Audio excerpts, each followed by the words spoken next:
Let's copy paste the thing to the Discord. You're live. I'm scared. I don't want to be live.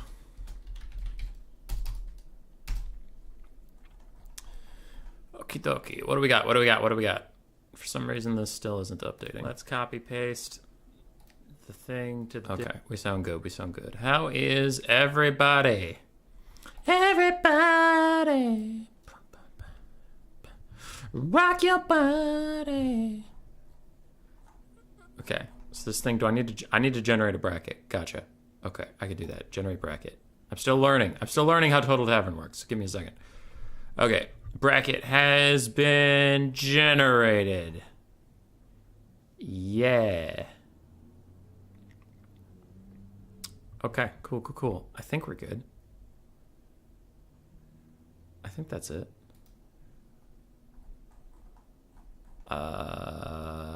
Yeah. Let's go to tourney opponent. I'll talk to you guys in a second. Bracket is up. Good luck. Have fun. Do not wait for stream. Yes, sir. Just started, I'm afraid.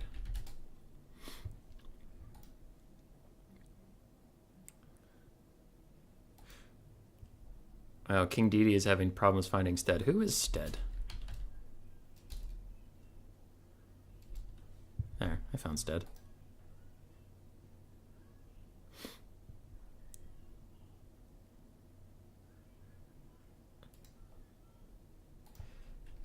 You didn't check in, so it auto-kicked you. No worries.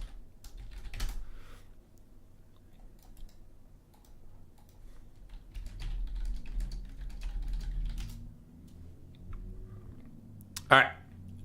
Yeah, what are we doing today? New player tournament, LAN battles, EU edition, and the final stream for this YouTube channel. It's over. It's over after this. We're fucking done with our 8 streams in 7 days schedule. Not like the channel in general. I shouldn't have been that hyperbolic. But this is my 8th stream in 7 days. I am ready to take a little old breakerino. I don't have a stream planned until Sunday. I'm casting the VOD tournament Sunday, but I am going to take a couple days off from screaming and shouting and organizing things and the stress of all the hateful messages I receive every single day about, like, why don't you do domination mode, you dumb piece of shit? LAN battles are dead. How dare you enjoy something? Fuck you. And my response to all those is, okay, thank you very much for hanging out with me today. Thank you very much for this time. What up, Everett? How you doing? Sakura, how you doing? I'm good. Hey, Rusty, how's it going? No first round for KO for Rat Boy? No, I am just a caster today.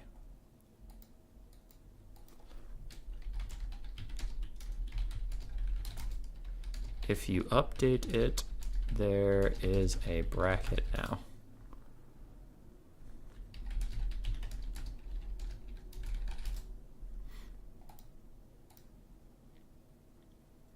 All right, we need a game. I also need to pick tournament favorites, don't I? Let's see here. We have King Dedede, Stead, Helmut, Wabzi, Atsukek, Alexander, Brent Harley, Conrad von Hochstedt, Salinator, Necknot, Titus, Rurik, and Longboy. Rurik's decent. He's pretty decent. I don't think I've ever gotten to play against him, but he's been around our Discord. He plays in the Vermin League from time to time. He wins against some players, he loses against some. I was talking to him before the tournament where I was like, you're a new player, like I've seen you around the Discord, do you think yourself new? And he was like, yeah, I generally consider myself to be new. I'm good at these factions, I'm not good at other factions. And I was like, oh, okay. So he might be the technically most skilled player here. Again, I haven't ever seen him play. I've just seen who he has played against. But yeah, he's pretty good. Well, let's see. Looking around, Helmut's also pretty good. He's been a new player for quite some time. He's been like Bootylicious, who won the last tournament, where it's like he started out as like, I mean, not brand new. Obviously, nobody comes to our community like brand new, but like new player. Plays at a lot of these new player tournaments, gets better every time I watch him, and I think he's on the cusp of finally getting one of these things. And if you do win the new player tournament, you can't play in any future ones. So it kind of self-regulates that way as you play in more of them and get more experience, and then you eventually win. It's like, well, now you can't just raffle stomp farm tournament wins. You get the boot. So I'll go with Helmet for tournament favorite, Rick for Dark Horse. There. All right, let's find ourselves a game. Chaz, I saw you donated. I will get there in just a second. I do have to hurry up and find us something before I miss the chance to.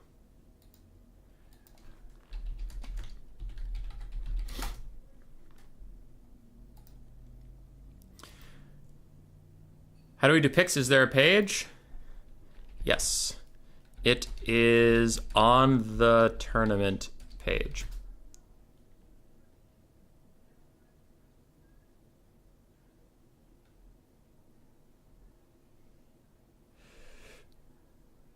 That red mic, though? Yeah, it's there.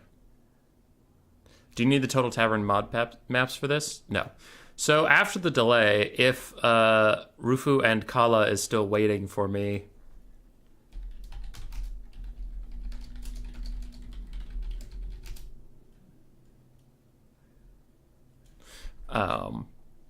yeah, you do pick 3, ban 1. So you like... Well, actually, there's 2 global bans. So you and your opponent both say a faction you just don't want to play at all. Like, you're like, dude, I fucking hate Skaven. Neither of us is playing Skaven this game. And then the other guy goes, got it. I fucking hate Dark Elves. Neither of us is playing Dark Elves this best of 3. And then both of you go, great. And those 2 factions are off the board. Then you pick 3 factions you do feel like playing. Like, I would go, all right, I'll go Greenskins, Empire, and Lizardmen. I feel like playing those 3. And then you ban 1. Let's say Vampire counts. And then your opponent looks at those 3 factions. They're like, I don't really want to fight against Lizardmen. But I am going to play Norska. And then I sit there and I'm like, okay, well, I have Greenskins and Empire left versus Norska.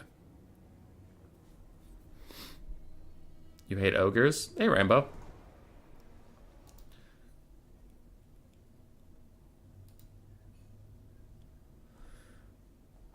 All right.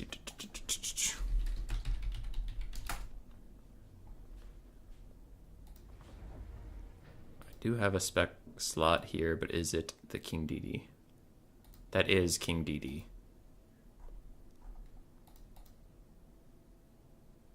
Copley.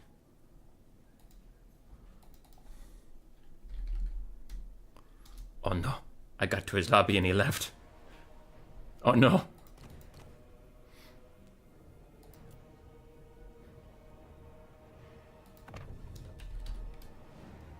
Oh, he's typing to me. Hang on. Hang on, everybody. Anyway, Chaz did give $5. More content, more streams for the Horned Rat. I'm always streaming for the Horned Rat, apparently, man. I just live here now. This is me now.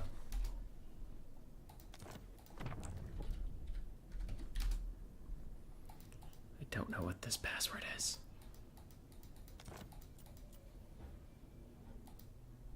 Oh, okay. Stead got me a password. Thanks, Dad.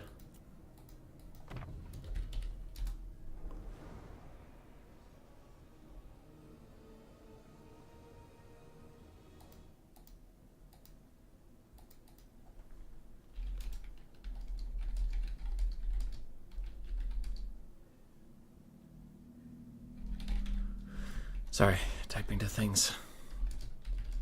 The start of the tournament's always a little bit of a cluster. Anyway, Enforcer MK2 land battles equals Dom greater than campaign. That is acceptable. I accept you to have that opinion. That is okay. You're wrong. You're wrong. But that's okay. Helmut and Alexander are your favorites? Alexander was pretty good with his undead. When's the advanced player tournaments? Grandmaster, you gotta make us want more. Honestly, dude, I mentioned this in my season 3 post.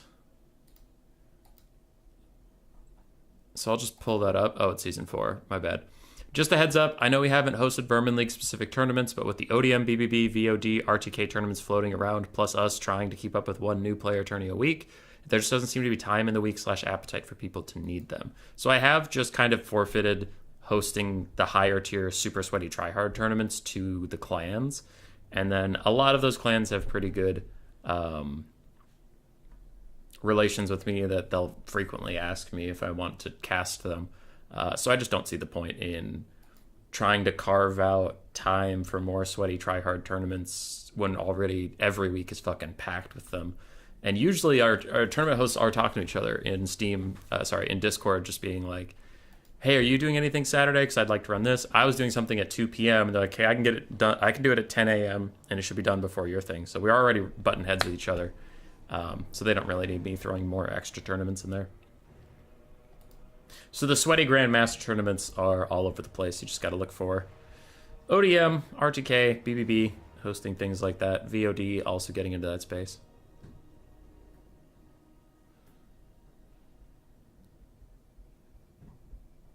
We really got to acknowledge the importance of having their backline shut down when you grind their front line. Sakura, yeah. Skaven almost always, you just want to ignore their front line, get to the back line, and you know you can clean up the front line in the late game. Doesn't matter. When's the Dom stream? I'm not much of a Dom streamer. I know Platypus, the Wild Platy, does some Dom streams. Turn does some Dom streams. I've tried Dom streams. It's not my favorite kind of content. I enjoy land battles more. And if you enjoy Dom, that is fine, but I'm just saying my preference. I enjoy land battles more. I also know more about land battles, so I have more to talk about while I'm streaming, because I generally know what I'm talking about with land battles. And when I have tried Dom, my viewership suffered, so I don't know. We're just kind of existing in our little niche that we enjoy. But the Wild Platy on YouTube, he does some Dom content. He does a little bit of land content too. Turin obviously does Dom content. I'm trying to think if there are other Dom content creators.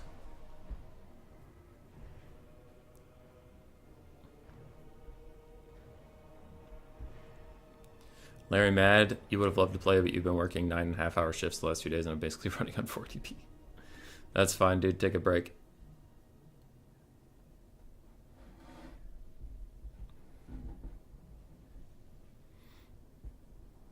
Looking cute, by the way. Oh, thanks.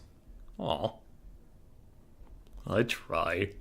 I combed my hair. Dom would be great if CA actually had maps that are garbage. That I agree with. I am honestly shocked every single patch that comes out that doesn't have domination maps. And I'm like, why? The Dom maps that we have in the vanilla game are so fucking bad. Okay, they're not all terrible, but there's like 3 good ones. And then tournament hosts usually just have to go to the Total Tavern mod map pack thing. But for an official supported game mode that's on the quick battle ladder, you think that they would get some maps out there.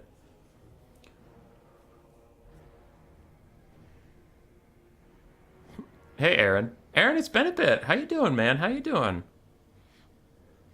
Hope you are well. If Kaleda had natural regen, would she be worth it? Honestly, actually, maybe.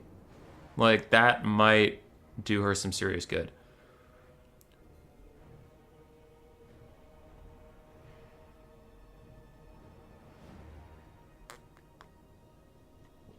Clint Westwood. Clint Westwood, is that a reference to Red Alert 2, or are you just making a riff on Clint Eastwood like that game was? If Kaleda had natural regen, she might be worth it. I'm still like thinking that question through. I think her snake mount just needs to be better. Like, there's a lot of things about her snake mount that don't really work correctly, and not like bugs don't work correctly, but it has a low HP pool. So you're like, oh, it's kind of like a horse mount, but that's not as fast as horses, and it's bigger than horses, so it's easy to surround and get a lot of damage out, or at least horse models are like kind of small, so when you get surrounded by monsters or something, it was, you get hit by like 4, but when you're on her snake, you can hit by like 6 or 7 or 8, so it's like, okay, well, She's not quite a big monster, so she's not a big monster HP pool, but she's not quite a horse, so she's pretty easy to just surround and beat the shit out of. I don't know what's going on with Kalita, you know. So her snake mount just kind of needs a better identity.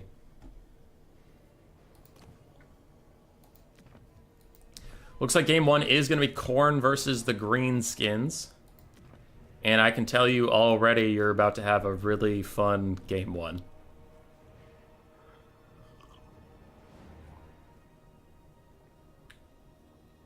Been a roller coaster? Clint Eastwood, great man. All right.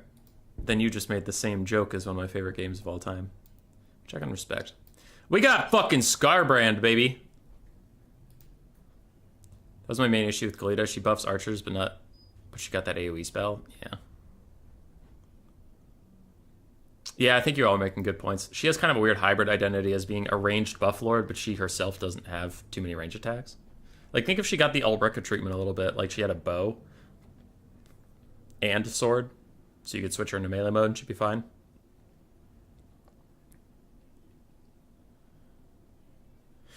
Sarcastic fun or actual fun? I forget what we were talking about. Oh, the battle itself? I think it's going to be fun. I fucking love Scarbrand, man.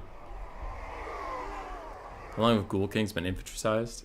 If I think they're large the whole time like an idiot. Ghoul Kings on foot? Yeah, they're infantry-sized.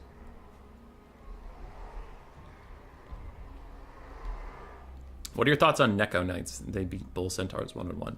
That fact surprises me, but I still don't personally love them. I think they need to be a little bit cheaper because they're priced like they're god tier, but they have clear weaknesses, which is not problem. It's not a problem to have a clear weakness, but then you need to be priced appropriately. Like Necro Knights aren't the fastest. Their models aren't the slimmest, so they have the Kalita problems I already went through. Just copy paste that there.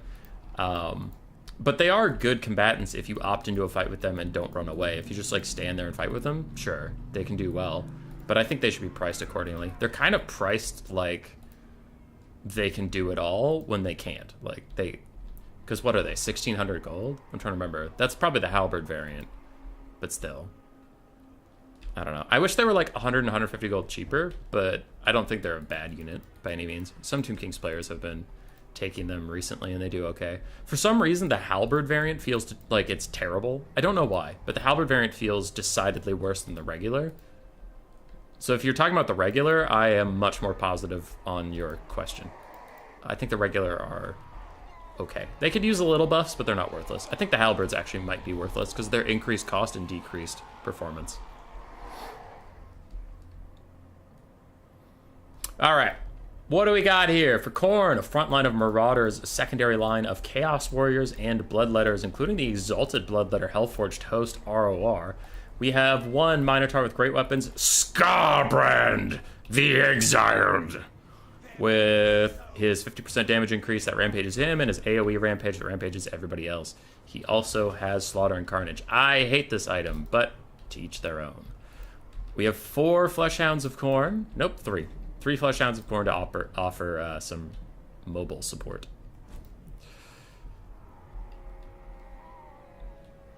Scarbrand's the best Khorne Lord, even when he's in his death, but he's got a shot at bringing you down with him. Alright, for the Greenskins, we have Orc Boarboy Biggins, the Moon Howlers, Goblin Wolf Riders with Fear, and slightly better stats. We have more Goblin Wolf Riders, more Orc Boarboy Biggins, Squig Herds, Goblins, and Orc Boys across the front line. 1, 2 Squig Herds in the back for a little bit more armor-piercing. 2 Stone Trolls, Wurzag, the Great Green Prophet, with his Bonewood Staff and 2 of his cheap buffs. You'll love to see it. And then we have a Goblin Big Boss with his little They Need Stabbing to make Scarbrand a little more stabbable. Scarbrand doesn't have the best melee defense, so if you throw They Need Stabbing on him, he gets down to 26 melee defense, which is pretty low. And we're off. My original concern for both builds, I think the Greenskins are going to dominate the mobile game, and if they get effective cycle charging off, Khorne could have a bad time with that. My other concerns for the Greenskin build is that's a lot of infantry. Khorne has a lot of infantry here. Khorne will probably win that, and he'll stack up a lot of kills for his army passive, so we could see a lot of army stuff getting spammed out. And if Wurzag is ever caught out by either the Fleshhounds or the Minos or, God forbid, Scarbrand and Rampaged, he is 100% dead. Like, super dead. Marauders charge into Stone Trolls. The Orc Boys are not here yet to offer their support to the Stone Trolls. And, oh yeah, Scarbrand does fire damage. Okay, those Trolls are going to have a bad fucking time with that. But a nice Brain Burster gives his army some buffs, so good job from the Greenskins there. They are already piling in with a nice downhill charge into these Fleshhounds, getting decent damage out there. And more of the Pigs and Wolf Riders are continuing on to the Chaos Warriors and the Marauders beyond. Greenskins doing well in this early game, getting a lot of damage out onto Marauders, and now starting to fight with the Fleshhounds of Khorne in the trees.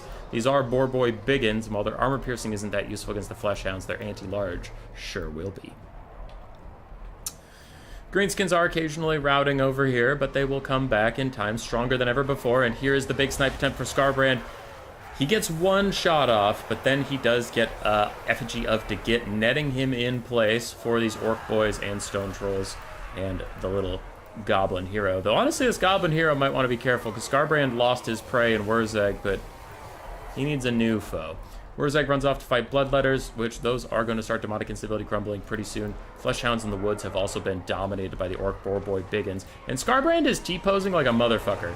There, he finally started swinging again, but it took him quite a while to do anything. There. Hellforged Host and the Minos going absolutely nuts. I do want to see the Minos find some large targets to bring down. Khorne is behind on the bounce of power and the damage value bounce of power, so I have to agree. Overall, Scarbrand hasn't really done too much. Oh, he's killing the Stone Trolls. Okay, I was looking at the Goblin's health and thinking that's who he'd be aiming for, but he's currently just murking some Stone Trolls. Now, he is not whatsoever appreciating being alone over here. We're going to need some kind of support. It looks like we have Chaos Warriors returning to the fight. But it might be too little. It might be too late. Scarbrand is just a spency boy. Minos are holding back the Boar Boys and doing considerable damage to them, considering it is a 2-on-1 fight, but still a 2-on-1 fight. They are getting worked down. Hellforged Host continuing to battle. And Scarbrand's going nuts in the background. Finally routed off those Trolls, which does reduce the amount of damage he's going to take rather significantly. With his 1k weapon strength, he half-healths the Goblin by just, like, looking at him. So that was pretty cool. A third shot! Oh, can he get another one before he routs? Yes, he can, but he misses. All right, he finally misses. I was going to say that boy don't miss, but then he do. Now he doesn't miss again. Goblin went from full HP to almost dead. Missed 2 attacks now, recently. He just keeps swinging. All right, calm the fuck down, Scarbrand. Jesus. Jesus H. Christ. Wurzag dives over to help with the fight against the Hellforged Host, and this could be a big moment if the Minotaurs get an attack order onto Wurzag. If they get that tier 2 Khorne army ability that makes them unbreakable or something, they could try and snipe out the Greenskin Lord. But Scarbrand's actually coming over to deal with him now, and a get back ear is popped. How many models have the Greenskins lost? 500? I don't know if that's enough for a Sword of Khorne yet, but we might need a Sword of Khorne. It's not gonna happen. Scarbrand is charging in. He's fucking going for it. But he tried. GG. Love your stream, sir. Thanks, Lil Trill. Happy to have you.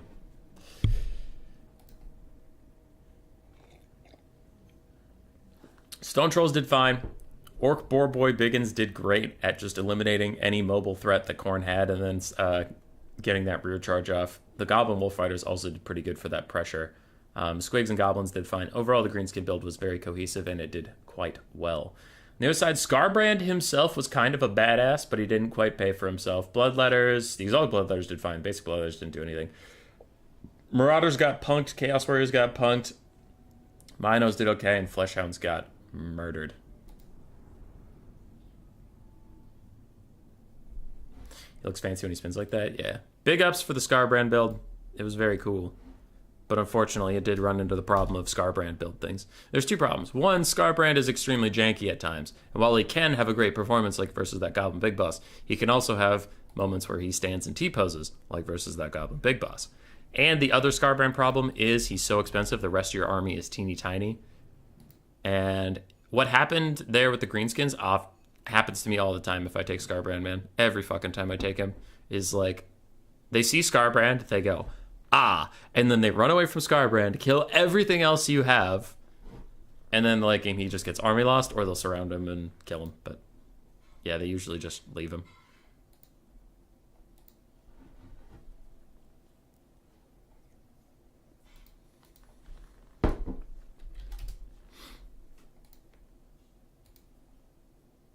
With Warzag, very cost-effective army versus very cost-ineffective army. Sorry, Corn. I mean, you could cut the Chaos Warriors, get 2 more Minotaurs of Corn by also probably cutting basic Marauder. Because the one Mino he had was doing really well, but like as fun as Scarbrand is, and if you're just playing for enjoyment, fuck yeah, keep bringing Scarbrand, keep having fun. But if you want my like meta analysis opinion, cut Scarbrand, get Valkia, then cut those 2 Chaos Warriors, and the money you save on the Scarbrand to Valkia transition and the 2 Chaos Warriors being cut, you could probably get your 2 Minos there, and the build might be okay. Because imagine if there was that one flank where a single Minotaur of Khorne was fighting Wolf Riders, Squigs, Orc Boys, and 2 Orc Boar-Boy Biggins. And the Orc Boar-Boy Biggins left there with half HP. The Squig routed entirely, and the Orc Boys were honestly fine. But like, imagine that in 2 different places across the battlefield in addition to that flank. Like, one on the left flank, one on the right flank, one in the center. Those Stone Trolls wouldn't have been able to surround Scarbrand because they just run up and get cleaved in half by the Minotaurs. Now, I think the Greenskin build is really good. I don't think that, like, if you do that as Khorne, you instantly win the game. It's like, I mean, the Greenskin player had plenty of teeth. The main problem that Khorne wasn't ready for is all those Orc Boys buffed up by Warzag, held for a surprisingly long time versus Chaos Warriors and Marauders of Khorne. So he couldn't kill the front line as fast as he wanted to. He couldn't charge up the army abilities that I was worried about at the start of the game. And then without any army abilities, he just got outstatted by the Bonewood Staff and stuff. So, like, the Minotaurs would help, but I don't know if they'd be able to clear out all those Orc Boys in quick fashion. But I do think that would be a better build. Is DJ Kotep or Cetra better than Arkin in certain matchups?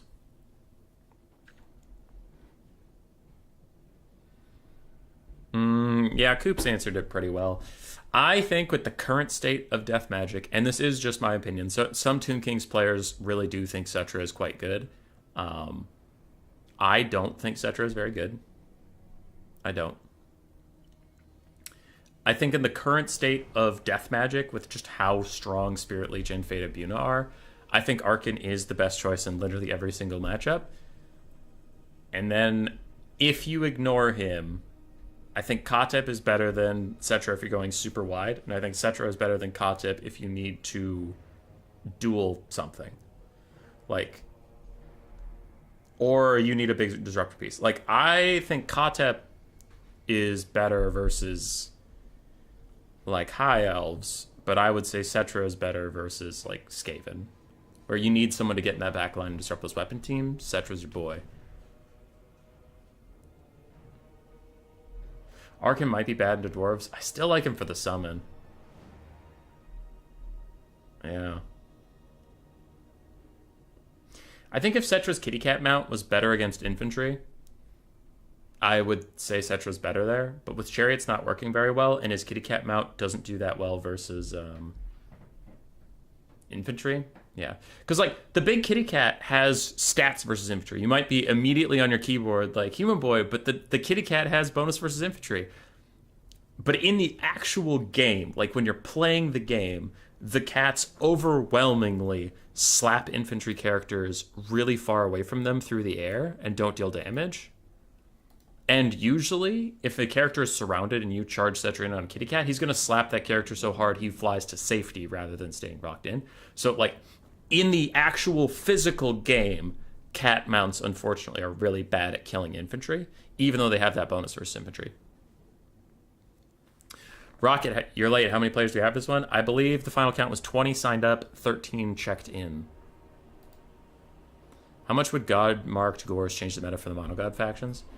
Are you talking about, Edwin, just make sure I understand, the Beastmen having marks of chaos? Or are you talking about, like, Beastmen marked units being available for Khorne, Nurgle, Slaanesh, and Tzeentch? Like, on the Tzeentch roster, there would be Tzeentch Gores. Danny Loggy saying Cetra is pretty good. Yeah, there are... That one, I try to be super clear that it's just my opinion, because there are a lot of players that like Cetra. I have my reasons for thinking he is bad, and I'll present you with those reasons, but they're not like, it's not the only argument that exists.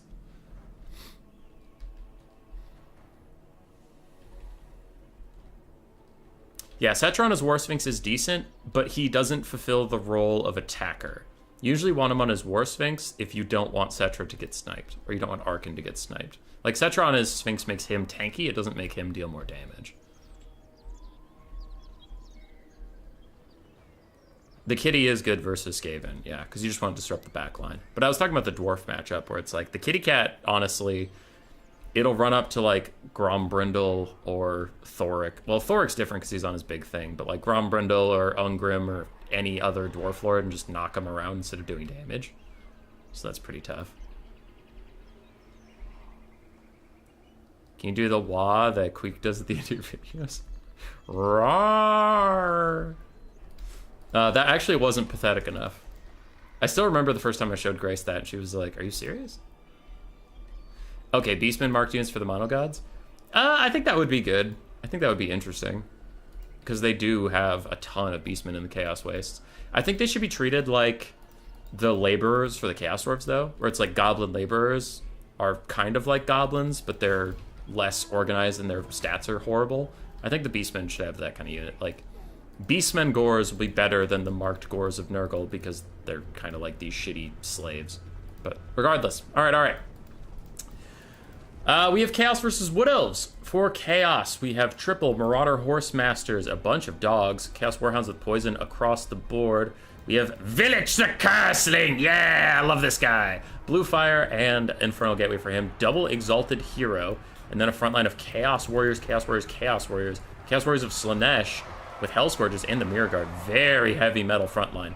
For the Wood Elves, Dryads across the line. Looks like 2 Glade Riders who are already engaged with dogs. Some War Dancers to get through a little bit of that armored Chaos frontline. War Dancers with Azrai Spears, 3 of them, and then 4 Glade Guard. 1 regular, 1 with Hagbane Tips, 2 Starfire Shafts. Also, Drycha with Pit of Shades and Melkospus Divine Miasma. She already throws out her summon onto Village. So one note for this player in the future, if Awesomers cares, Blue Fire on Village is generally not very good because he's on foot. You can't get a good angle for it. And especially versus Wood Elves, you probably want Pink Fire for clearing out Dryads and Archers. But I do like Infernal Gateway. I think that's solid. Up in the high ground, Glade Riders pushed off 1 dog, but a 2v1 was too much for them to bear, so they are dealt with rather promptly. Meanwhile, the Skirmish Cav of Chaos did run up and fight Dryads for a little bit, pushed them off, and now they are firing into the backs of this summon. And the Chaos Warrior frontline is doing rather well. I do expect, based off the builds alone, I think Chaos probably can win this. Although this Exalted Hero, he is on foot, so these Azrai Spears aren't getting their bonus versus large on him, but those are War Dancers. They aren't normal, Eternal Guard or anything like that, and they are putting a number of hurt on that Exalted Hero. But I like this. The Skirmish Cav starting to move in. It looks like they're going to act like dog units and get in here and really challenge those archers in melee combat. A really nice Pit of Shades from Drycha, though, onto the Mirror Guard is going to whittle them down. Catching some of the War Dancers in friendly fire, but not such a big deal. Where are Village's spells? If we had an Infernal Gateway onto these War Dancers, that would be pretty fucking great. I'm still liking Chaos's position in this game overall. Their mobility is doing really solidly. Their infantry's doing well, and there's an Infernal Gateway onto the War Dancers. They try to get away, but they can't. I don't know if it's overcasted or not, but their 15 armor won't save them either way. That does look like an overcast. That entire elite unit is going to disappear right before your eyes, and the Exalted Hero is saved. The Wood Elves still have 2 online archers, but that doesn't look like it'll last very long as these Horse Masters are coming in hot. Meanwhile, these War Dancers have actually slapped the shit out of this Exalted Hero and the Chaos Warriors. Village is not enjoying that very much. He is going to try and get out of there. The Chaos Warriors with Hell Scourges in the back, however, are holding really well, holding off Dryads and War Dancers and the like. I do believe we'll be going to a Game 3 here, as, in my opinion, Chaos has this game well in hand.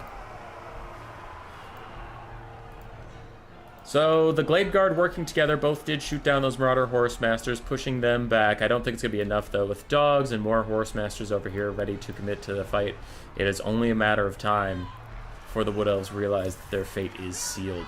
Village continues to battle on. He is pumping up those melee stats with the Twisted Twin. The longer he's in melee combat, the more stats he gets up to a certain cap. And yeah, the Wood Elves just don't have a lot left. I mean, Drycha's healthy. Drycha's fine. They have some infantry, especially those infantry in the back. But without your archers, I just don't think you beat Chaos Warriors in a bump and grind that they've actually committed to. Though, that being said, they don't have a ton of infantry left for Chaos. Like, Melkoth's Mystifying Miasmas and Pit of Shades have whittled them down over time. You have some Mirror Guards, some Chaos Warriors, some Hell Scourges. But alright, okay, I suppose there might be some more to this. And Village's constant shield aura charging thing isn't working on any of these units because they don't have shields to begin with, so he's charging you from 0 to 0.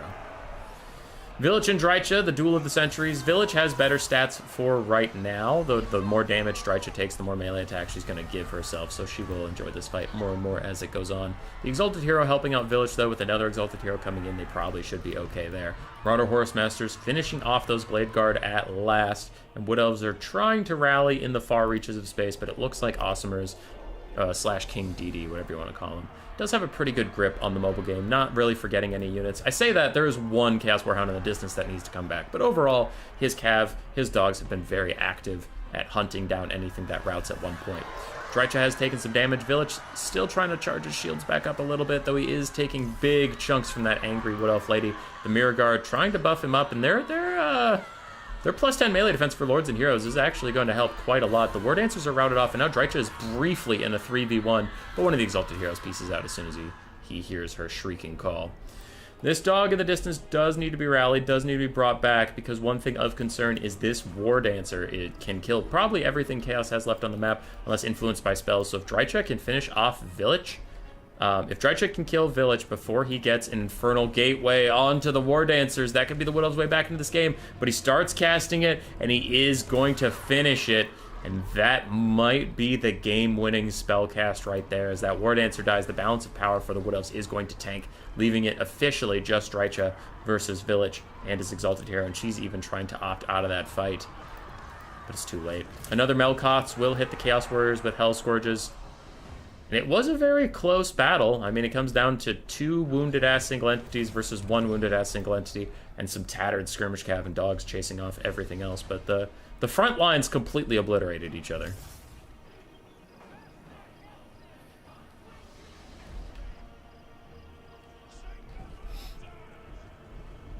Army losses will hit soon as Drycha still valiantly attempting to win this battle with 85 melee attack now. She is rather impressive, though it looks like she's just not swinging quite enough, and her leadership tanks taking the game with it.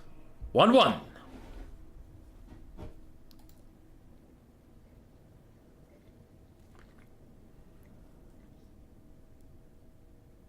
Oh, Sakura? No, it's not like you have to be an EU player to play in this tournament. It was just at an EU-friendly time.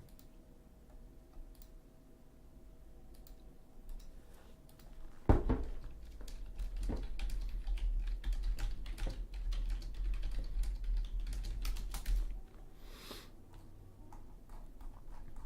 right. Somebody messaged me about the tournament. I'll catch up with chat in a second. Drycha did fantastically well. She did great. The War Dancers with Azrai Spears unfortunately underperformed as they usually do. Basic War Dancers did fine. I was kind of surprised how long it took these ones to kill those Hell Scourges on the side, but I suppose the Hell Scourges do have a pretty insane melee defense stat. Glade Guard, mixed damage value depending on how long they could stay alive. Dryads did okay. Not great for their cost, but, you know, you're fighting Chaos. You're not really going to win the front line. And the Glade Guard, both, the Glade Riders with Spears did both pay for themselves. Overall, decent Wood Elf army. I probably would cut the War Dancers Azrai Spears. If you're insistent upon having one in case of like Dragon Ogres or Knights or something, maybe have one, but you could switch these out for, I forget their cost, but maybe like 2 Blade Singers or a Blade Singer and more Cav. I don't remember. On the other side, Village did fantastically well. Wow, look at that value. Look at that value. God damn, Village, get it. Marauder Horse Masters did great. Mirror Guard, Hell Scourges held for a very long time. Chaos Warriors in general did okay. Drycha did offer a lot of supporting magic that really tore them apart. The Exalted Heroes were just annoying, constant presences. I did like them both. And the Chaos Warhounds with Poison were nice for cleaning up the late game and being there.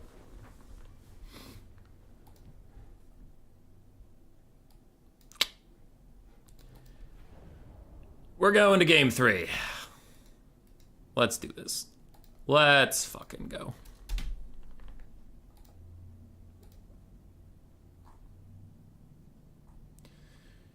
Roar.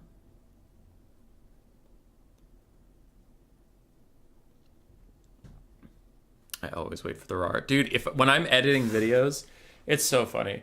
When I'm editing videos, man, I always skip to 3 time points in the video. The start, the middle, and then the end to make sure the audio is working for all 3, because I don't want to just like, I make the video and then I don't want to sit there and watch the video, then render it to my desktop and watch the video, and then upload it to YouTube and watch the video to make sure it was there at every, you know, I don't want to watch the whole thing every single time I transfer its media.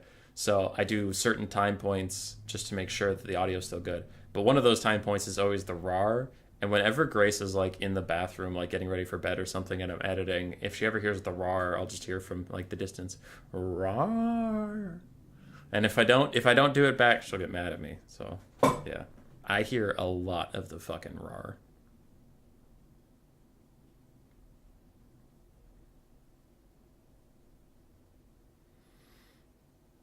Press that like button. 20 likes so far. My math serves me well. It's less than 50% of the 53 viewers. Nobody likes this stream.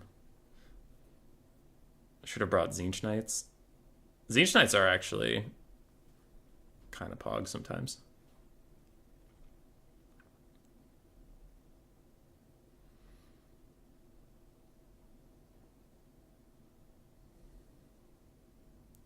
Slaanesh Knights, you do need to pretend the lances don't exist.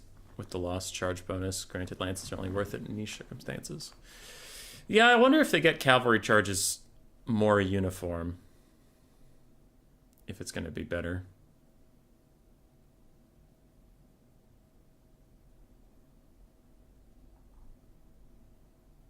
Saw you last night. I was like, oh, I'll watch that. Yeah.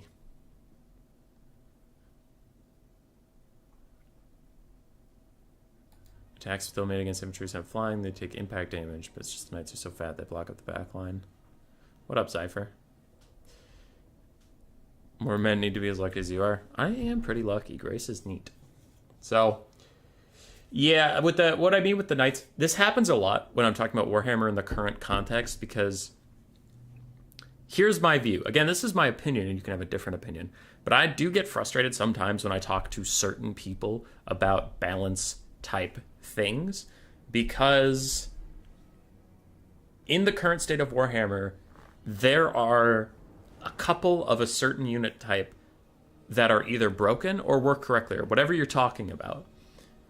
And so when I say, and the example that has come up frequently is artillery and chariots, let's go with artillery.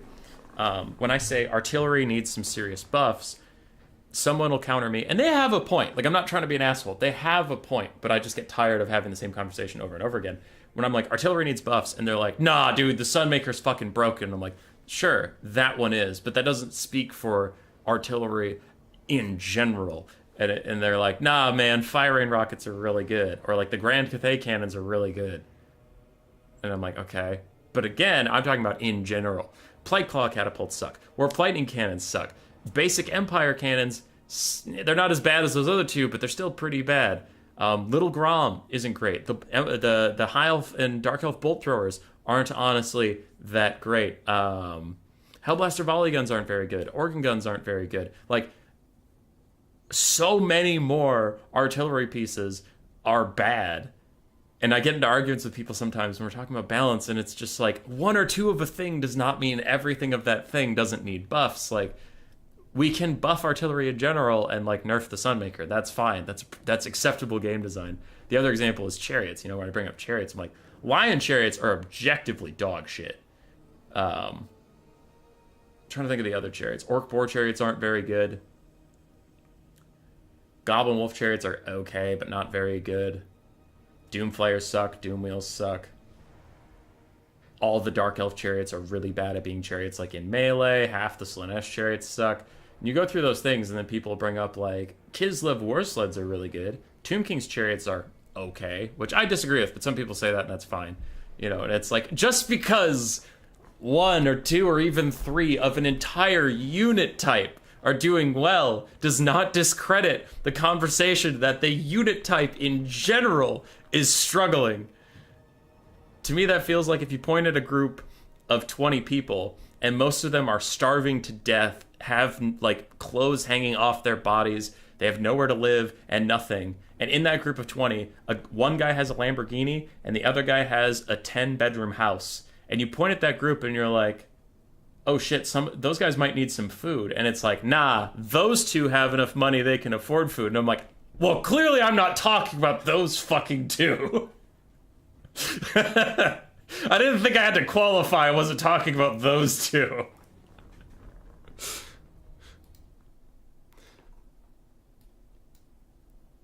And we're going to a game. It is Nurgle versus Skaven. And that is a spicy fucking Skaven build. Holy shit.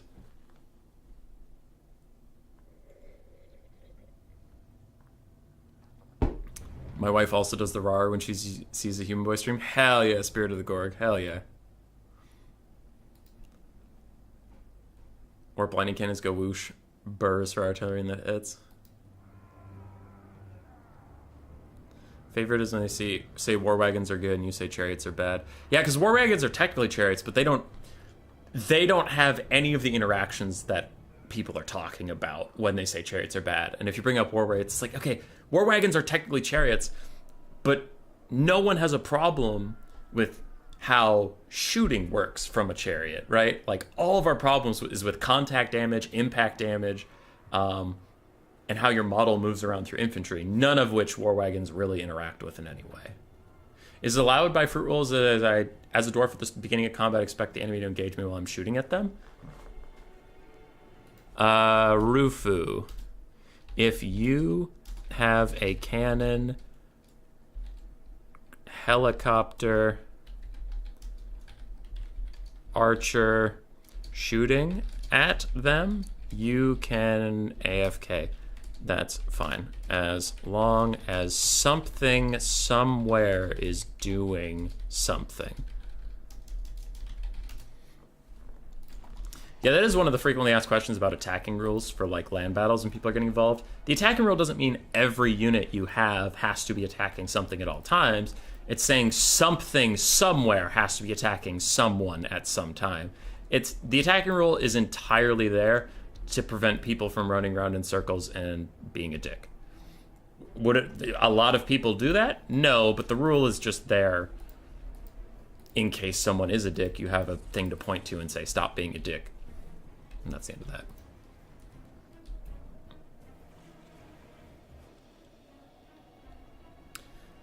For fruit rolls, that's too many marauders. Oh, yeah, they are a variant.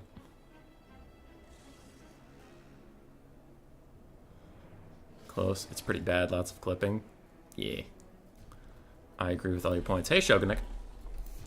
Yeah, that could be the Marauders are too many. We'll see. I'm going to cover this Skaven build. We have a Gracier of Plague with both of his summons. He's going to fucking need them. We have a Council Guard, Stormvermin Halberd, ROR, Unbreakable, 2 dogs, 2 Rat Ogres. That's all the Bela units. Then we have the Avalanche Mortars, 2 Rattling Guns, 3 Globes, and 3 Warp Fire Throwers. Okay, I like a lot of weapons teams. I am well known for taking a lot of weapons teams in my builds. This is too many fucking weapons teams. You can't defend them. You won't have any time to shoot. On the other side for Nurgle, we do have 3 Chaos Warhounds with Poison, 4 Plague Toads, 5 Marauders of Nurgle with Great Weapons, 5 Marauders of Nurgle Sword and Board. Now again, as one of my admins, Rocket, is pointing out, that is technically too many. It is an understandable mistake to make because it's one of the differences between tournament rules and quick battles. Quick battles, it's like 5 of this unit type, 5 of this unit type. In fruit rolls, they're bundled together as 8 of a similar unit. It's kind of a nuanced thing. It's fine. I'll tell the player afterwards, but, you know, it's a new player tournament. Shit's going to happen. We're just happy to have anybody here. We do have 1 Soul Grinder of Nurgle to fire back, and we do have a Chaos Sorcerer Lord of Death with Spirit Leech and Fate of Buna. Really like that. You don't have to fight 24/7 either, just so long as you're doing reasonable things and setting up a fight. Yes. So the dogs dive in with Skaven friendly fire included. They do take out a warp fire thrower, and the other ones are pushed off by the warp fire throwers and just all this overlapping shots. This is one of the reasons I do like taking warp fire throwers into factions like Norska, where they do actually obliterate dogs rather quickly. And the dogs, with a bit of Skaven friendly fire, suicide for yet another weapons team. So honestly, that was an okay trade. Now with this many weapons teams, shit's gonna look really bad for Nurgle for the first part of the game. It's gonna look really bad. But then it's all about how far ahead can you get and can you hold on, because things will get infinitely less bad for Nurgle as the fight continues. Plague Toads are in here starting to disrupt some stuff. We even have Shattering Marauders just straight up getting obliterated off the face of the earth, and a giant friendly fire from the Avalanche Mortars. But it doesn't matter, as the Plague Toads are going to disintegrate, but the Avalanche Mortars took out an entire dog unit of their own and half the health off of a Warp Fire Thrower. Now the summons are coming out for the Plaguecaster, trying to keep Nurgle at least a little bit at bay, trying to buff up the leadership of their own units. And the Soul Grinder is also getting shot by the Rattling Guns, but he's trying to just press through those Poison Wind Globes. He's trying to get to those Rattling Guns and save himself a little bit of effort, a little bit of time. But the Nurgle tide is actually getting kind of stomped. We need to see a Fate of Buna come in from this guy onto the Rattling Guns, not the Avalanche Mortars, because you need like 2 or 3 Fate of Bunas to take out the Avalanche Mortars. So if he Fate of Buna is that Rattling Gun, this Rattling Gun's in melee with the Soul Grinder, he can probably win the game from that point, but it is looking really rough. He is taking a lot more damage than I would have suspected. There's a Fate of Buna onto the correct target. You do love to see it. And he's right off the Rattling Guns. Okay, so he's bought himself some time, and time is exactly what he needs, because these Rattling Guns were fucking up all of his single entities. Now with the globes, there's only 2 globes left, free and clear. You can try and saturate them down. You can try and get some damage off onto them, but the Rattling Guns had to go, and he did hit them. Now Awesomers is catching up rapidly on the gold value, and he needed to. Avalanche Mortars are shut down. Warp Fire Throwers mostly shut down. Some of them are returning.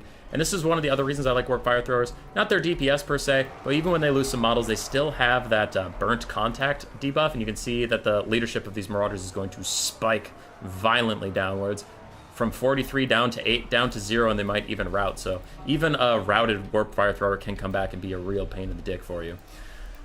Globe still throwing at all of these Marauders who are just trying to move in. Gracier, how we doing on summons, my dude? One of the Dreaded 13s is left. 3 Vermintides are left, but the dogs are back, and they caught those globes, and they look like they have enough leadership to be able to finish off those globes for good. There's one globe in the main fight that is close to being shut down, but not quite. There's another globe that rallied. That is fine. Warp Fire Thrower is also shooting over. Anyway, Avalanche Mortars having a tough time getting away from the Chaos Sorcerer Lord of Death. Soul Grinder of Nurgle is also running back in. Without those Rattling Guns, I do get concerned the Soul Grinder can carry the rest of the game, because he can shoot at the Council Guard rather than walking into them. So he can go into melee with all the Poison Globes, all the Warp Fire Throwers, route them off one by one, etc., and then he can shoot at the Council Guard. Nurgle is actually up on damage value at this point. Also, Nurgle didn't take Dogs and Furies. He took 3 dogs.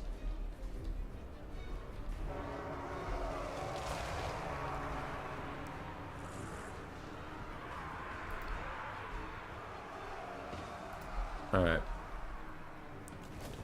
In the tournament page, we can report the results 1-2, for example, but where do we report each player played and 1 lost that? Alright, it's been answered. I'm gonna keep focusing on this. So the Soul Grinder did commit. He is trying to route off those Poison Globes, but he has to get out of here. He's surrounded by extremely elite Halberds and Rat Ogres, and he is going to try and press his way through there. The Chaos Sorcerer Lord of Nurgle is still trying to kill off those Avalanche Mortars. It's taking him quite a long time, and the Soul Grinder stops that demonic instability from coming, and he is going to get safe. Meanwhile, these Warp Fire Throwers hold their own, and these Marauders are so low that if they fire at all, they should be able to rout them off. But, looks like they might have... Yeah, they already fired before we looked at them. So yeah, one of the Marauders actually hangs on long enough to get onto that Warp Fire Thrower team, and he will push them back. They fired while in melee combat, applying that burnt debuff, and they do eventually rout the Marauders yet again. With Spirit Leech, the Avalanche Mortar team is entirely dead, and the Chaos Sorcerer Lord of Death can come back to the fold.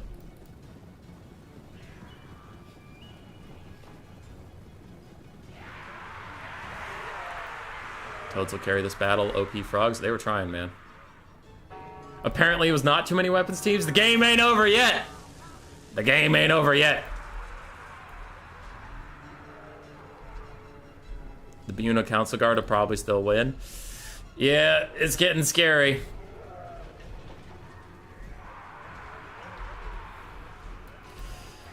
The Soul Grinder does route off the Poison Globes. Chaos Sorcerer Lord, and he has a decent melee combatant. He also has the crown, right? Yeah, he has the crown of Everlasting Conquest, so he has regeneration.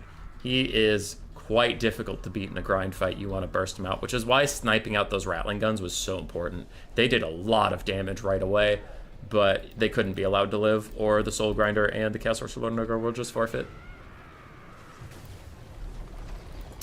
No Spirit Leech onto these super low globes, just wants to finish them off once and for all and not deal with it instead. Now this is where it gets scary, and I did mention it before. The globes are getting next to useless at this point, because they can't throw out the single entities or they'll hurt their own guys more than the enemy. The Chaos Sorcerer Lord of Nurgle is in the middle of the Dreaded 13th that just got summoned. And how many summons are left for you? 2 Vermintide, no Dreaded 13th, so if the Chaos Sorcerer Lord can get out of there, he'll be fine. And he can just use his Soul Grinder as an artillery piece. Like, he doesn't have to commit to the melee fight at all. He can just shoot at the Council Guard from far away, but it looks like the Soul Grinder's not quite going to do that. Chaos Sorcerer Lord instead is going to hop onto these Poison Globes. They're a little easier prey than a summoned Storm Vermin Halberd. But at this point, I am getting extremely concerned for Nurgle. What could happen is just running away with the Soul Grinder and shooting at the Council Guard every so often. That could be a viable way to win this game.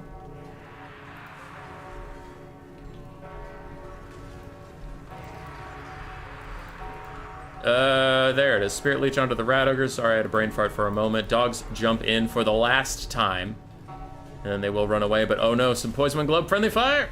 Okay, good. It mostly didn't hit the Rat Ogres, which is fine. These Marauders of Nurgle are chasing the Poison Wind Globes. Soul Grinder starting to fire in. He got huge damage on those Council Guard. Man, I wish I could ever get a Soul Grinder to hit. That would be pretty cool. If anybody's wondering about the attacking rule, these Marauders are trying to chase those Poison Wind Globes. So we are fine. Before it comes up, this is pretty effective. A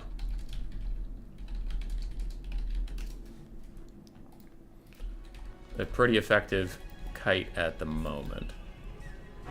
Dogs moving in to chase off some Poison Wind Globes. The Bound Scorch from the Greyseer might just rout those Marauders when they take that little bit of damage. Another Spirit Leech onto the Rat Ogres. Soul Grinder is firing. And he has 11 ammunition left, so he is big chillin'. Nurgle player just gonna draw kite on stream. It's not draw kiting. He is doing stuff. Like, just because he's not blindly shoving all of his forces into melee and dying doesn't mean he's draw kiting. Like, this dog is chasing that, okay? So the dog's no longer chasing anything. Nothing else is routing, so now you do have to be attacking the main force to be considered attacking, and the Soul Grinder has been firing. Now the Chaos Sorcerer Lord is trying to charge in. Dogs still chasing stuff. His Marauders are trying to rejoin, so this is pretty standard stuff.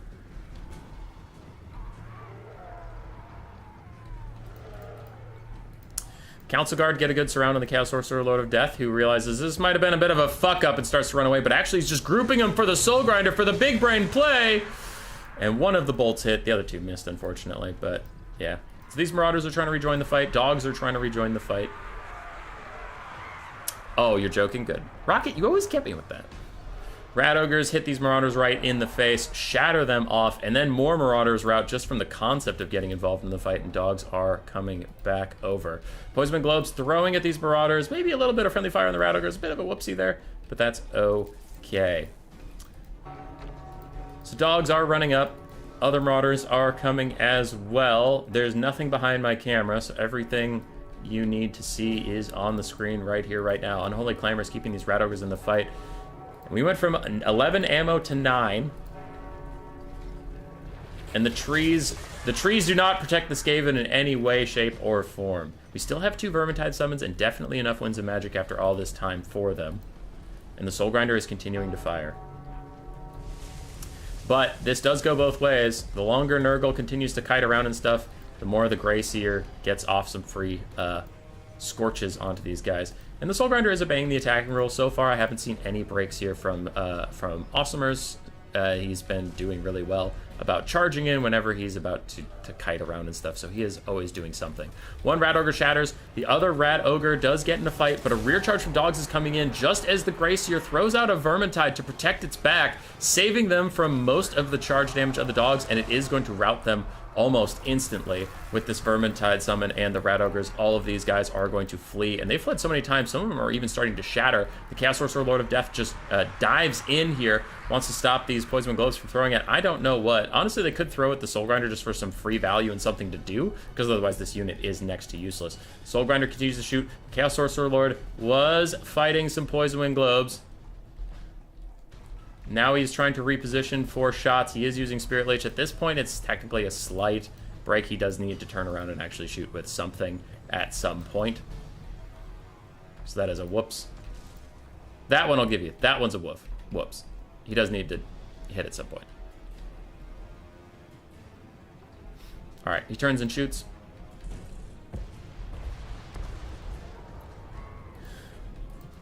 Five shots left on the Soul Grinder. Rat Ogres are going to get a charge onto the Chaos Sorcerer of Death. Gets a good hit onto him. And the Clan Rat Summon fades away. Now, there still is another Clan Rat Summon. Probably save that for the late game when these guys are out of ammunition entirely, so they just have to fight you. And the Soul Grinder is running into Soul Grinder problems. He does a lot of damage when you're a full health unit, but when you're a low health, low model unit, he can have difficulties hitting you. The Rat Ogre's kind of getting their shit kicked in by this Sorcerer of Death, though, who even throws a Spirit Leech onto them. He is sick of their shit. A Clan Rat Summon comes out as well. And the Storm Vermin are here, the Grey Seer's here, and the Soul Grinder does get hit with a volley from those Poison Wind Globes, bringing him down a little bit on HP. I wonder where the Nurgle army abilities are.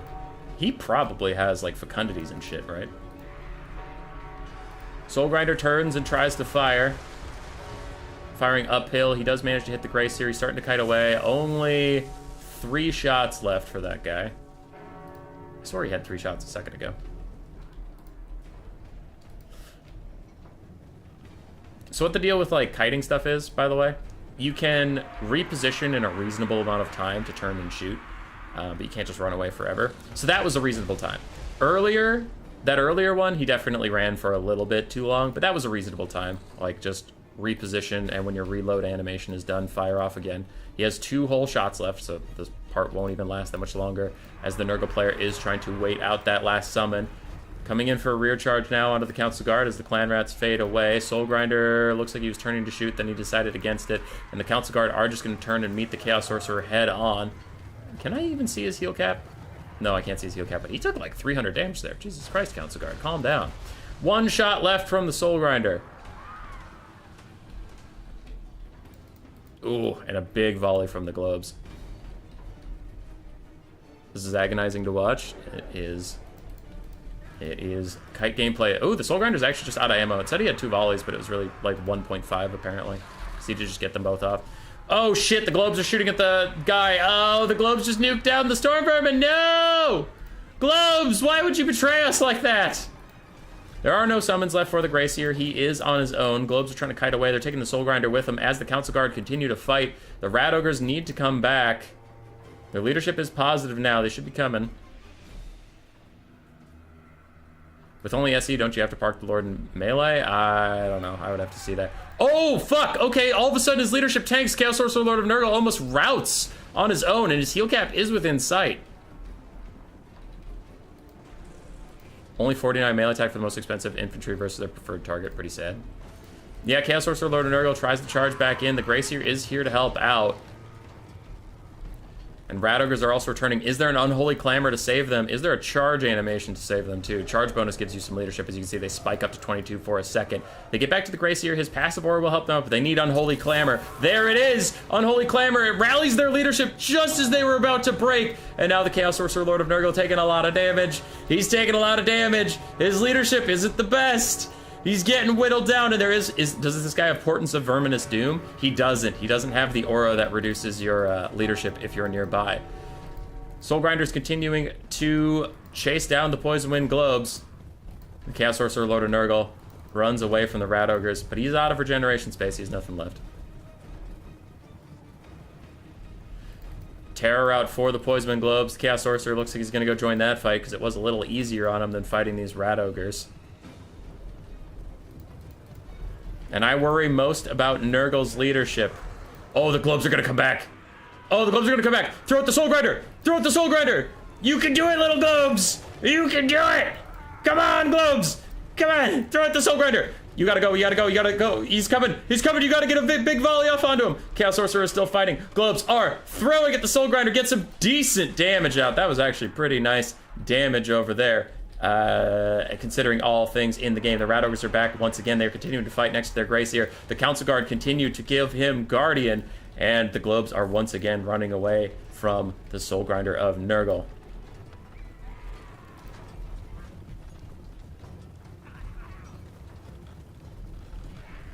Just got a reminder for our YouTube that I'm a standard moderator in this chat. Why only standard? You're supreme.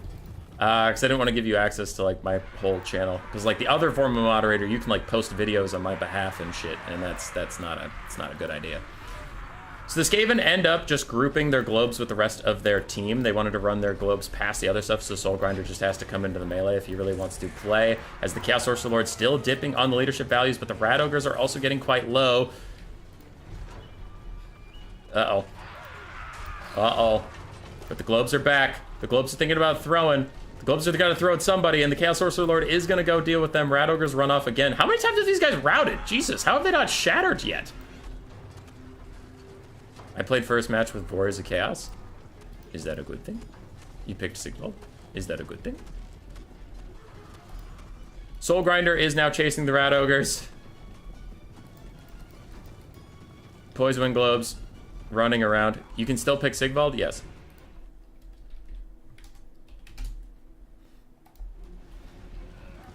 Globes get a shot off on the Chaos Sorcerer Lord of Nurgle in melee. It unfortunately also hits the Council Guard a little bit, who are ticking down on damage, though it's pretty unnoticeable. And the Council Guard at last take a fight with the Gracier, who pops Unholy Clamor again for the leadership. That might rally the Rat Ogres if they get far enough from the Soul Grinder. We'll see. Though I doubt they'll stay in it. Poison Globe still just trying to fight. And the Gracier and his Storm Vermin are like, hey, you wanna dance? Anybody want to dance? Hey, Rat Ogres are back. Let's fucking go.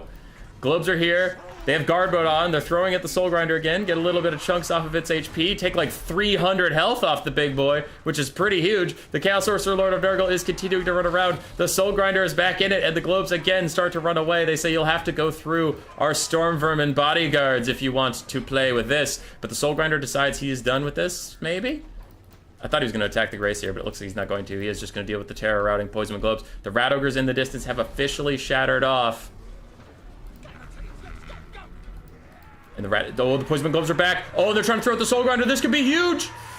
The Council Guard aren't in significant amount numbers that anybody even cares about friendly fire. Here is a big volley onto the Soul Grinder, dealing another like 300 of his HP as the Chaos Sorcerer Lord of Nurgle tries to finish off that Gracier. If the Poison Globes can throw like any more at that Soul Grinder, they'll get him into Demonic Instability Crumbling, but there's still fucking Storm Vermin here. There's still two. They're still here. They're still trying their goddamn best. And the Poison Globes running away from the Soul Grinder yet again. I almost wonder if it's more worth it for them to just commit to melee and fucking like do any damage to him at all to get him to start crumbling, but the Poison Globes are gonna run away. The Council Guard chilling, there's one left! And they all turn onto the Soul Grinder. He goes negative for just a moment.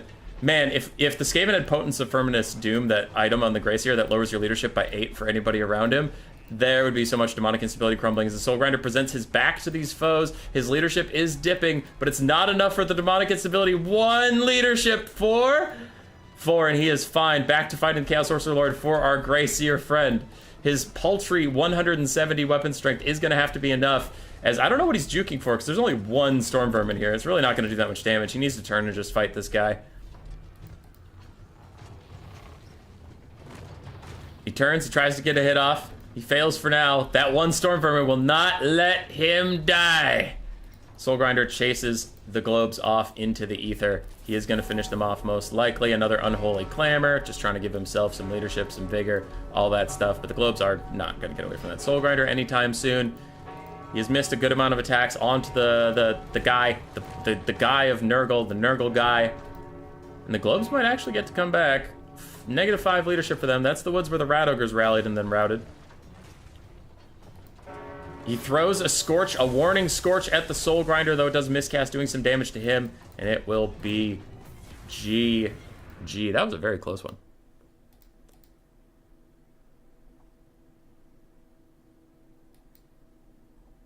That was a very, very close one. All right. If only one last summon now? Yeah. That'd be pretty pog. I am surprised this game ended up being that close with this build. That was kind of insane.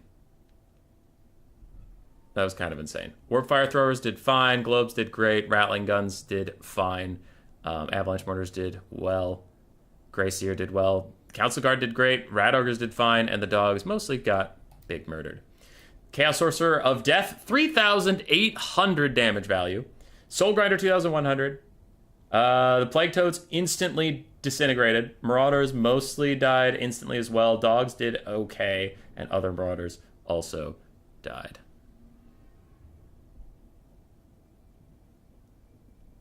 I know, Shogunik. I know. GG.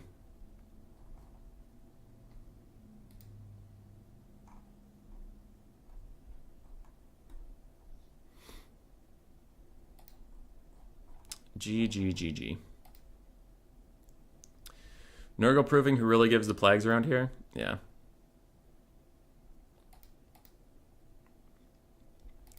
Easy Nurgle victory. I don't know about easy. It was tough.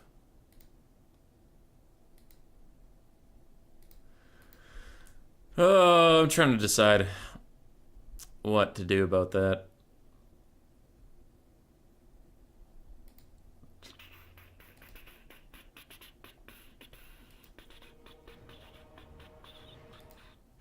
GG's nonetheless.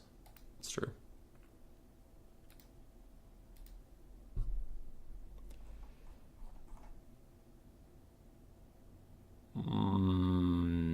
Okay.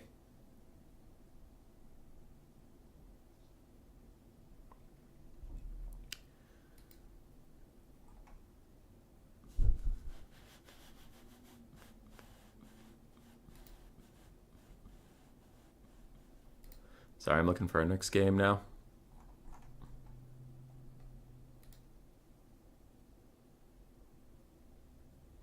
When new patch? I honestly would have expected Tuesday.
Okay. We could just follow King DD. But I do try to differentiate between who we are streaming around here. So I pinged another player that's playing.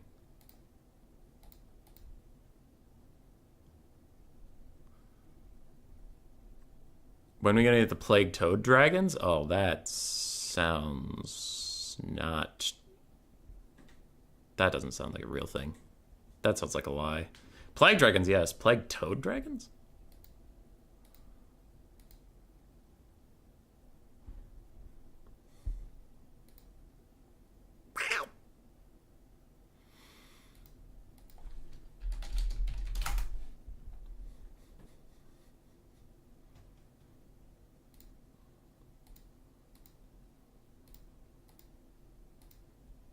All right, just looking for the next game. Give my voice a rest after screeching for 20 minutes straight during that. Dun, dun, dun, dun, dun, dun, dun. So there's also... Here's the bracket while we wait. There's also Wabzi and Atsukak. They've got to be getting done soon to go fight Alexander. You'd think. Bran Harlandy did advance to fight Salinator, who advanced over Necknot. And then Rurik did beat Titus.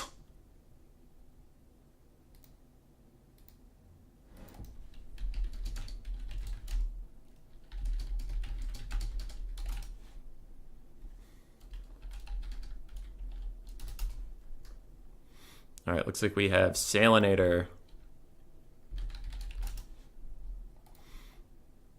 versus Bran Harley.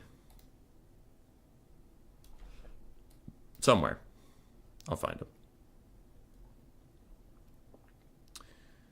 Salinator.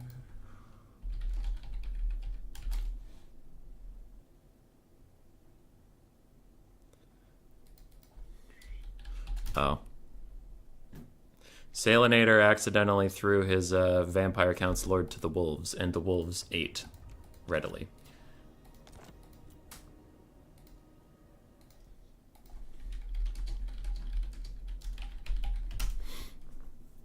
All right, I need a spectator slot, and then we'll get right in there. Salinator is currently down 1 to Bran Harlandy, who's been in the stream chat quite a bit asking us questions, so maybe we are live coaching him to victory. Maybe we're the cheaters. It's a tabletop edition unit. Let's look it up. Huh. Later, Edwin.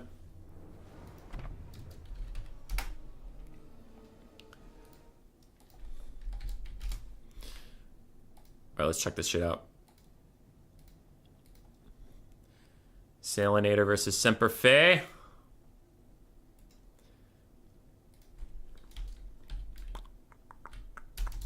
Salinator 2303. And for everybody's convenience, I am just going to use Semper Fae, since it's actually on our screen, and I don't want to confuse anybody. Damn you people having different Discord names than your Steam names, than your Total Tavern names. Oh wait, that was a 1. Leave it alone. Vampire Coast versus Norska. I've played this recently-ish. It feels like shit for Norska.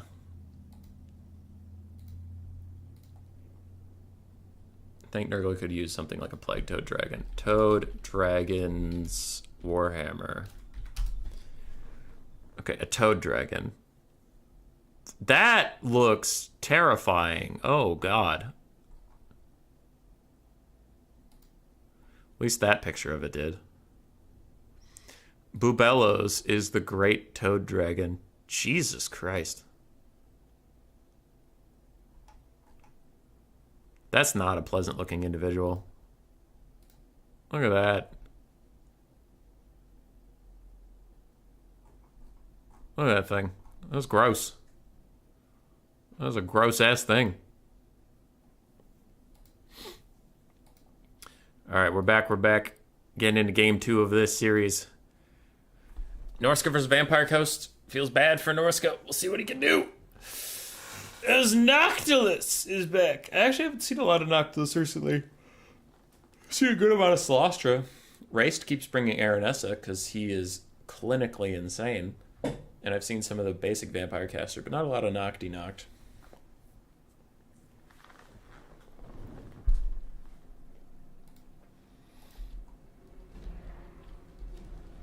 Tarmakan rides a Toad Dragon. We should see it in Nurgle's DLC. That'd be fun. Toad Dragon's definitely guaranteed. Might be only amount, though. I actually do like the Beastmen suggestion for like some Ungors for each roster, though. Could give some of these factions a Vanguard and stock option.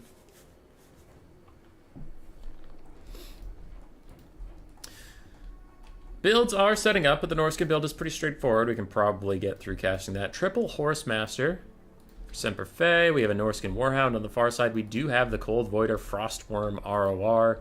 Wolfric the Wanderer on horseback with Fight or Die, Hunter of Champions, and Seafang, paired with a Shaman Sorcerer of Fire with Burning Head and Flaming Sword of Ruin. Frontline of Marauders, including the Icehorn Marauders, and then we have a single Marauder Champion, 2 Marauder Champions, and the Brutes of the Hound, Berserkers Unbreakable ROR. Where's Harkin, though? Luther Harkin has not scaled well with Ultra unit size, so now he's a very expensive meh Duelist Lord that's just kind of bad. On the other side, for the Vampire Coast, we have a front line of Zombie Pirate Deckhands mobs, 2 Depth Guard, 2 Zombie Pirate Gunnery mobs with handguns, 2 Mortars, 2 Rotting Prometheans Gunnery mobs with an ROR, Lamprey's Revenge, 2 Animated Hulks, some more polearms, and Count Noctilus on foot with Pit of Shades, his summon, and his heal.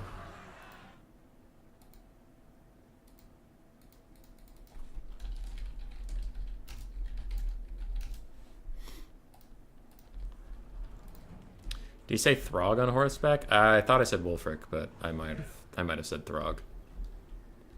A Freudian slip.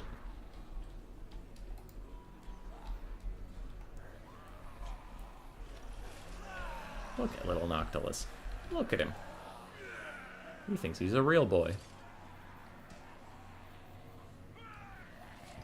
Nurgle needs better anti-large. I wonder if they can implement a unit with something or a mechanic to help them, since the only units that have large are for Marauder Horsemen. Oh, yeah. Yeah, it is weird that Nurgle has literally no, like, halberd or spear units of any kind. No anti-large toads.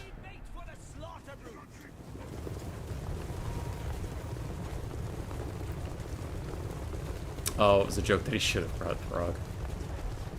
I think Throg is generally better, but Wulfric might have a place here. Might. I mean, Seafang can do well against Depth Guard, I guess. Throg's a... Well, Foot Wulfric's a less easy target for handgunners. On a horse, he's just as good of a target as Throg is. Mortars firing in onto the Icehorn Marauders and the Brutes of the Hound, doing surprisingly good damage at the start, and an ambitious Burning Head attempt, but a good dodge from Salinators. Not going to take too much damage from that. Handguns are already firing? That seems weird. Stuff seems out of range for that, but okay. And the Burning Head curves violently into the back line, but good job turning his handguns. Oh, I think he's shooting at those things, but coincidentally, he also dodged a lot of the Burning Head with that. Handguns firing now at the Icehorn Marauders, and Mortars still making them pay for daring to exist. Ouch. Ouch. What up, Strix? How you doing? Cold Voider is here. Looks like he's going for a breath attack, but will he do it fast enough, or is he going to take a bunch of damage? It looks like here comes the breath attack, plus a Seafang shreds the Depth Guard, but now the Cold Voider does have to move. He has to get out of here, and it looks like he is turning. He is going to start running now. So about a third of the health off of him to about kill a Depth Guard. I guess that is fine. Skirmish Cav in the back are getting shot, though they are taking their day out on these Rotting Promethean gunnery mobs. Holy crap. And another Burning Head into the back line. That one kind of went off at a weird angle. It does start the crumbling on these deckhand mobs, but it could have been aimed a little better, unfortunately, for the Vampire Coast. That entire gunnery mob of Rotting Prometheans is going to die to those Marauders. And the dogs actually managed to snipe out a mortar. So pretty good trades on both sides. Wulfric is in the front line now. He's going to be careful about staying into combat with his Lamprey's Revenge. It looks like he might want to get out of there. More Marauder Horsemasters diving in. This time they are acting as dog-type units, and these dogs need to run away. It looks like their leadership will maybe do that for them as they do peace out. They don't really want to fight Noctilus and a summon. There are 2 summons out right now from good old Noctilus. Big Pit of Shades from him as well. Gonna nuke down the Marauders and the Marauder Champions of Semper Fi. And a breath attack from the Cold Voider attempts to help Wulfric through his scenario. Kills some more Depth Guard. Does a little bit of friendly fire to our boy, the Wanderer. Mostly still kills Vampire units, though. And this is generally why I think this matchup can be tough for Norska, is just like the explosions of the Mortars and Bombers, though there aren't any Bombers here.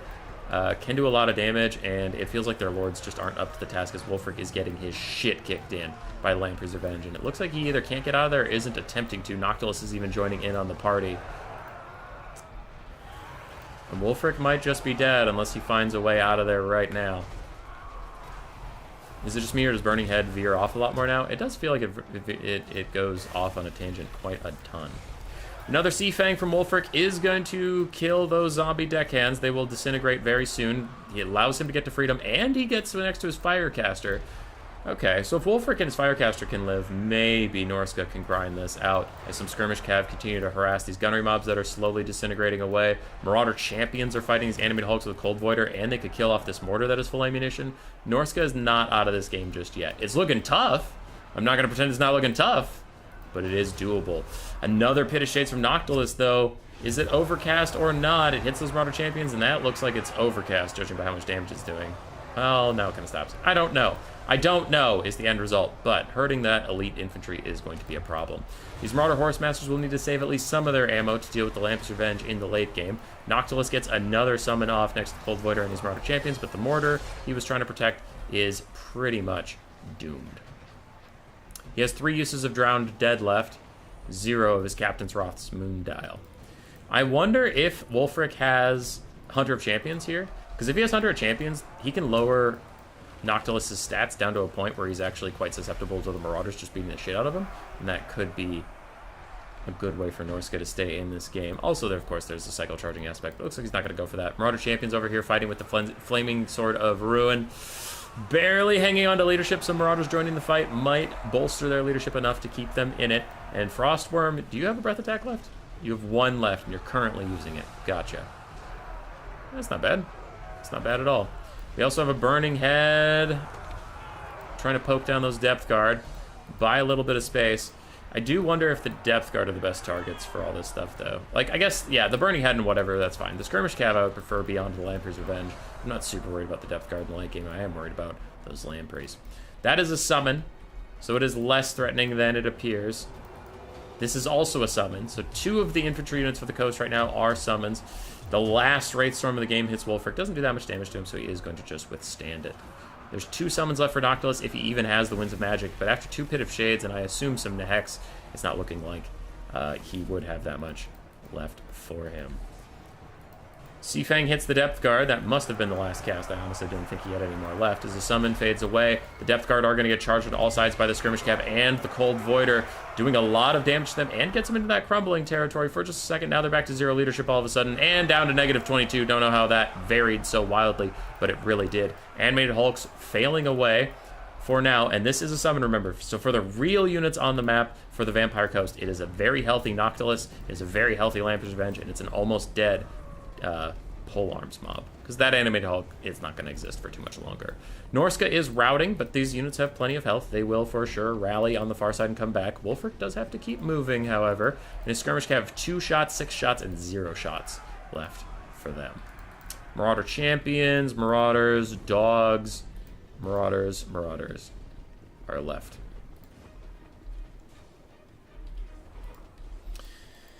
Wolfric, if he can stay alive, offering Fight or Die in the late game plus Hunter of Champions onto Noctilus could be pretty huge. Also, effective cycle charging from him could be pretty big. But for right now, man, Marauder Horsemaster is doing a lot more than I remember. Burning Head right on target, hitting those deckhand mobs. Now, a good dodge from the Vampire Coast player, Salinator, is making him work for it there, but still, get some crumbling with that burnt leadership debuff, all that stuff. Dogs are going to go attack Noctilus just to be distracting for a second. Oh, some of these Marauder Horsemasters have chevrons. That one has a triple gold chevron. Okay, that might explain where some of this extra damage and shit's coming from. And Wolfric just commits to the fucking fight with the Lamprey's Revenge? What is this? Are you insane? Oh, I am so scared for this. I mean, if it works, that is a desperate gamble. But if it works, that could win him the whole game. But if Wolfric dies here, it loses in the game. So it's like 50-50, all in, all my chips on the table. We're ending this now one way or the other. Lamprey's Revenge are taking significant damage, but so is Wolfric. Now he has gotten unsurrounded by killing some of the models near him, but he probably has to back off, just take the win, especially with the Cold Voider diving in, and all these Skirmish Cav. They're doing a lot of damage to that Lamprey's Revenge, but Wolfric has to be careful about his HP, and he does rout for the second time. So if he routs ever in this game, he is going to straight up die. Invocation to Hex trying to keep the Lamprey's Revenge in it as they fully surround the Cold Voider, who has been left to the wolves per se, though these wolves look an awful lot like crabs. Noctilus runs in and hits him in the back of the head. Marauder Horsemasters charging in out of ammunition, trying to support the fight any way they can. And another summon comes out from Noctilus. He only has 1 more maximum if he even has the Winds of Magic for that. The Flaming Sword of Ruin is cast, and the Skirmish Cav finish off the Lamprey's Revenge, though it's too late for the Cold Voider, who straight up dies to Noctilus's attentions. Everything is running away. Something has to turn on and fight, though I'm guessing that is more of a lapse in micro than an actual malicious decision. So something has to come back here and fight this summon.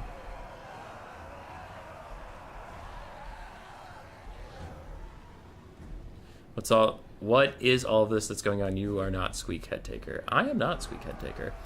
All right, the horsemen now have attack orders to come back in. It looks like.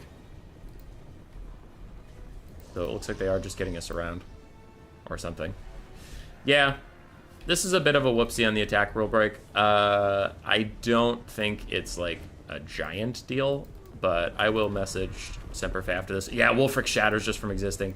I hate that, man. It happens so much to me with Wulfric recently. I don't know what his fucking deal is. There was a bit of a break there for a while. Now it looks like Norska is setting up a surround, so that's like obeying the attacking rules. It definitely just seems like some newer player micro mistakes. I get it. He's trying not to engage with the summon. Like, I'm understanding that, but you still have to attack with something, so. Now he's going to throw dogs at it, but the summon disintegrates in front of his eyes. And the Marauders are all committing now. I don't think they have what it takes to kill Noctilus. They have no ammo left. All of these units are low on HP. And as soon as Wulfric reaches that white line, which he is booking it. And you still have a Pit of Shades? Oh, shit, you still have a Pit of Shades. Oh, no. It is a disaster for the Norscan player. As all of them get hit with this Pit of Shades, a mass rout comes in. Oh, no. Aaron, you think he just wanted to regroup? Yeah, like, he still has to attack with something. That regrouping phase took quite a while, so I think that there was, like, a minor rule break in there. I'm not thinking it's a giant deal. I'll just message the player afterwards and just be like, hey, just be careful. FYI. We are trying to be, like, nice and lenient and stuff. What the fuck was that? That Shaman Sorcerer just got a giant hit off onto Noctilus, but it's not going to matter. After that Pit of Shades, man, everything's so low, and as soon as Wulfric gets off the map, this shit is over for Norska. That Pit of Shades was huge. That Pit of Shades was huge. How does he have that much Winds of Magic, man? He used all of his summons, used some Invocations and Hack, and he cast 3 Pit of Shades. That is wild. But yeah, I said it a million times, but I was saying it for a good reason. As soon as Wulfric goes, their leadership spikes down enough that Norska just can't hold on. And they all rout. GG.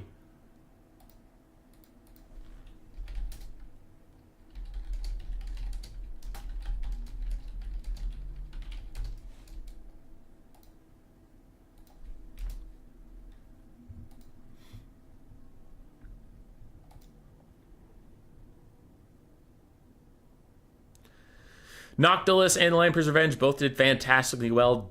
The Depth Guard were very effectively kited out, both by the Skirmish Cav and by Wulfric with his Sea Fang and some Burning Heads. Burning Heads don't do that much Depth Guard, but still did good there. Winner of Game 2. So you. Sorry. Salinator was asking me who picks for Game 3. Handgun mobs and mortars did very well. Animated hulks were just kind of blockers, but they did not get a lot of value. And this gunnery mob, not the Lamprey's Revenge, but the other gunnery mob, actually got shellacked. For Semperfe, Wulfric was all right. Like, he played all right with Wulfric. I just don't like Wulfric because for some reason his leadership sucks and he just keeps routing for no reason. And his HP pool is low and I hate him and he's dumb. Firecaster did okay, not as much value as I would expect, but he cleared out a lot of chaff. Marauder Champions did fine. Skirmish Cab did fantastically well and hung around to the late game. Marauders did okay. The Cold Voider was also quite nice, and the Dogs did well. GG.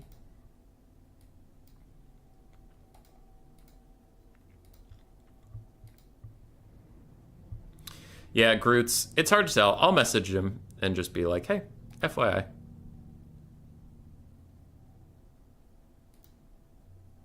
Though, actually, Brand's been in the chat quite a bit, so you might just be listening to me right now.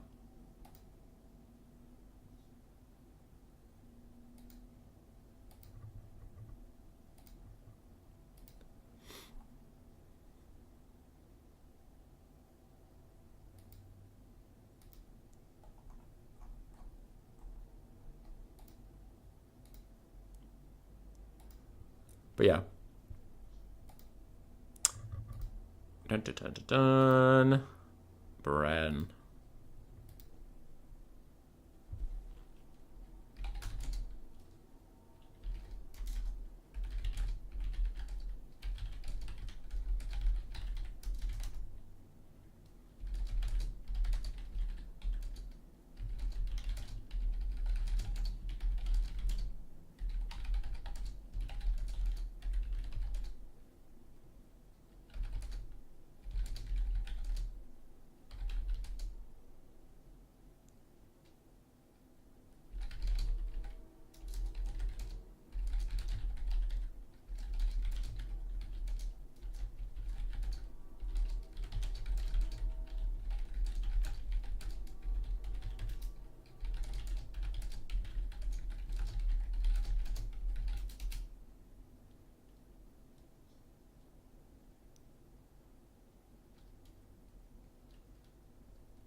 Sorry, I'm talking to that player, just kind of explaining the thing.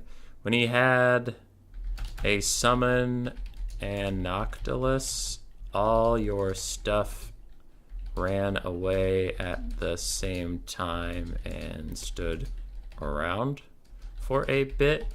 Then you got a nice surround with horsemen running behind him,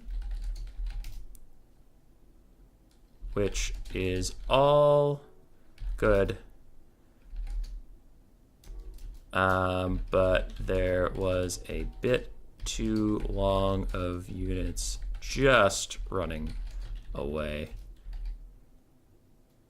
and wanted to let you know.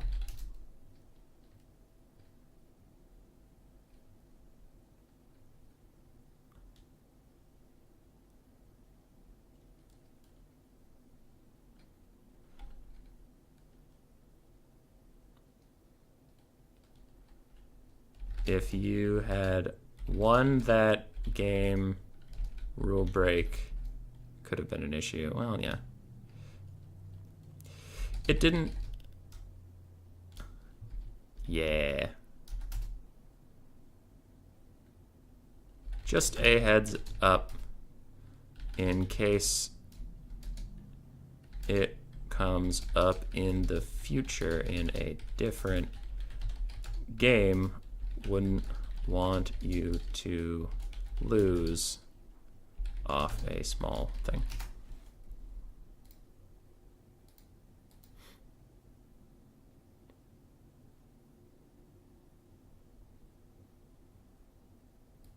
All right.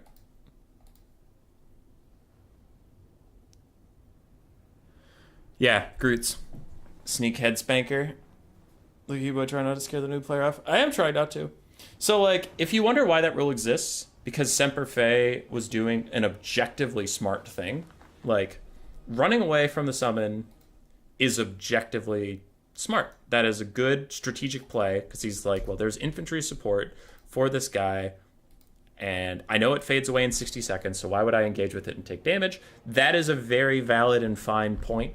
But, like, the rules aren't in place for that situation. They're more in place for, like, your opponent. I mean, you have, let's say, 5 Glade Riders with spears and an Eagle Lord with Spirit Leech and your Wood Elves, and your opponent has just infantry and a Lord left.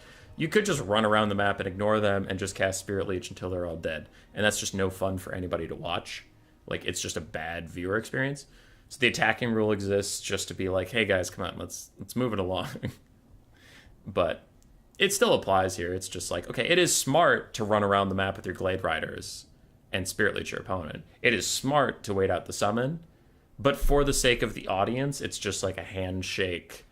Let's do some stuff. I had been waiting a long time for this Pit of Shade, such a moment. Yeah. That Pit of Shade's won the whole game. That was fucking sick.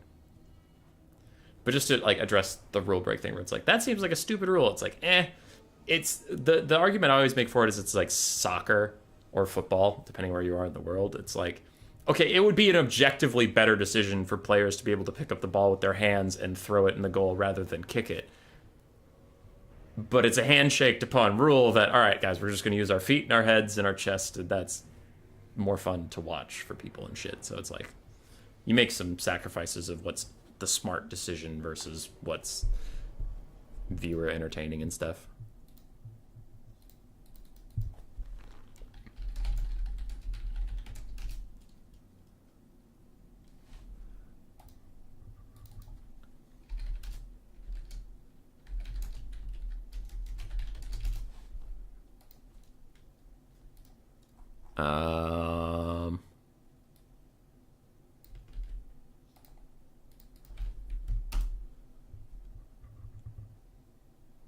Yeah, he was asking if he could pick Tomb Kings again, and I said no.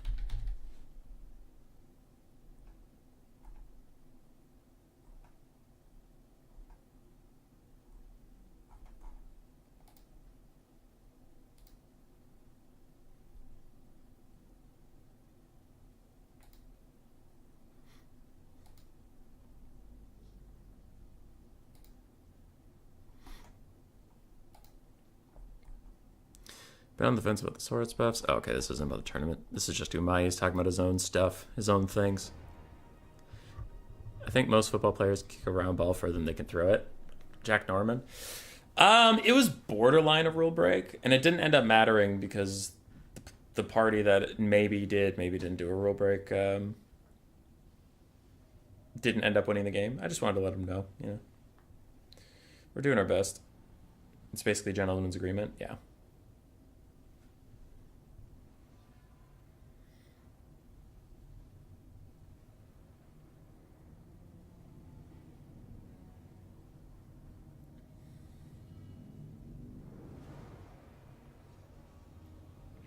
Yeah, so I've been talking to Semper Fi a little bit, and he's saying like he played 3 multiplayer games before this tournament, and that this is his first tournament he's ever participated in. And that's kind of astonishing, man. I end up in this headspace, and I know it's wrong. I'm explaining to you that it's wrong, but while I'm saying this, don't be like, well, obviously that's wrong. I know. But I keep getting in this headspace that like all of the good players that exist are in the small community I'm in. You know what I mean? We're like, oh, like anybody who's really good at multiplayer is going to be in Turin's tournaments or Anticity's ladder back when that existed, or like my tournaments or my ladder now that exists, or like, you know, I would have heard of them. I would have seen them. They would be in BBB Season 1. They would be in ODMs, tournaments, all these things. So then whenever I host a new player tournament and get some new faces, I kind of presume that all of them are going to play in like the campaign traditional fashion, you know, where it's like, oh, I have this tiny box and I'm not going to micro my units very well. And when I have skirmish cav, they're going to like stand and shoot while getting shot at by archers and taking a lot of damage. Like their army comps aren't going to be very good.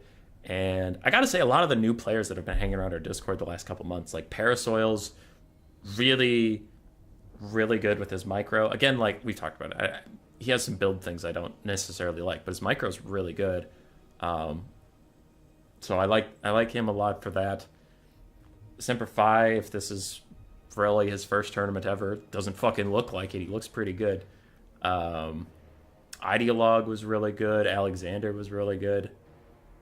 Last Monday when we were running that tournament, they're Smurfs. They could be Smurfs, but I am still seeing mistakes in their gameplay. Like, and not to be a shitter, I've been singing this guy's praises the whole time. Semper Fi played great for a new player and stuff, but like, if he was a Smurf, I don't think he would have made that last mistake where he piled all of his Norscan units at the same time onto the same guy, where Pit of Shades could kill them all. Like, a really veteran player would send in 1 or 2 units at a time. So, I mean, if they are a Smurf, they're a Smurf of not, like, Void Lulls. They might be a different account of another mid-level player.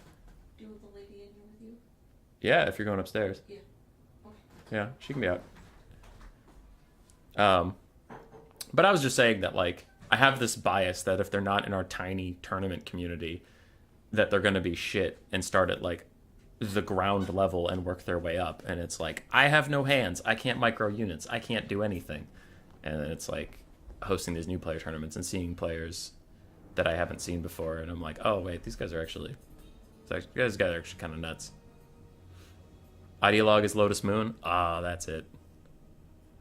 Semper Fi is actually Falcons. Hellnators talks on Soothsayer. There are good players in single player too. Yeah. That's what I'm saying. That's what I forgot. I was acknowledging my bias.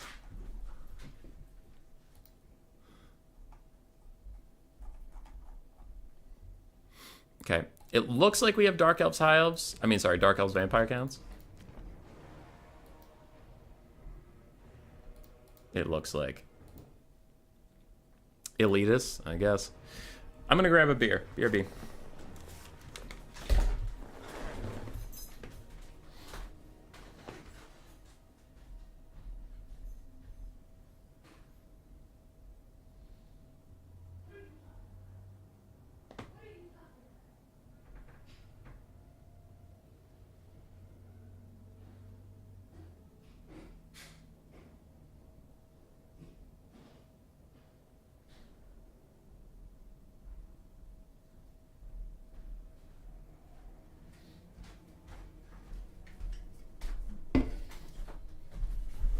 Oi.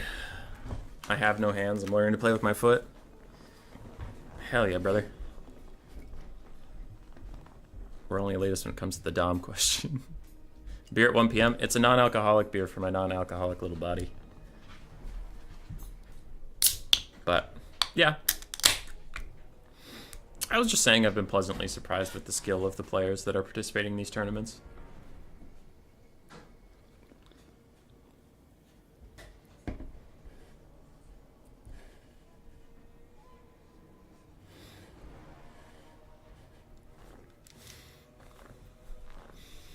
We're always happy to see it, man. The last real wave of new players, because like they, new players always kind of join in, but it definitely feels like the longer I've been in this community, they come in waves. The last wave around Immortal Empires, we had some pretty good players. Sir Groots was in that. I feel like Everchicken was around a little bit before Immortal Empires, but I really started noticing him around Immortal Empires. Booj, Fat Kid at Recess. Y'all joined us and stuck around. So, hopefully some of these faces stick around.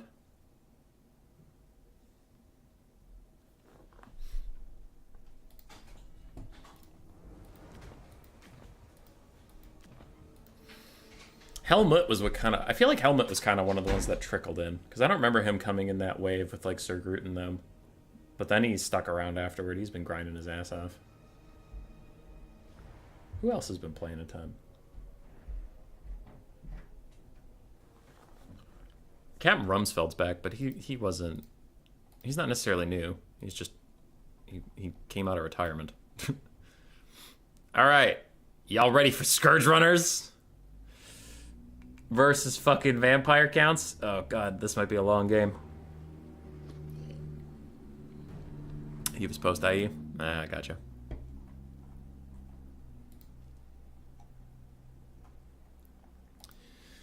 More PvP maps on official would help tons. Are you talking about Dom? Filthy Domination game mode? No. Dom for sure needs more maps.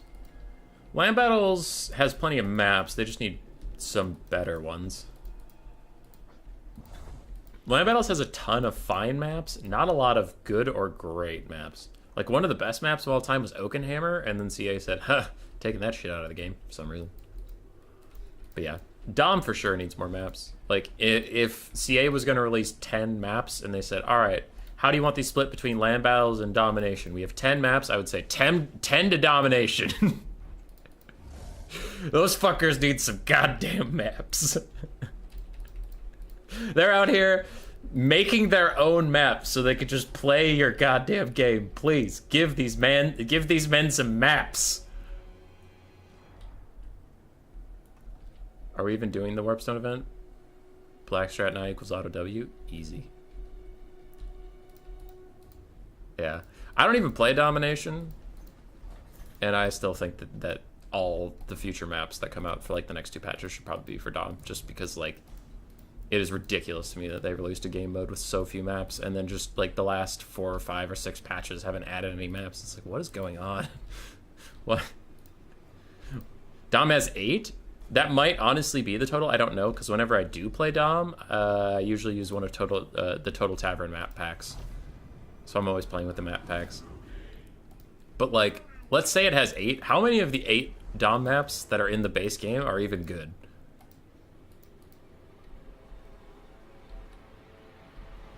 Yeah.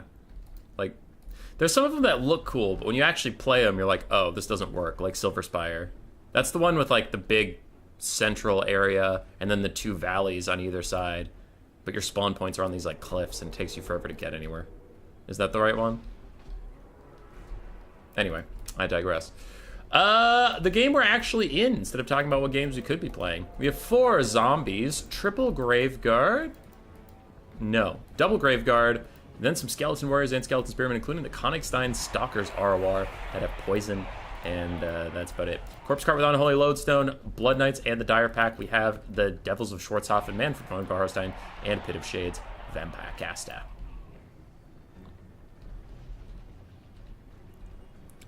Most would say 2 to 3. Yeah. On the other side, for the Dark Elves, we have an old way of trying to play against Vampire Counts, which I am worried is outdated. 3 Coldland Knights, 4 Scourge Runner Chariots, which I think the Fruit Rules only allows 3, but, you know, we're being mild today. And then Malekith, my concern is that Scourge Runner Chariots, after the nerfs, just do not do a lot of damage. Like, they're an okay unit, but you can't rely on them as your main source of DPS. So I think the Vampires have a pretty decent shot if they're patient, which I know you as a viewer groans, and I groan too, but if he wants to win the game, the Vampire Counts player has to be patient. And these Scourge Runners are just going to fucking run out of ammo. Like, no big deal. As long as he doesn't, like, offer up Manfred or the Blood Knights to just take the damage for free. We'll see. Manfred dives down onto Malekith. He is trying to get a little bit of damage onto this guy, forces Soul Stealer out of him, which he immediately gets. Stand Your Ground is popped from Malekith, giving him some impressive melee stats, but it's not enough really to hold off the charge bonus of Malekith, plus his little friend, the Vampire of Shadows. So Soul Stealer is going to poke him, and it looks like now they're still opting into the fight as Scourge Runners try to shoot them, but I don't know if this is intentional. He did put himself behind Malekith, and that did offer some serious line of sight concerns. But Manfred has to back off now. He can't fly into 4 Scourge Runner Chariots. Like, that is just suicide. Blood Knights are fighting Cold One Knights. Looks like a 3v2 fight over there, though they do have some spearmen coming to help them out. So I think in the end, the Vampire Counts will come out ahead on that trade overall, raw damage-wise, but losing your Blood Knights and Dogs probably isn't worth it. So I do hope they back out and just get some healing, because Vampire Counts, especially in this matchup and with this build, but in general, Vampire Counts don't want to trade 1-for-1 with you. They want to trade health with you and then back off, get the health back while you don't, and then take the fight again. They don't want to, like, Blood Knight for Cold One Knight trade. Yeah, I'm good with that. It's like, I'd rather fight 2/3 of your Cold Knight, you fight 2/3 of my Blood Knight, and I'll come back later with a full Blood Knight. Nice breath attack. Tried to poke Malekith, ended up poking the Cold One Knights, but that is not a bad choice at all. Scourge Runners are shooting him, though, and that's why I'm not liking taking this engagement past the front line. Your front line's doing really good. I think you should just fall back to them. And the Devils of Schwarzhofen actually exist. I kind of forgot this unit was here. They're apparently just eating up some Bleak Swords. They could maybe be harassing the Scourge Runners, as this Shadows caster might just be doomed. Hopefully her Immortal Will can give her some healing and buy time while Manfred clears out the front line. And with no front line, very wounded Cold One Knights in multiple places, and Scourge Runners, I mean, they're going to run out of ammo, and they're going to have to deal with this infantry somehow. And these Chariots aren't the Chariots of old. They ain't going to do nothing. What stage is this, please? I missed it. This is second round, so, like, not even quarterfinals. Oh, this is quarterfinals. Yeah, we're in quarterfinals. Nice. Killing it. All right, Malekith dives back into the mainline fight. Scourge Runners, you can see a little bit of what I was talking about. Some of them are under half ammo. Malekith's chilling. Like, he has plenty of healing left to get. Shadows Caster's plenty of healing left to get. And this Blood Knight and Skeleton crew over here have just been doing the work, pushing off one Cold Knight. The other one's trying to run away from him now. But again, that Blood Knight should be falling back a little bit to get some healing. He doesn't want that thing to die. Manfred throwing out Spirit Leeches onto Malekith, keeping him nice and poked. And I do personally like that the Dark Elves, the Vampire Counts are avoiding the Scourge Runners entirely. They're just not bothering. They know they can't chase them. They know they'll take more damage if they chase them than if they just tank through the damage. And they know in the late game they'll become entirely useless. So it's all about trying to survive at this point. Though I will say Manfred's been a little too gung-ho about committing to fights with Scourge Runners shooting him in the bum. These Vargeist also overextended. They are going to get caught up by the Cold One Knights. I hope if they can get to safety, that's great, but they should probably just commit back onto the Cold One Knights and die valiantly, because they're kind of fucked. Like, they are very caught out. So I hope that unit gets a little bit for its efforts. Scourge Runners firing at Malekith and Manfred and Malekith. Too many M names, because I was also getting Malice tongue-tied in there. And Manfred needs to fall back. He has plenty of healing. I'm kind of sounding like a broken record, but it is really your strategy here. And the Scourge Runners are just getting free shots onto Manfred, which is for sure a mistake. As Malekith getting sniped out, like, the Vampire Cats are getting good damage, but they're letting Manfred get too low, and he is going to die. Blood Knights in the distance with Skeleton Spears did catch those Cold One Knights. Like, everything besides the central blob fight is going okay for the Vampire Counts, but they're just opting in too much. Manfred's taking too much damage. Now he's crumbling. You can't cast Invocation Heck while you're crumbling, so he needs positive leadership to be able to do that. He does walk away as a chill wind hits everything, and if Manfred can get back into the sky, get some healing on himself, he's going to be fine, but a Soul Stealer's hitting him, so he needs that healing right now. He's not going to get it. He takes a huge shot from the Scourge Runner Chariots, parks his buns up in the sky, throws down a breath attack as his dying wish onto Malekith, but it does more damage to his Vampire Caster as Malekith continues to dodge, and Manfred does actually get a heal off on himself despite his negative leadership, but the Scourge Runners are still poking him from a distance, and he is going to land back in. Getting that charge bonus will stop the crumbling for a brief second, but no, he will continue to crumble. He will continue to die. This Vampire of Shadows really harassing out Malekith. I'm kind of surprised the Devils of Schwarzhofen, if he was going to commit this hard to killing Malekith, like sacrificing Manfred to the Scourge Runner Chariot Gods and all that stuff, I'm kind of surprised he didn't also throw the Devils of Schwarzhofen in here or something. Like he let the Scourge Runners shoot, which is fine, but he didn't mitigate what they were shooting at. He just kind of let them shoot Manfred entirely to death. So I have some issues with that. Is it worth to put some unit away and wait for the Global Dark Elves bonus? Maybe the Cold One Knights.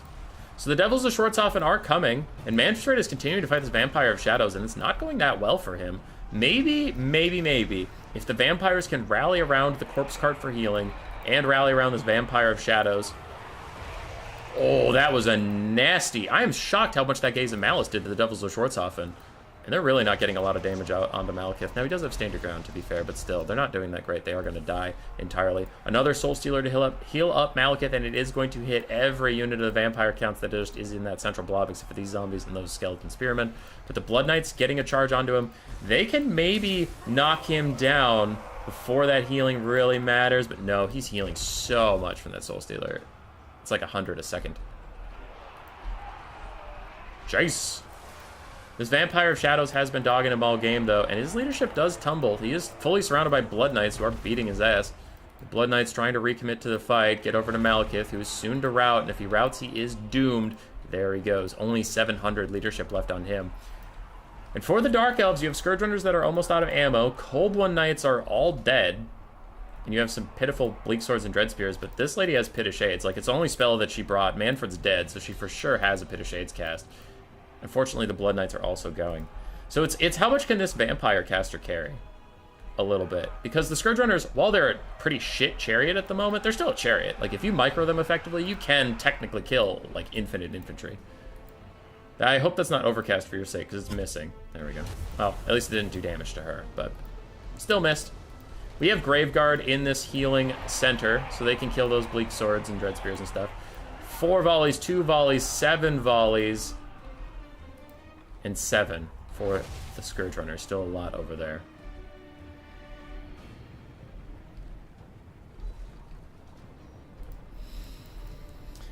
So the Vampire of Shadows is going to dodge around for a bit. Her heal cap has been reached. Ooh, those Scourge Runners are getting good shots onto her bum. 3, 1, and 5 for the volleys left. Vampire caster starts to dive onto a unit to dodge. That is perfect. That is perfect. Lovely play there.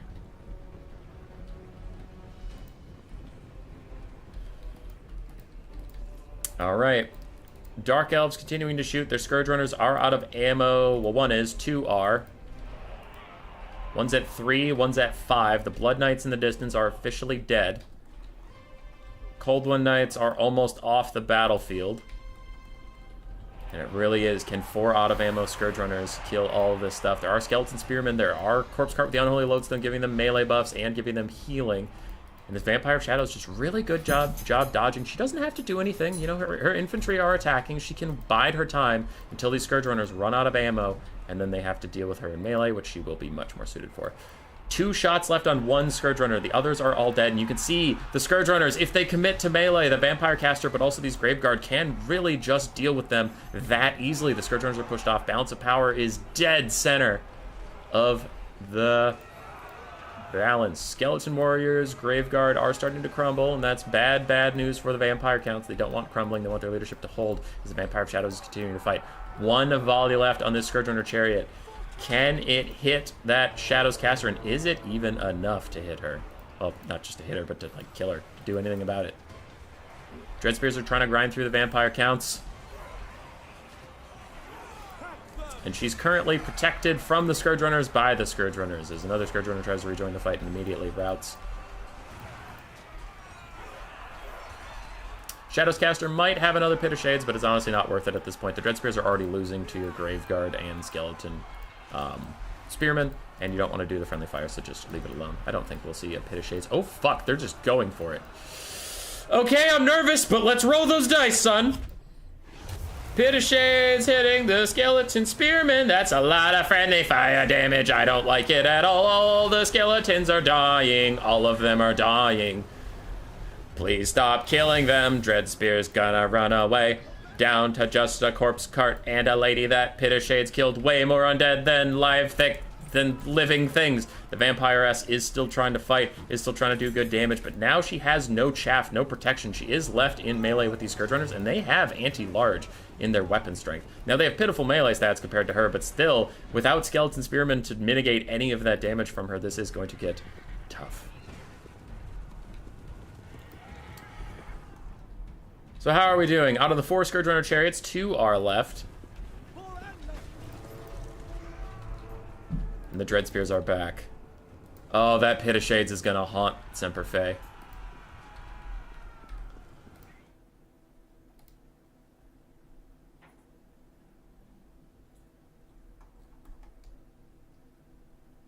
Alright.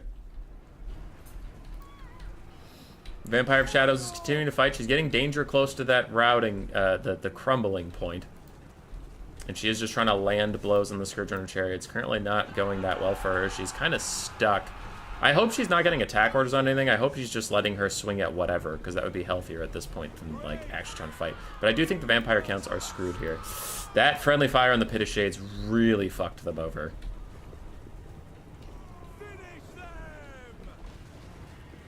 The bug fix was Scourge Runner shooting extra missiles, and their missiles have pen of infantry, so they hit much harder than the stat line implies. The crumbling is coming in for the Vampire Caster now. She actually manages to rally briefly, and the Dread Spears are going to be pushed off. And the balance of power is favoring the Vampire counts right now, but I just do not see it. Especially if she keeps, like, fucking around and not hitting these Scourge Runners. Because that is not doing her any favors at all. She finally gets a good shot onto that Scourge Runner. The other one is going to pile in now. And I do just want to see her health. 600. She's still getting poked down by these Scourge Runners, and she's just not swinging back fast enough.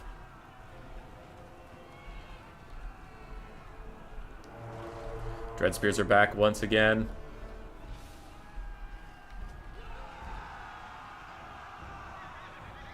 She needs to swing. She gets a swing off, but it's not doing that much damage. She's at 344 weapon strength because of the wounded trait.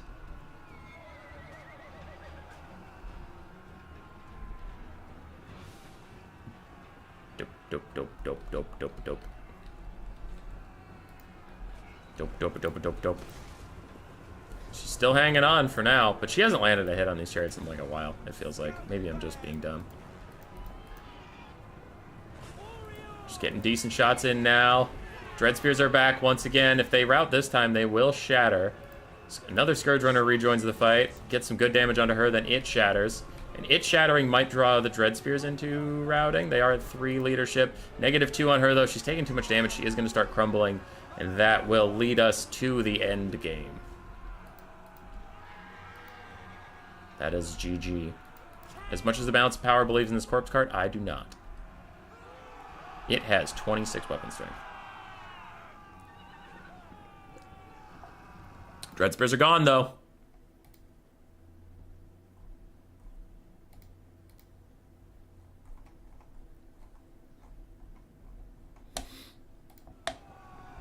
Oh, man, he wants that Pit of Shades back. God damn. Brutal.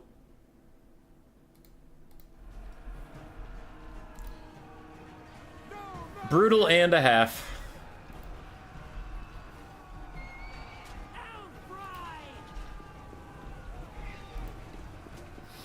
Alright.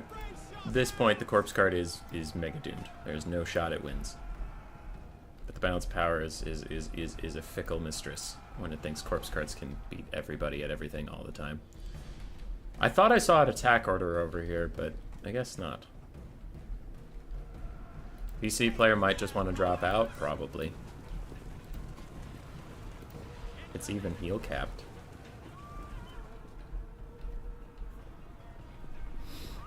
It can't attack back. Please, let us leave. Nah, the corpse card's got this. I think you're on drugs.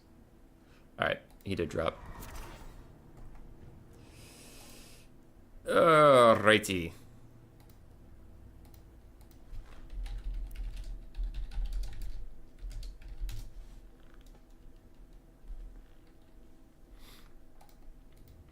Scourge Runner Chariots, pretty good value across the board. Coldland Knights mixed, and the Bleak Swords and Dread Spears got eaten for breakfast. Malekith with 4,750 damage value. Manfred von Karstein, 2,700. His Vampire of Shadows, also 2,700. Really did like that pick. Graveguard, Carningstone Stalkers did okay. Skeleton Spears, one of them got 1,000 value by helping out with poking those Scourge Runners and Knights and all those things. It was the one that followed the Knights off into the flank. Blood Knights and Vargeists. Blood Knights did well, Vargeists did not. Dogs got murdered. And Zombos did okay.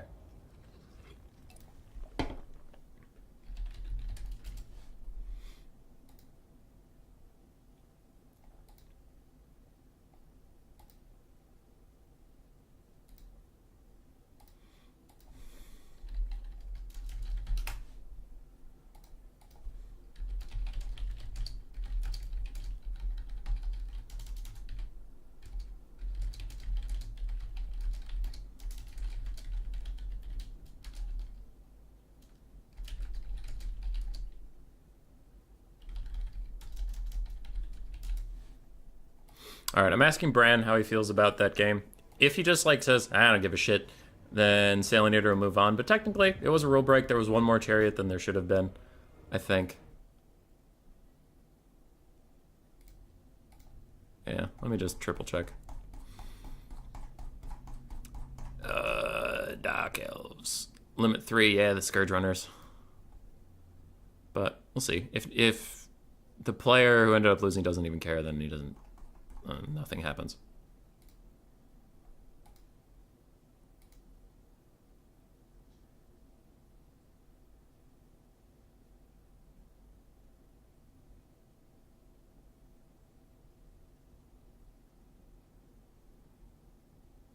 Always typing.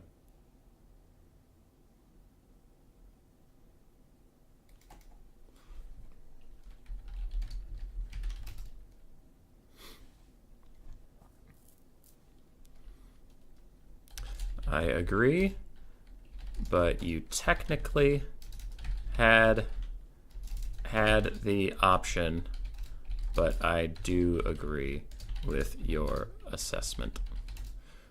All right.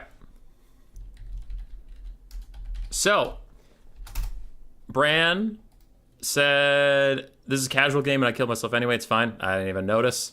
And he said it didn't decide the game. So he is conceding. Your opponent said, all good.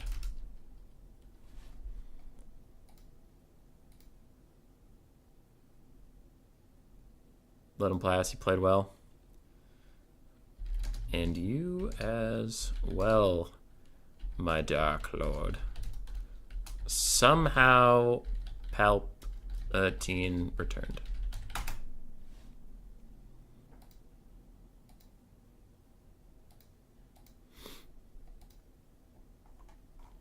God, so many rule breaks. Everybody's a scumlord besides me.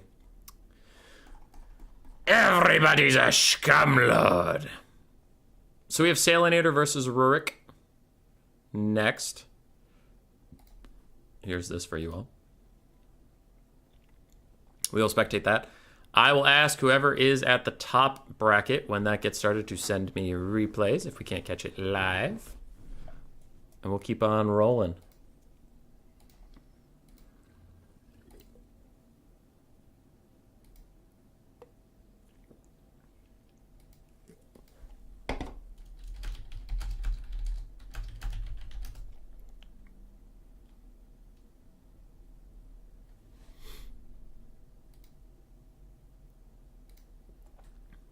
Okay. Let's go find Salinator's lobby.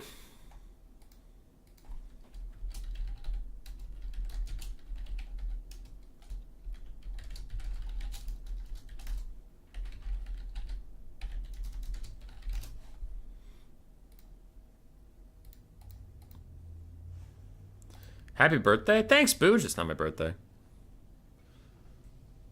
Damn, who needs Human Boy to cast high-level pro tournaments? We got plenty of sweat action here. 4 only allows in BBB. Was a rule break and definitely might have been the difference. Cool Umbrella? Yeah, but the player didn't seem to mind. He said it's a casual tournament, and he's like, I'm not going to make a fuss about it, and I appreciate that. And I think that was nice. So, you know what? We're just going to take it. 4 scourge runners too many? Yeah, it's limit 3. You're a scum overlord. Thanks for the stream grind. Anytime, Spirit of the Gorg. We have done 8 streams in 7 days.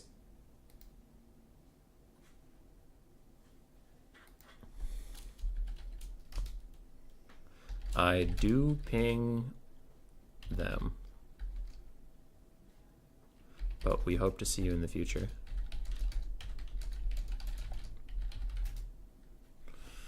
Alright. So, he was saying he will participate in the next new player tournament if he knows it exists, so I have to be on top of my fucking game about announcing these things. Can't slouch. For Human Boy's birthday? What the hell? Unhappy birthday. Yeah. Okay. What do we have? Where's the lobby? Give me a lobby. Is this it? Hey, I found it. Let's go.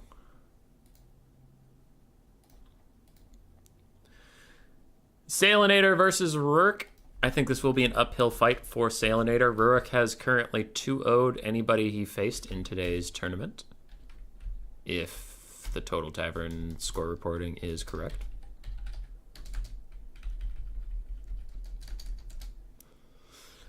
So see how he does. See how he does. Who did I predict to win today? Rurik and Helmet. Helmet's still fighting King DD.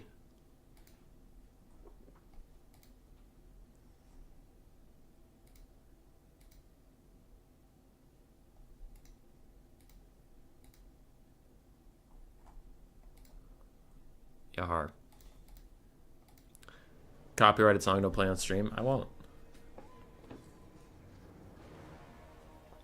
Do we really have? Okay. Rurik's Chaos Dwarfs is just blank, so I doubt he actually got them. I keep forgetting we have global bans in this tournament. So yeah, I imagine Chaos Dwarfs have not made it through the global ban. Cool Umbrella, I know that was a typo, but I like pretending it wasn't. Yeah, that's not a big deal. It's not a super sweet tournament. Oh, okay. Just come in here, so yeah, your tournament's not that cool. Not that sweet. It's a pretty lame fucking tournament, Hummus Boy.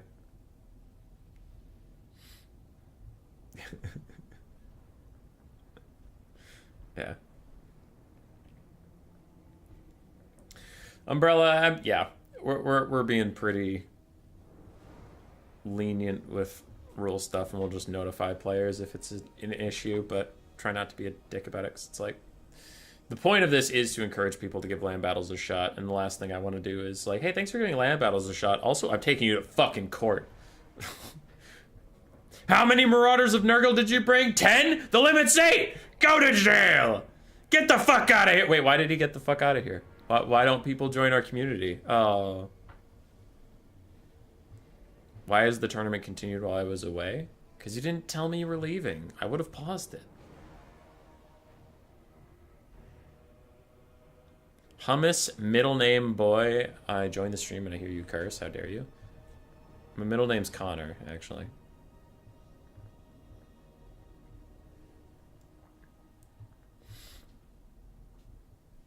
It's pretty middle of the road.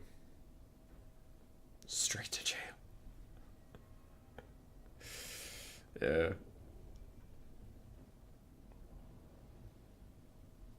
Alright, Salinator is currently hovering the build he brought last time, and Rurik's on the Chaos Dwarves with no build, so I assume they're just doing picks and bans, and that these are not actually the factions, so... Hang on. The fact that you can pay more to make Corn Marauders worse to weapons makes me giggle and kick my feet. That is pretty funny. Oh, I had a rant I wanted to go on! Okay. If you care about super mild spoilers about the Malice Darkblade books, you should turn away. These are super mild, though. It's like an offhand comment between two characters, but the fact that one of these characters is in the story is the only spoiler here. So, Malice Darkblade has had a shitty time. He's just had an awful go of it. And he gets dragged into Malekith's court, and he's an outlaw at the time, and he's like, that's it, I'm getting executed. And Malekith and Marathi stare at him, and he's like looking back at him. And at this point, he thinks he's fucking dead, so he just starts like shit talking Malekith all day, which is honestly really funny. And then Marathi finds it funny. Malekith does not, but he honestly appreciates his spunk. So they both kind of get along to liking Malice a little bit. But Malekith's still like, I'm gonna kill you probably. And so Marathi's like, by the way, this guy like straight up has a demon in him. And Malekith's like, what? And Malice is like, oh fuck, the jig's up. And all the guards just descend on him, and all of a sudden, and Marathi's like, but it's chill. Malekith's like, what the fuck do you mean it's chill? That is the least chill thing I've ever heard. And Marathi's like, no, it's chill. And he gets increasingly frustrated at her. They have a little bit of back and forth. But here's the part that's funny to me. So Malekith is not happy at all about Malice having a demon in him. Like, he was not informed of that for letting this guy just walk into his house. Like, he is very concerned. He's not frightened, but he's like, we should probably deal with this. And Marathi's like, nah. And he wants to, behead him, have sorceresses deal with his soul, all that shit. Like, he wants to just be done with this. I got a message.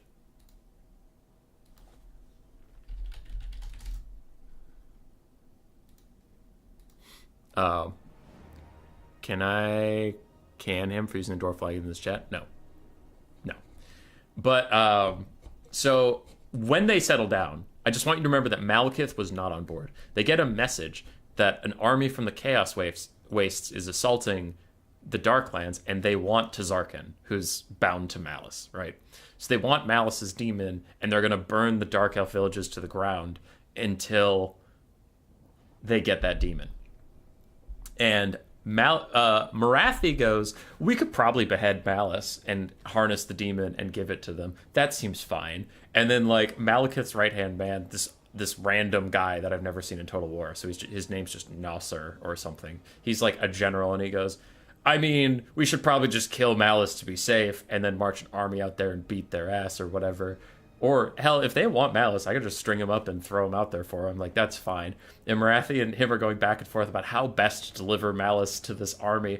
And Malekith slams his hand down, and he's like, they fucking invaded my country. We aren't giving them shit. The only thing they're getting from me is a bunch of lead in their goddamn face. Get me a bolt thrower. And I'm like, that is the correct response. that is the response I wanted. So I really like how, like, Marathi and this other guy are ready to bend over backwards and just, like, hand this army whatever they want. And Malekith just gets pissed off and says, fuck no. But then here's the thing that makes no sense to me, is he turns to Malice and he says, you led an army once. I remember the incident with Hag Grafe. All right, go north to Grond, and you're going to command that city during the siege, and you're going to break the siege of these Chaos guys until I show up. And I'm like, what? No, what? No, what? And then later, Nasser, his, like, right-hand general man who's, like, so big and badass, and he is kind of badass, he goes over to Malice, and he's like, hey, Darkblade, I'm super cool and stuff. So, I just want you to know that Malekith has you completely boxed in. Like, he's got you totally fucked. Do you think you're super cool? You think you get to lead this army? No, it's just a trick. We're just putting you in that city so the demons attack Grod, the best defended city in all the world, and we're gonna put you in charge of it to spit on your grave, because you're a fucker. You're a dumb piece of shit, Malice. And Malekith knows that, and that's why he's so cool and his dick is so big. And Malice is like, I am truly trapped. Here's my question. Marathi revealed to Malekith that this guy has a demon inside of him that the Chaos Host is after. Now, she didn't say, and the messenger didn't say, whether or not it was malicious intent they wanted Malice. Maybe they just wanted their demon back. Maybe they want to be led by Malice. Maybe this army wants to ally with Malice. So Malekith, the only person in the room who doesn't trust this, demon spawn man, turns to the demon spawn man and says, go to my best defended city, take it over, and use it to stop the demons. And my brain is like, in Malekith's mind, this fucker could just open the door. Like, if Malice is in league with the Chaos Host in any way, he could just, like, say, oh, I think our tactical decision is to sally forth with our knights, run them outside the city, get them massacred, and then, like, jam the door open and let the Chaos Horde in. Like, Malekith has no idea what Malice's relation is to these guys. He just says, fucking go for it. So he gives, like, the least trustworthy person in the room command of his army, because, like, he is using him as bait. He knows Malice has to be in the city, but he can be in the city as a prisoner to lure them in. He doesn't need to be in charge of the fucking thing.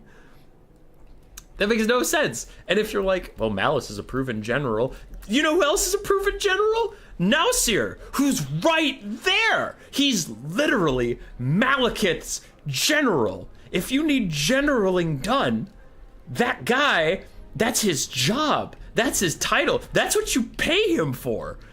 And if your argument then is like, well, if Nausir's gone, who will command Malekith's army? Fucking Malekith will!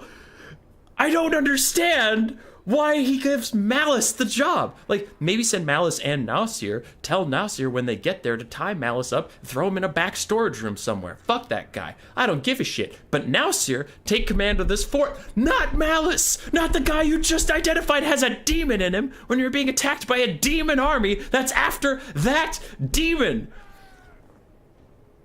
Why? Why would you give command to him? Now we, the audience, knows Malice isn't gonna fucking do anything dumb. He's not gonna give it to the demons because he hates the demons. We know that, but Malekith does it, and he gives it to him anyway.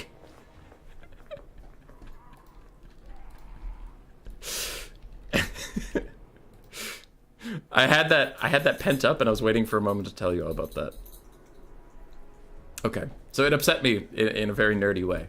What do we have here? What's going on? Rurik versus Salinator.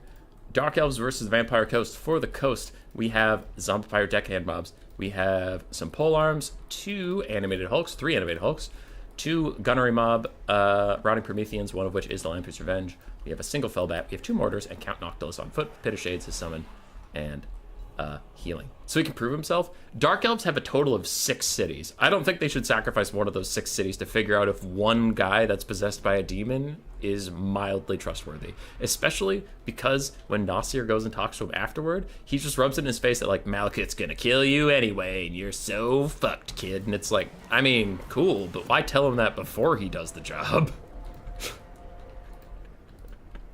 Dark Elves love shooting themselves in the foot. Oh, he has 2 hand cannons. I missed that. He does have 2 zombie pirate hand cannons. How did I miss that? That's actually pretty cool, Victor. You got me back on track. On the other side for Rurik, we do have Dread Spears, Bleak Swords, Black Arc Corsairs, Witch Elves, Supreme Sorcerers of Dark with just Soul Stealer, Triple Shades, 2 Harpies, 4 Harpies, actually. Oh, and there is 2 Scurvy Dogs in the Vanguard. So double Vanguard play going on here. I would have thought all elves would hate demons. It's complicated. Dark Elves have a pretty sizable Slaneshi cult. Like, very sizable. Malice deals with it in some of his books, but that's more spoilers than is necessary for the point I was getting across. But yeah, Malice fights an elven cult of Slanesh at one point.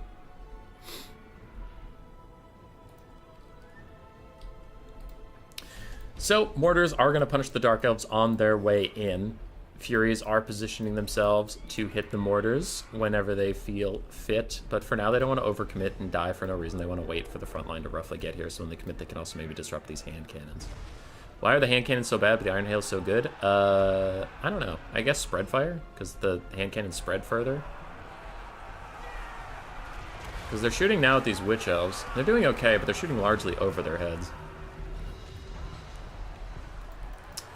Quick summon from Count Noctilus is going to disrupt the Shades for a little bit. Entire Witch Elf has died, and I love how these Fellbats are sacrificing themselves to stop the Harpies, who the Harpies are actually committing to the ground. So the animated Hulks are going to run over here and get some decent damage down. Now the animated Hulks, their armor piercing isn't very useful there, but still, it's a decent trade for them. Witch Elves did get through the front line. Oh, those are Black Corsairs. Black Corsairs got through the front line very briefly, but were pushed back with their low health after that ordeal, and some Shades are getting Pit of Shades. Shades getting Pit of Shades. All right, this is good. This is good what's happening here. And hand cannons are lighting up the Supreme Sorceress of Dark off screen. How could I let that happen off screen?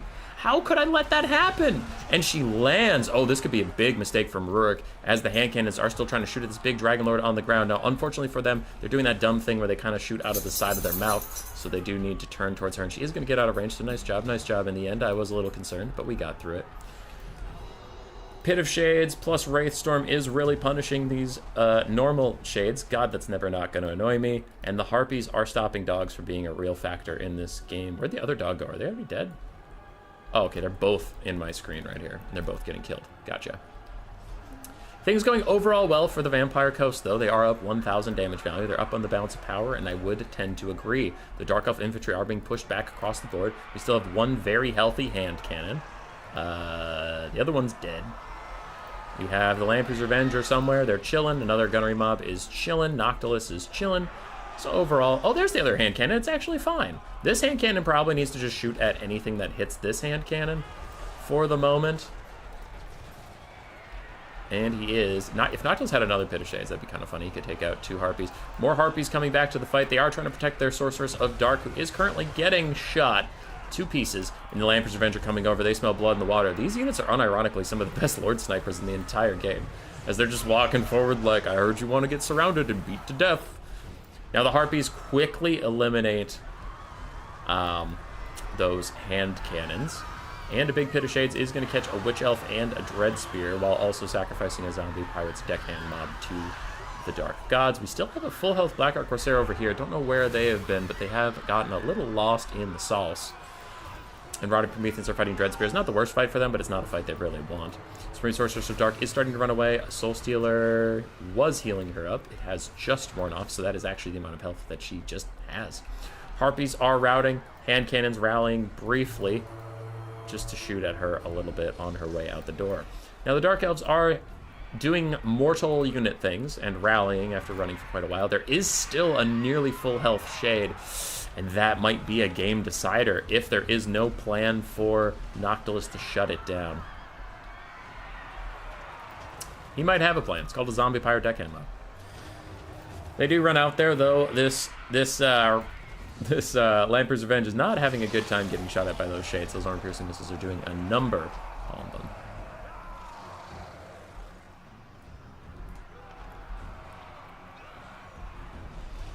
Malekith is a secretly good church character. Knew all along generic Warhammer edgelord number 54 would do the right thing.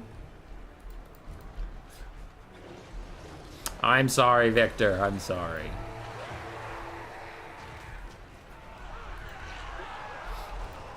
Coops, that's a pretty funny meta reference. But moving on, both the crab units have teamed up on this Black Ark Corsair, and honestly, he might just need to sick these guys onto that last healthy Shade and keep them running, because Shades don't have 360 or anything, and these guys have 45 speed to 42. But yeah, those crabs do kind of need to close with those Shades. Now this is a good pick onto a Black Ark Corsair, just where it's not going to be enough. These hand cannons are somehow still alive and offering a little bit of poke fire onto that lady who got hit with a Wraithstorm, but then her counter Soul Stealer will finish off this unit and give her plenty of healing. I think, based on her heal cap, she should have 1 more Soul Stealer in her. So Black Ark Corsair unit went from full HP to about 1/3 in the blink of an eye. The zombie summon still chasing the Shades off into the distance, but the Dark Elves are starting to come out on top. Overall, they are withstanding the undead tide, and this looks familiar as we get down to just Noctilus and Lamprey's Revenge. So actually, Noctilus is getting a little low too. How you doing, everybody? He doesn't have the hunger. He doesn't have regen when he's in melee. With hate, all things are possible. Dude, Malice has some really good quotes. We love Malice in this house. Balance power is about even, slightly Dark Elf favor, and I would agree with that assessment, especially if there's another Soul Stealer in the tank for this lady. She can just throw it on Count Noctilus's head and really put him on edge. Lamprey's Revenge have healed up quite a lot since we last saw them, but that really won't matter. That's like 2 Shade volleys away from being a dead unit. I think it might be Ogre for our friends, the Blue Elves. Do you need to check a tournament thing? I'm also getting pinged. Why? Who dares ping me? Helmut and Alexander. Okay, I will message Helmut and tell him no matter what, get me replays. Tourney opponent. Helmut, where the fuck? Send me replays, win or lose. Okay. Done and done. So what's going on? Shades who have rallied are shooting at the Lampi's Revenge, whose healing cap is coming within sight. In the distance, animated Hulks and zombie pirate deckhand mobs are crumbling away while chasing down some last vestiges of Dread Spears. Meanwhile, these Shades, full HP, are firing in on Noctilus and crew. The last Soul Stealer of the game does come out as another Wraith Storm is going to hit these Shades, but I think it's too little too late for the good old Vampire Coast. That Soul Stealer is going to whittle down their forces rather significantly. And they're in a catch-22 a little bit. If they save up a Pit of Shades to catch these Shades, God, I hate that is a thing that I have to say out loud.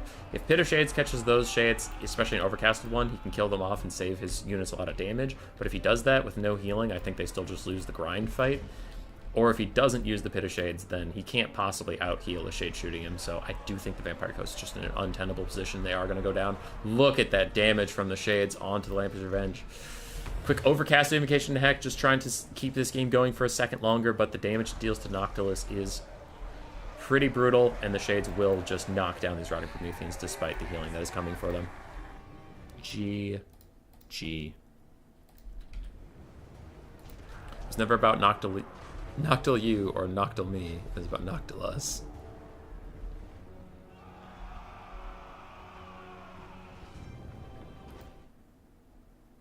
Hopefully no buildings exposed. God damn it, Cyrus, pinging me. How dare you. That breath attack straight up just killed Blackheart Corsairs and not Noctilus at all. I find that very funny, but it's still over.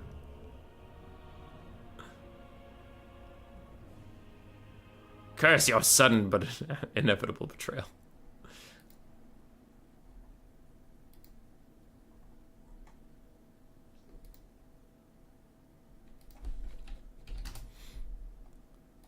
Alright, now my mods are asking me if it's my birthday. Uh-oh.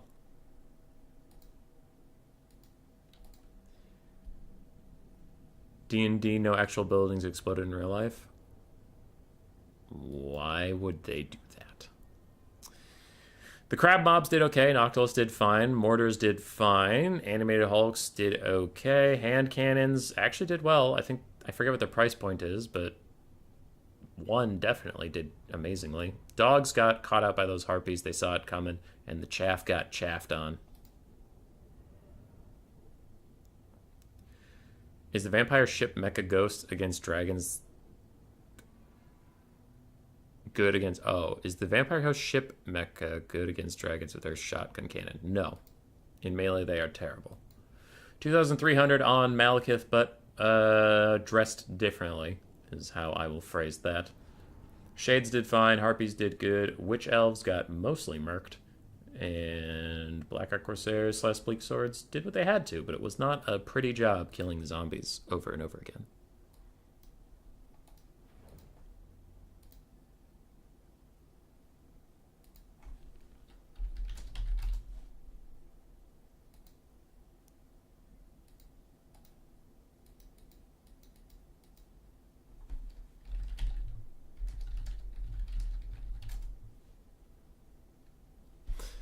All right, Rurik will advance to the finals. Salinator, apparently...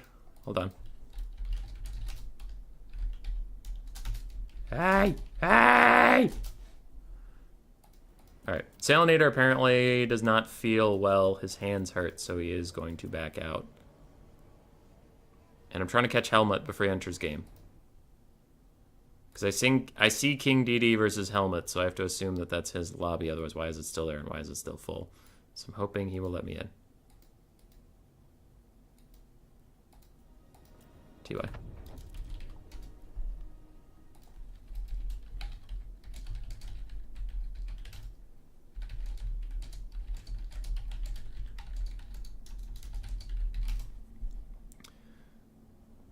Okay. We caught him. So this is the other semi-final. We have Helmut versus... Actually, who the hell? Who is this? It's Alexander. Oh, hey, what up? All right, he plays Undead really well. Got it. Got it. And for the stream's sake, Rurik is advancing to the finals. That just hasn't been reported yet. So we're up here. We have a semifinal and a final left. So 2 best of 3s, then we'll be done for the day. And both of my people I voted were going to win are still in it. Helmut and Rurik.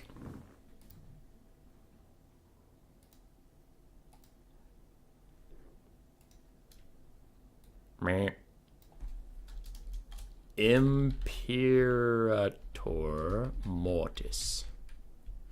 The other side. Helmut. Helmut is his YouTube and a Discord name, so I'm going to go with that. Because on Steam it's the whole thing, but I pass.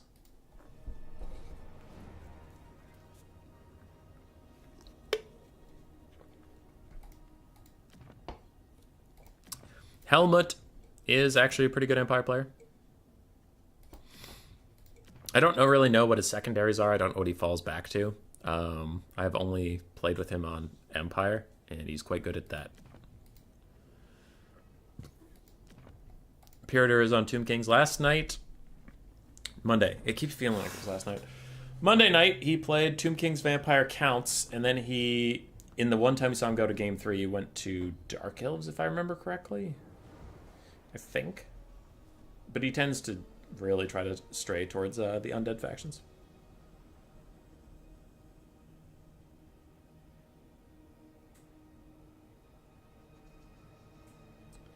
He uses all the fog or mist-looking spells and abilities. Would that be like Fog of the Damned from the Vampire Coast?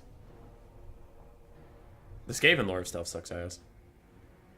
I swear I can't hear you. What?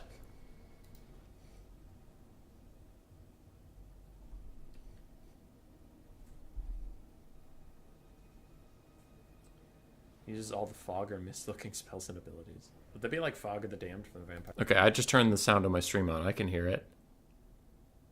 I might have just been thinking.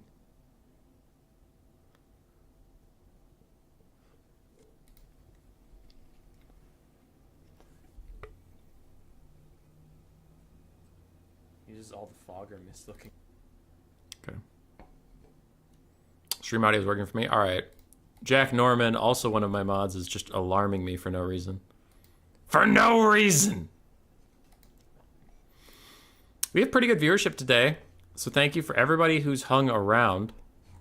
We do appreciate having you guys here. If anybody is not subscribed, please do that. I do hate to ask, but like, man, subscribers drive the YouTube algorithm like you have no idea. So the more people that subscribe, the more people it recommends it to, and stuff like that. So hopefully you are enjoying the live streams, and hopefully you'll throw down a sub. If you're just not feeling it, you don't want to sub, that's fine. I gotta throw out the ask. I gotta throw out the ask.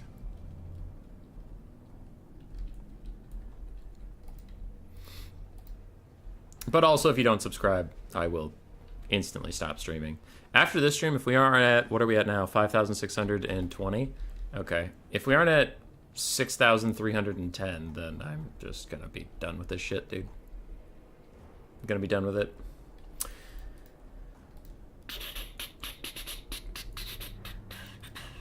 Army still setting up. Don't really want to start casting because they'll move them underneath me. So let's just all wait a second. Just chill out. Be like Malekith, kids. Know the wrong answer and do it anyway.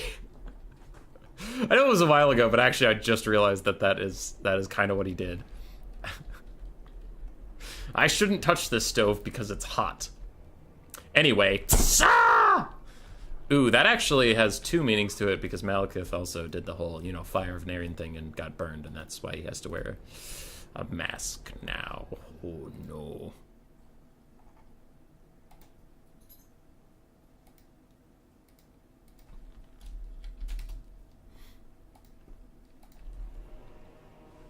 Subscribe to the second account. All right, what do we got here? We got the Templehof Luminarch, a Luminarch of Hysh, Swordsman frontline for the Empire, Free Company Militia mixed with handgunners. Ooh, Free Company Militia. That's pretty spicy. They can hold their own in combat. The only handgunner here is the Silver Bullets. We have some Halberdiers as a backline and 4 Empire Knights with Balsar Gelt in the sky with Final Transmutation and Searing Doom. And the Luminarch Was shooting at Arkin, but he dodges at the last second. For Imperator Mortis / Alexander, however you want to call him, we do have 2 Carrion, a Sepulchral Stalker, ROR, the Eyes of the Desert, 2 Nehekar Horsemen, 4 Melee Ushapti,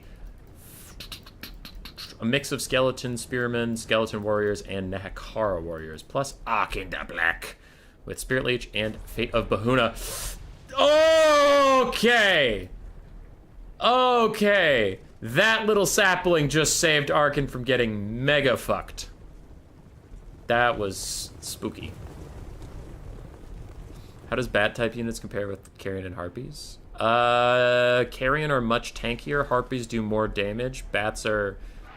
I think they're cheaper than both. But I think Bats are less tanky and do less damage than those. So Harpies are the DPS one.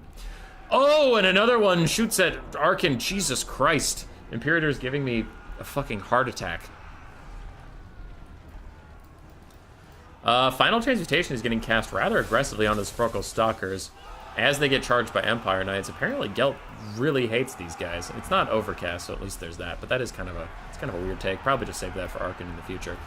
Meanwhile, Arkin was successfully hidden. So the Temple off Luminarch moved to shooting at some Ushapti. Not really going to do too much damage there.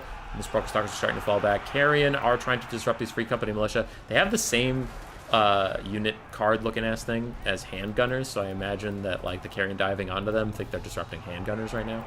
Arkin throws down a summon onto more Free Company militia. Now stopping the shooting is still stopping the shooting, and this could be a good engagement over here as Nehekar Horsemen paired with Ushapti should beat Empire Knights. Should is a pretty key word there. Luminarch of Hysh gonna fire at Arkin, who's caught in his own troops. He can't move, he can't run, but can he dodge? This is the only thing I care about now. This is me now. The fuck was that? How did you miss that bad, you dumb piece of shit? Okay, whatever. Anyway, that was abysmal. That was the worst shot I've ever seen in the history of shooting things. Ushapti's starting to get their Realm of Souls healing, which they desperately need, as some of the Skeleton Spearmen are getting through the front line. The rest are kind of piling up a bit, so they do need to keep moving. Luminarch of Hysh still trying to hit Arkin for the first time this game. Empire Knights in the distance are falling back. I don't want to miss a Luminarch shot because that could like decide like the whole game and stuff. Sepulchral Stalkers end up defending themselves in melee. Good for you, my friends. That Realm of Souls healing probably did them wonders. Meanwhile, Halberdiers are doing a lot of good work on Ushapti, plus with all of the shooting. Certainly those Ushapti are having a bad time. But this is where it gets scary for the Empire. Empire are similar to Skaven in a lot of ways, and one of those ways is things go quite well for you at the start, and once your backline gets compromised, it goes pretty badly pretty quickly. Another undercast Final Transmutation on Arkin, and that was a good shot from the Luminarch of Hysh. It fires down the line of the Ushapti, hitting like 2 or 3 of them on its way through. Tomb Kings are behind in the balance of power, but you do have to remember they have their tier 3 of healing and an Ushapti summon that could come out, and so much of the balance of power is in the Luminarch, Temple off Luminarch. If it gets caught like it is right now, if it dies like it is right now, that balance of power is going to shoot up for the Tomb Kings. Big Searing Doom straight up nukes the Skeleton Spearmen, like entirely kills them. Goddamn. Goddamn. But a Free Company militia is trying to shoot at some Ushapti. Instead, I summon an Ushapti upon you, and I curse you with no more fun having for you. The Eyes of the Desert continue to fight for their lives against these Empire Cav, and they are doing quite well for themselves. Another Spirit Leech onto Sky Arkin. Balthazar, I forgot his name for a second. Doing a little bit of damage there, but you can see balance power is creeping back towards the middle as the Templehof Luminarch is probably toast.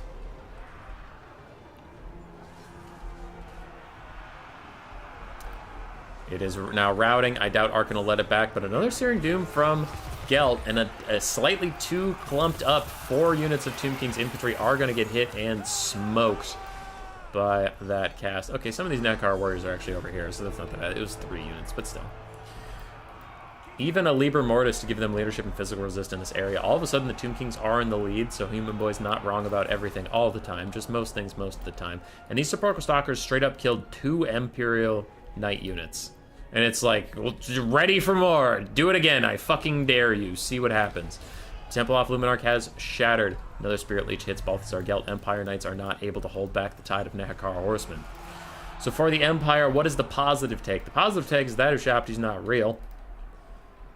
And after you realize that Ushapti's not real, we have 2 almost dead Nehekar warriors, 2 quite injured Nehekar horsemen, some Skeleton Warriors and Spearmen that are crumbling, 2 healthy Nekar Warriors, and 1 healthy Ushapti.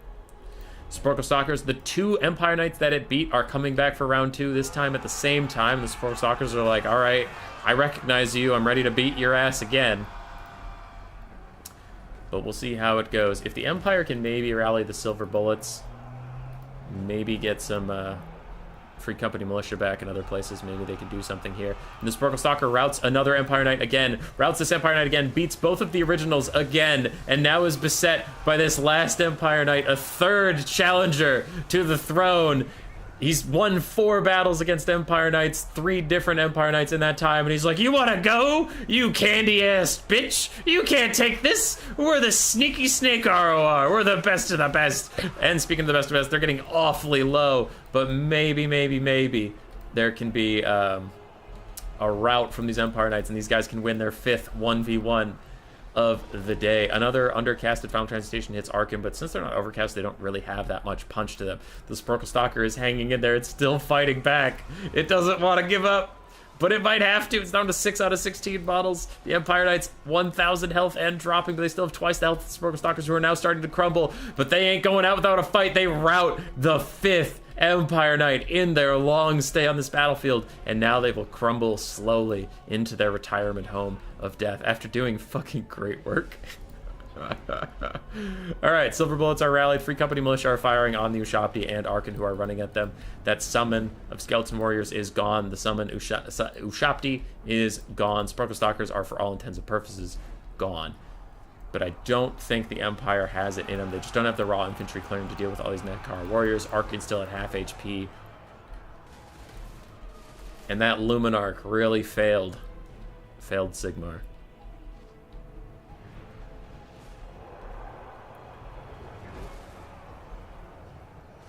Does he know they're anti-large? It does not appear so. Big Searing Doom, trying to keep the Empire in this game, does just nuke down those healthy-ish units, and these Nekar Warriors are forcing the Silver Bullets to run into Ushapti, which is not where they want to be at all. And crumbling has begun for some of these Nekar Warriors. Halberdiers still fighting, still chilling. We have Free Company Militia running over to the fight. Now they are going to get these other Nekar Warriors also crumbling.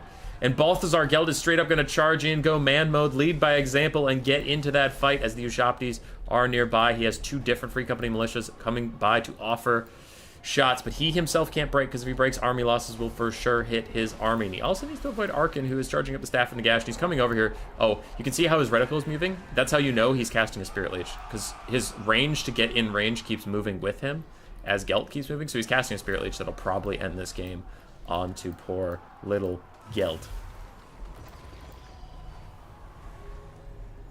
Empire Knights are rejoining the fight. Oh, but there's like a very healthy Ushapti in the distance, and that's definitely dragging the balance of power with him. And that is it. The Baneblade approaches.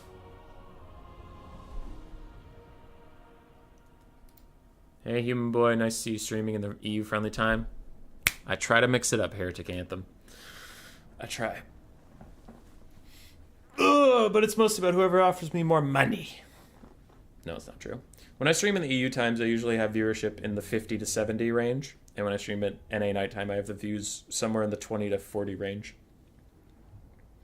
So most of my audience is awake at this time, or if I stream at the nighttime, then all the EU people are asleep, except for the Phoenix King, who's strangely always awake. But I do like to mix it up, you know. The NA night crew deserves some love. They deserve some tournaments they can play in. Alright. No more Stalin. What do we got? Arkin's Black. 1900 value. Sepulchral Stalker ROR. 1700, baby. Beating all those Empire Knights. Doesn't give a single fuck. Ushapti's mixed value, but overall pretty good. Nekar, Nekar Horsemen overall good value. I mean, like, they didn't pay for themselves, but they chased down a lot of Free Company Militia and stuff. Nekar Warriors did fine. Carrion did fine as disruption pieces, and the Skeletons were murdered for the Dark Gods, but that's kind of their role. So overall, the Tomb King's build did perform admirably. Balthazar Geld also did a lot of work. His Searing Dooms especially did more damage than I would have expected. The Final Transes I would have preferred if they were overcast rather than undercast. The undercast just doesn't feel like it does enough damage to be worth the Winds of Magic, but If he did that too often, he wouldn't have enough for the Searing Dooms. And I think even if he just snipes out Arkin, he probably still loses that game. So I don't think Gelt was misplayed too much. Halberdiers did okay. Swordsman did okay. The Free Company Militia didn't do as well as I would have hoped. Silver Bullets did fantastically. And the Knights, unfortunately, too many of them were just sacrificed to the Sparkle Stalker ROR. And really, you can talk around it as much as you want, but the Temple of Luminarch just did fuck all that game, and it really screwed over the Empire. So, like, we can kind of mamby-pamby about was it worth it for the Empire Knights to fight the Sparkle Stalkers just to stop them from shooting for a bit? Maybe not, but also taking like an 1,800 gold piece that just missed every single shot, except for some on the Ushabtis, is pretty brutal. So, that is a ripping piece.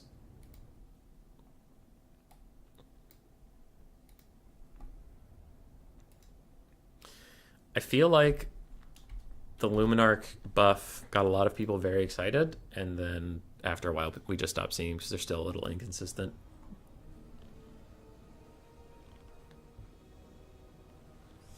Little Old Brian. I like your little picture, by the way. Bats actually have 50 melee defense. They do very well at killing running siege equipment before they get finished off. Yeah, I'm just saying Harpies. Harpies will kill stuff faster. And they kill more stuff. I'm not saying bats are bad. I'm just saying the niches for them is like Carrion are more tanky, bats are cheaper, Harpies aren't damage focused. Sorry, I have a hangnail. It's really fucking annoying me.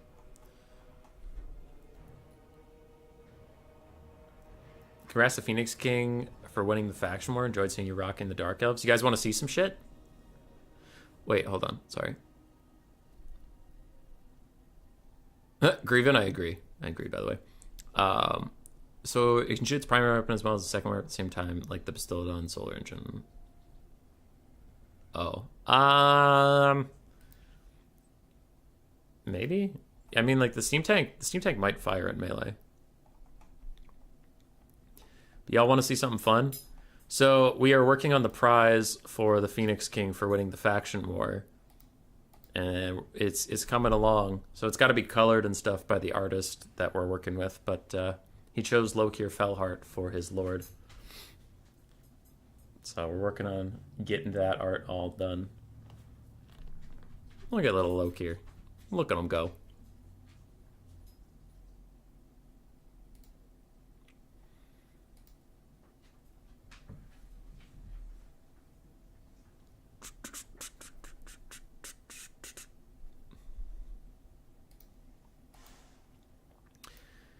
Hazel Basil's sighing like she pays the rent. That's one of my new favorite things, is like people filming their dogs being, you know, they do like their big sighs or they kind of huff around or like "Rrr," those kinds of things. And then it's like, look at this bitch getting upset like they pay the rent.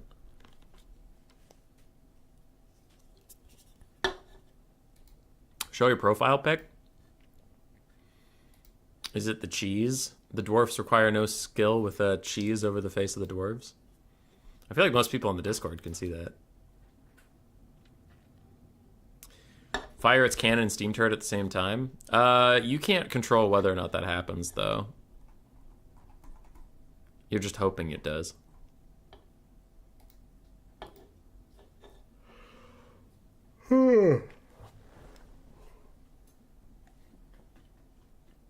We have a sleepy puppy down here. She's out here being sleepy like she owns the place. That's not okay. Ogre Kingdoms versus Dark Elves, huh? This is a weird fucking build. Okay. I'm down. I'm doubtful, but I'm down.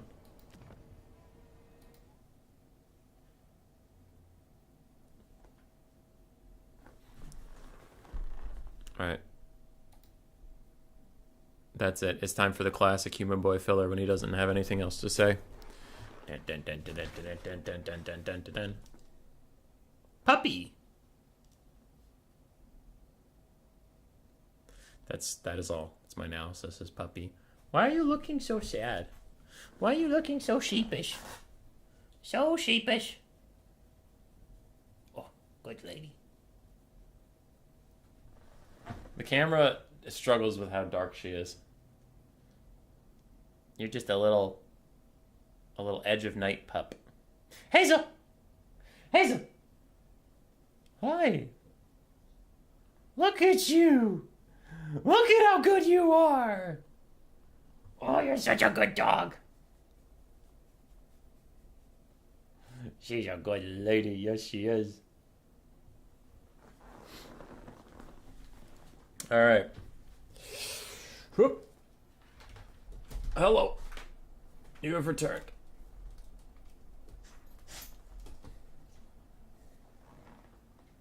Huzzah. I should also probably go to standing desk mode after this game just to mix it up so I don't destroy my little spine by just sitting all day.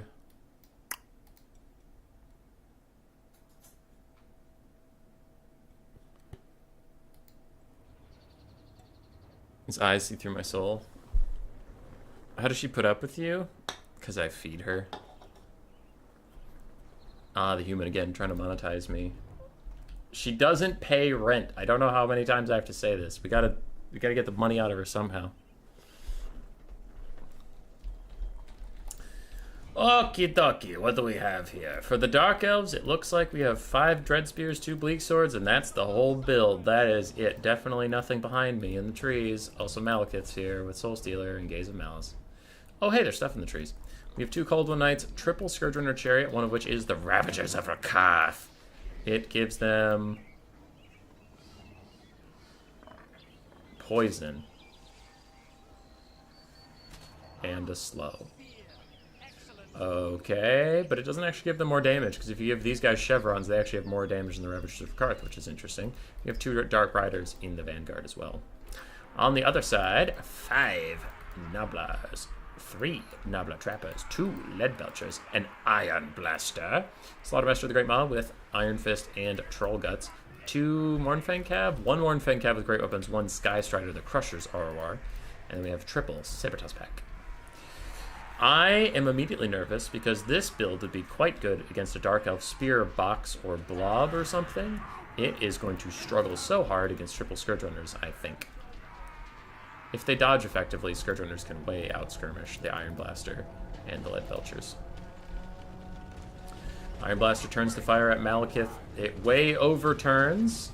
Okay, good to know that that bug is still in the game after like 65 years of it being out.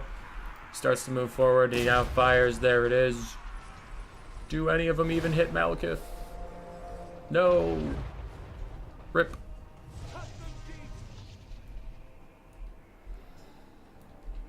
The big rip. I'm pretty sure that Helmut suspects something's going on in the woods, or he thinks there are shades all over the place, because he knows and I know that this is not the whole forest. Like, there's no way you spent your money on that. Lead Belchers try to harass Malekith a little bit. He does have missile and physical resist, which is going to make him a rather difficult target for these types of units. He has 40% resistance to the damage they're throwing at him. Iron Blaster fires over at the Ravagers of Rakath, does not manage to score a hit on them just yet. Lead Belchers are now in range, firing into the Dread Spears. And at such close range, they start to do really good damage. At max range, they really have difficulties hitting infantry and stuff, but at this close range, oh, it's gorgeous. Noblar Trapper is going to fire into the Ravagers of Karth, and the Iron Blaster shoots at them on their way in. While it does do friendly fire to Noblars, Noblars are worth less than Skaven slaves to these people. They don't give a single shit. As all of the ranged units start shooting at Malekith, this is a mistake I have made many times. You just can't punish him enough. It's better to keep shooting at the Scourgerunners. Soul Stealer onto 4 units will heal up Malekith, but nothing will heal the wounds of the heart that happened to the Ravagers of Karth, who are already on their way out of here. The Sky Striders catch the other Scourgerunner Chariot, and these Scourgerunners ending up in melee is a huge and costly mistake for Imperator Mortis. Meanwhile, Mournfang Cav and Sabertusk Packs are trading extremely effectively versus Dark Riders and Cold One Knights. Part of the reason my opinion on this matchup shifted so much into the favor of holy shit, it might be Ogre favored, and now definitely it's Ogre favored in my opinion, is how much Cold One Knights underperform from what you would think, and the Scourgerunner Chariot nerfs just really hurt your ability to knock down these Ogres. So things are going very, very well for the Broger Kingdoms. The Iron Blaster continues to live his best life. Now he's thinking about shooting at this big clump of Dread Spears and Bleak Swords. And yeah, a little too clumpy on these guys. I would like to see the Ogre Caster use an Iron Fist around one of these places just because I think it would be satisfying in a like smushy smush kind of way. Malekith lands in some Blood Belchers. This is fine. This is a fine use of his time. Except for that Iron Blaster. If it figures its shit out, it is just going to shoot him in his big dumb face. It did not figure its shit out. So now he's going to go harass it. There are Mournfang Cav and Sky Striders coming over to show him what's what. Saber-Tooth Pack's rampaging into the distance. Those things are fine. There's the Iron Fist. I missed a bit of it, but it did get some kills. Apparently, like 101 kills. Malekith's doing his best to dodge all of these Lead Belcher shots and Iron Blaster shots coming from him. The Iron Blaster is really attempting to figure out how to turn and shoot. It is doing its absolute best to turn and fire. There it is. Nicked him. Scourge Runner's trying to kill off Saber-Tusk Packs in the distance, and they will probably be able to do that okay. And the Dread Spears and Bleak Swords are getting through Noblars. They're a little too clustered up, so if Imperial Mortis watches this back at some point, he will want to spread out his infantry in the future and have like one fight a Noblar and the other two walk around it on either side, and then it can't stop all of you. That sort of thing. Nice dodging here from Malekith, though. That so far has been good. Another Soul Stealer to heal up Malekith and also hit 3 important targets. Side charge onto the Noblars to get them to Terror out and free up your Bleak Swords and Dread Spears to move forward. I still think the Dark Elves are in a very bad spot, and yeah, the balance of power tends to agree, the damage value tends to agree, but it was some good plays there in the late game. I really liked how he played with Malekith. I did not love what the Scourge Runners did in the game, like going into melee with Noblars just wasn't worth their time, and then they got shot during that, and the infantry blobbed up a bit, but his dragon stuff is on point. And seeing as how he normally plays vampire counts, I guess I'm not that surprised that when he plays with a Dragon Lord, he's quite good with it. It feels like he has a lot of muscle memory for that sort of thing. Iron Blaster and the Lead Belchers continuing to punish Malekith, as we are going to get another Iron Fist that might end this game, honestly. Sorry, it's a Bone Crusher. But the damage it does to those Bleak Swords and Dread Spears might tip us over the edge. Looks like it was not quite enough, but we are super close to army losses. Breath attack from Malekith onto Lead Belchers just as a final fuck you on his way out the door. He even dives down onto the Slaughtermaster in front of the Sky Striders. The Sky Striders are probably going to come kill him, but Malekith doesn't care. At this point, he's just out for vengeance. He already gave his whole army to Malice Darkblade because reasons. Because reasons that I'm definitely okay with. Fucking Malice just getting an army for no reason. If you don't get that reference, it was from earlier in the stream. I don't have time to explain myself to any of you, and I refuse to. Malekith, 1900 value, pretty decent. Scourge Runner Chariots struggled to get their value back as they were getting pummeled. Cold Knights also got murked in the melee. Dark Riders mixed value, but overall, unfortunately, not good versus those Saber-Tusks and Mournfangs, and the Bleak Swords and Dread Spears did not do amazingly. Is there any talking animals in Warhammer Fantasy that are not a demon? I don't think so. I don't think so. On the other side, Slaughtermaster the Great Maw got 670 value while casting his Bone Crushers. Otherwise, he was just around supporting. Mournfang Cavs and their Sky Strider cousins did great against those Dark Riders and Golden Knights. Lead Belchers and the Iron Blasters did fine, and Saber-Tusk Packs did excellently. ZGG. We are going to game at 3.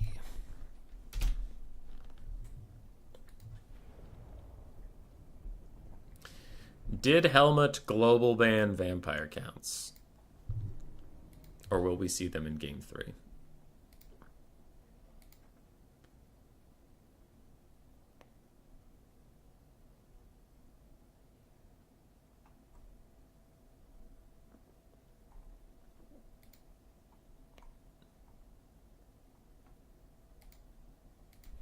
Dragons talk? Do they?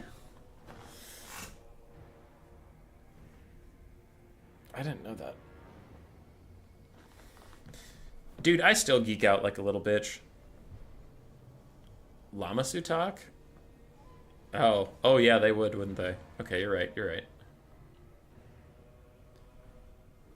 So, I geek out like a little bitch because I read a lot of the Empire stories.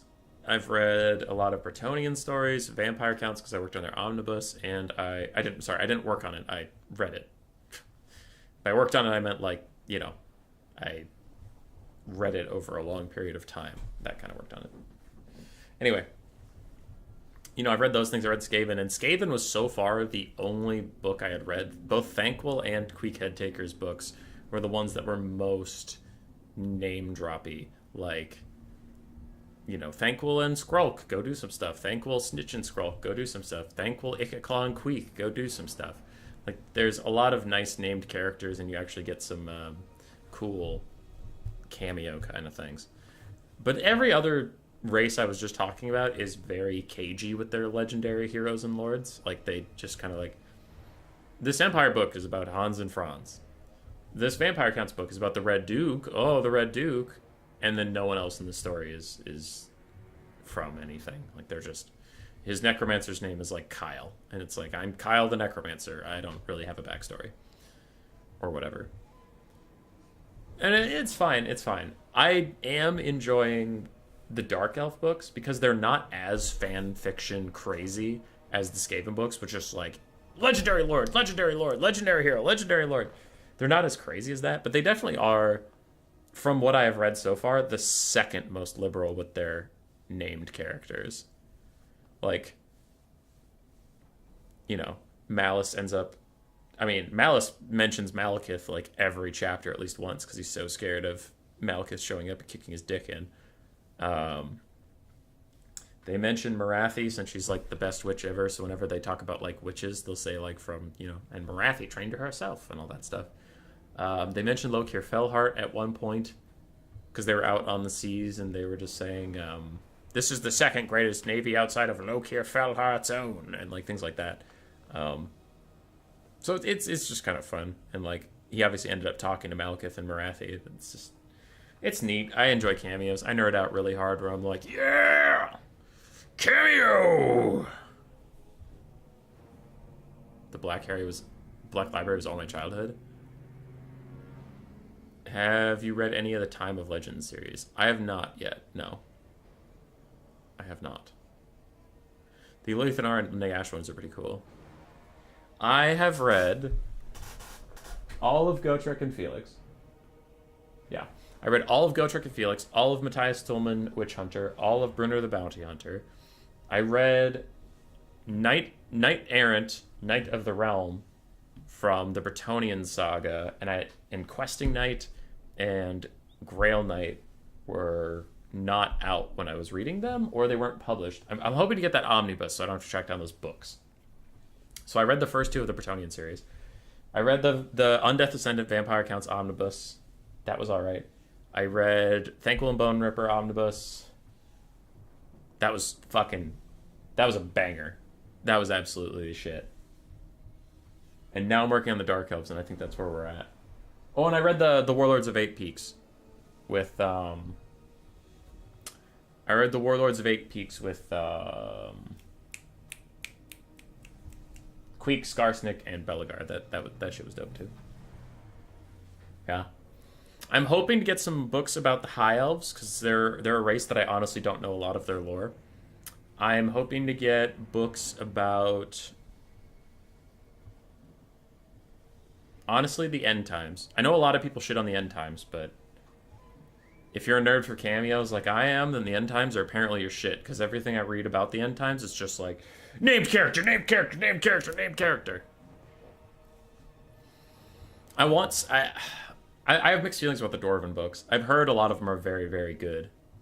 But after reading the entire Gotrek and Felix omnibus, I'm kind of maxed out on dwarves. Where it's like, I get it, you're angry. I'm angry too. I didn't write a book about it. Hubby, when we doing the Nurgle? Never.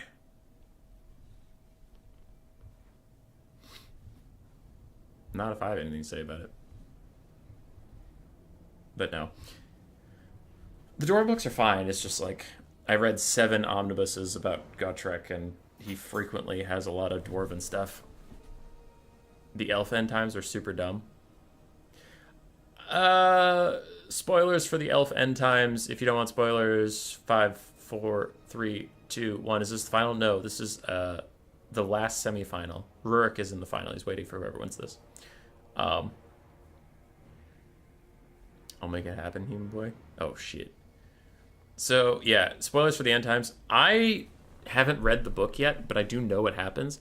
I don't understand how Malekith came to the conclusion that he should invade Ulthuan while the world is literally falling apart. And it's like, what kind of suicidal dumbass are you?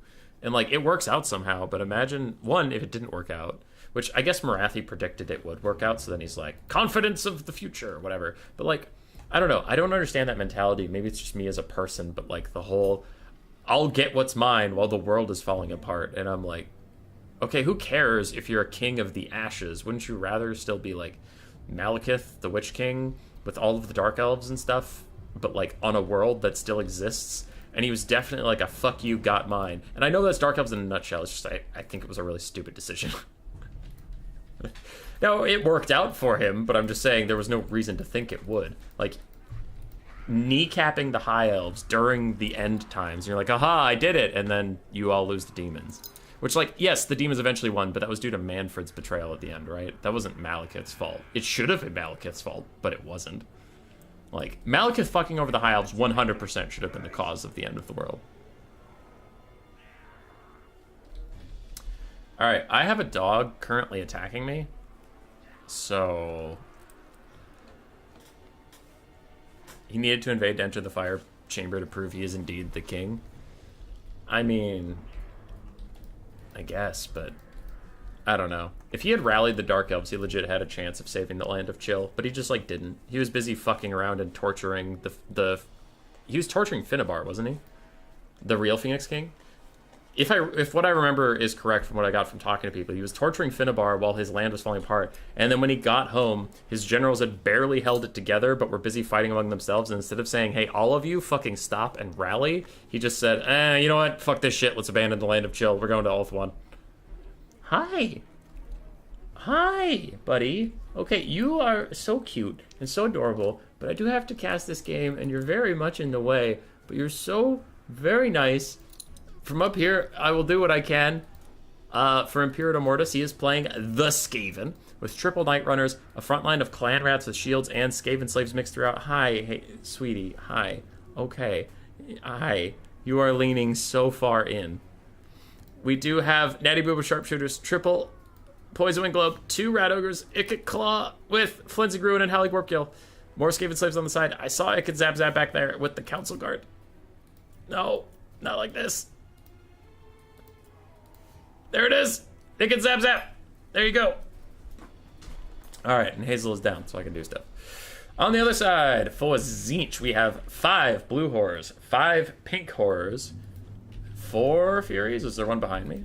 Nope, 3 furies. The Knights of Immolation, Doom Knights ROR, and an Exalted Lord of Change of Metal with Final Transmutation and Plague Rust and Sir Doom. Teklos was also super stupid during the end times. Helps bring back Nagash, killing his brother's daughter in the process, then helps Malekith. Teklos!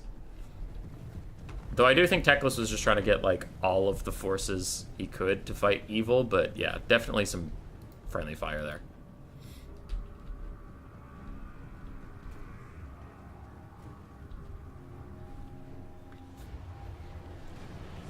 Alright.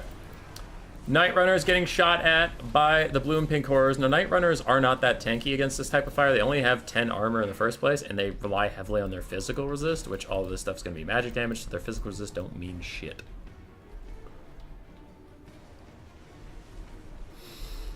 Blue Fire still going to annihilate these little skirmishers. It gets Zap Zap.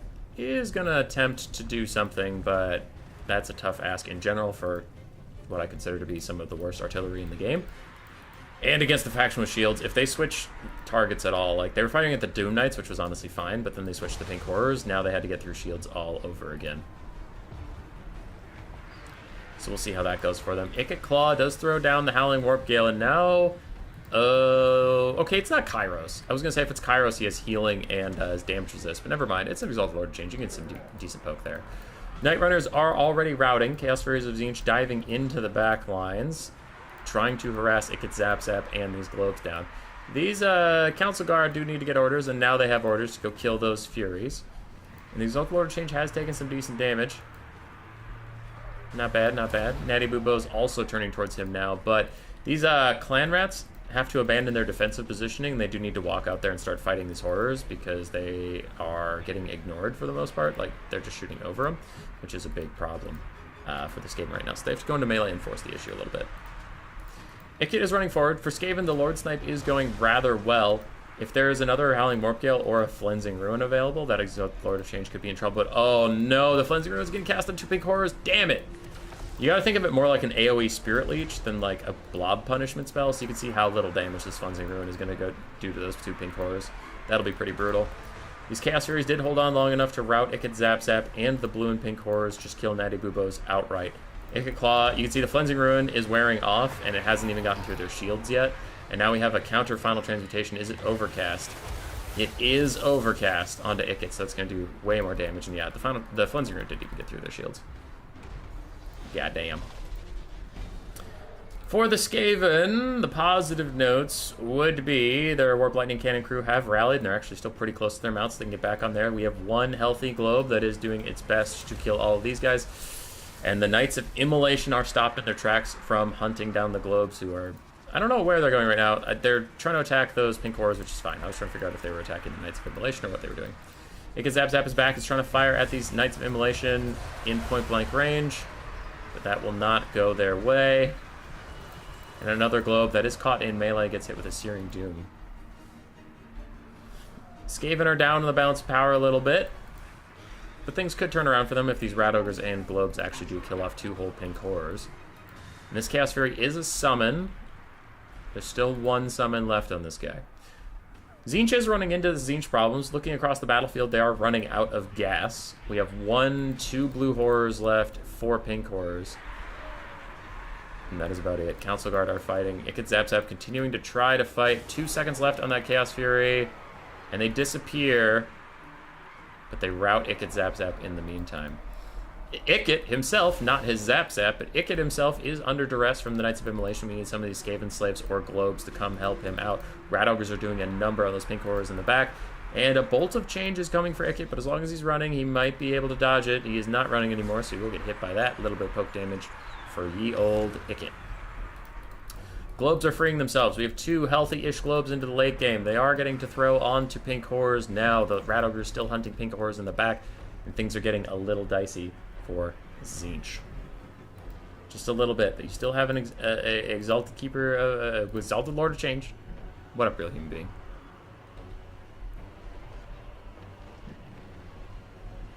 Cathay dying to Grimgor's Wall and Kislev getting instantly deleted fucking hurt? Yeah, that did hurt. Oh, the Lizardmen also weren't a part. Yeah, they weren't much of a part of the end times. So pink horror is getting cleaned up. Those Rat Ogres finished 1. These Clan Rats of Shields are killing another. Globes have killed another. So out of those 4 we saw earlier, we are already down to pretty much 0. And the second Chaos Fury summon is out. What will it do with its time on this earth? The Exalted Lord of Change is gonna freaking Final Transmutate Claw, and it's Overcast, so he might die. Like, he might actually just die from that. If he does, the Skaven are probably doomed. Their leadership will be too low without Ikit. Howling Warpgale to keep the Exalted Lord of Change in place, but I don't see what can punish him. Holy shit, Natty Bubos are back. Okay, they're doing their best.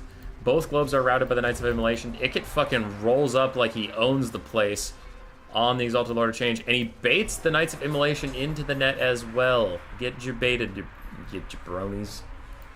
And he continues on. The Fury Summon is 30 seconds from death. And the Howling Warpgale Overcast is still holding for now. We are pretty much officially down to the Knights of Immolation and the Exalted Lord of Change of Metal, who is at little less than half HP. The Knights of Immolation are big chillin' though. If these globes can come back, they could do a lot onto those Knights. As Natty Bubos and these Knight Runners continue to skirmish with the Lord of Change, does Ikit keep moving? He does, and he dodges the bolt this time. Very nice. The Furies will fade nowish. Goodbye, my friends. The globes are back. Do they turn and fire at anything? Bye. Bye, have fun. They do get a decent shot off onto Lord of Change. Gets about 100 damage value off of him before they rout. Another Searing Doom hits the Council Guard. And Ikit, if you have a Flensing Ruin, now's the time, because you don't have a lot of that left. Flensing Ruin. Don't use the Howling Wurmcoil, use the Flensing Ruin. If you have it. If you don't have it, then use whatever, because you're about to get landed on like a motherfucker. He's running for it. Does he have any Winds of Magic to do anything to net these guys in place to force them into a fight? Icket is running. He is going to rout. No, he actually holds on somehow, and Tzeentch is forced to chase him into the grinder as like infinite amounts of Night Runners and stuff. Who's that for? Is that a Flensing Ruin or is that a Final Trance? It's very important. It's a Flensing Ruin. All right, Skaven probably win the game from this point. A big Searing Doom is going to hit the Skaven forces, though. Might help Tzeentch out with some terror routes to get them out of the situation, but that Flensing Ruin is just nuking them down compared to what it was used against earlier. Really good damage value for that. The Tzeentch Lord is about to start his demonic instability crumbling. Without him, army losses will certainly hit, or those Doom Knights will at least rout. All the Skaven are committing. This is, again, as we mentioned, this is probably a mistake, because if there's the tier 3 Tzeentch army ability, it is just going to nuke your entire army. And somehow the Lord of Change just takes off? How the fuck did he take off? How did he take off in that situation? He does land back in. He was attempting to snipe out Icket, whose leadership is strangely unstoppable.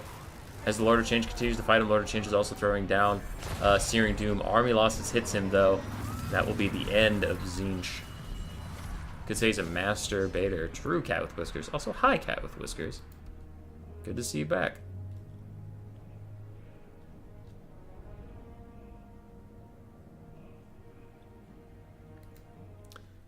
How did he get out?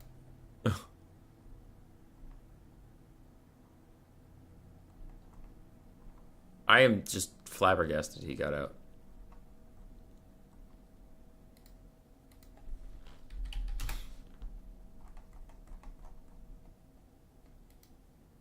Tzeentch willed it. I mean, it didn't work, but damn, it was close. So Icket Claw, I didn't love his spell usage overall, but like, he got it done, and he kept Icket Claw alive through some pretty harrowing circumstances, so well played on you there for Imperator Morris. The rest of the army, pretty well played overall. I liked it. I did have some issues with just Icket, but like, the Globes were usually pretty on point with what they were doing. They got good value.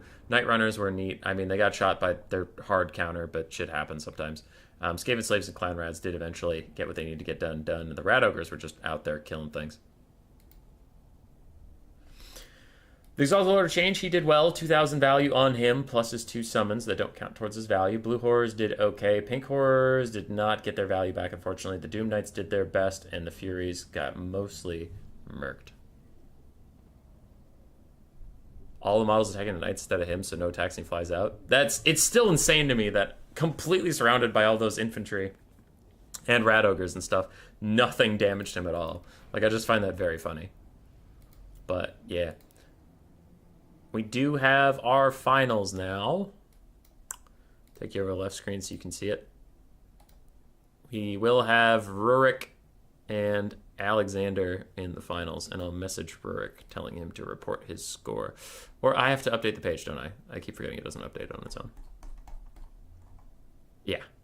Okay, so they already reported. Rurik and Alexander, one more best of 3. We'll call it a day. Pretty long stream, as far as streams go, I guess. 3.5 hours, probably going to go for 4. So hopefully you all have been having a good old time.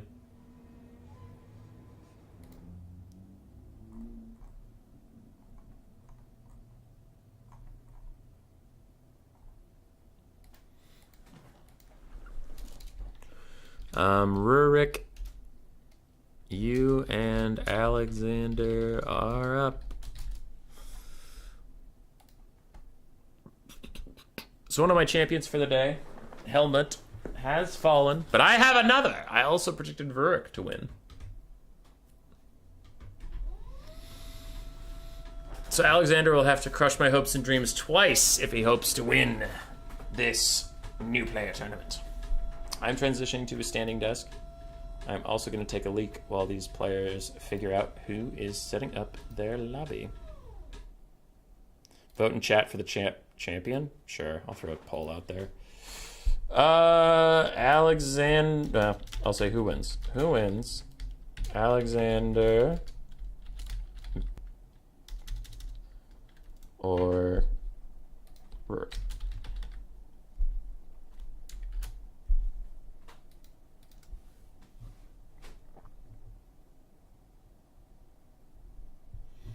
Good new tourney. We saw a great Pit of Shades and a bad Pit of Shades. Yeah. That Pit of Shades was hilarious. I like how all the undead units decided fuck it and just like instantly crumbled from it. That was pretty funny. Okay, they're gonna get a lobby up. I'm gonna take a leak.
All right, I'm back. They got a lobby?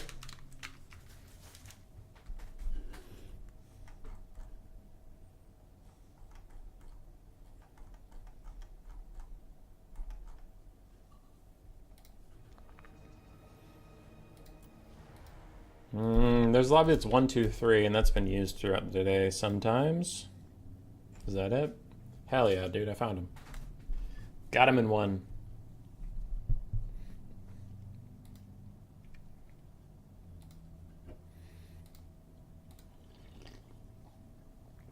All right, sorry about the delay.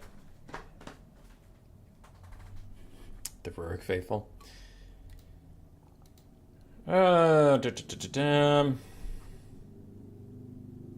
Okay, I need to update the scorecards. I need to see what these pings are about in Turin server and the ODM server. Thankfully for me, Imperator Mortis is on the same side. So I can just change the score. Boom. Easy clap.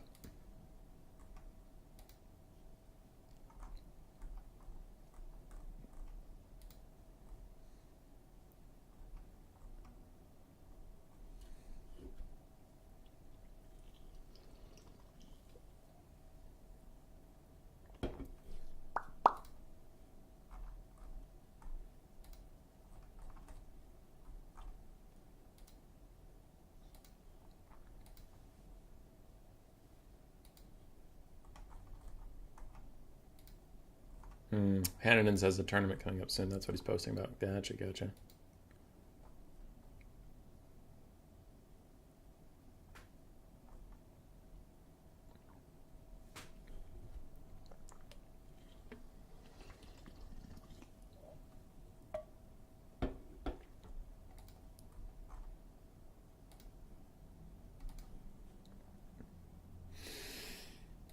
All right, I'm focusing up. Let's do this. We got to rally. Our energy's dropping. Energy's dipping. We're feeling it. We're feeling the end of the road. And ladies and gentlemen, you might have heard it here before. You might have heard me say something about it, but we have done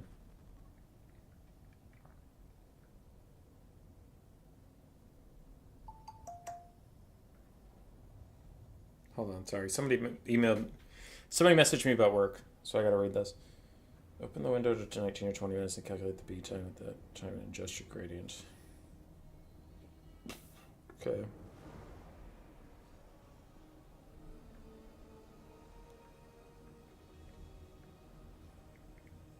Emailing back. Sorry, this is about work, so I gotta take this 1 second. Window reduction. Okay. Email that, respond to the text.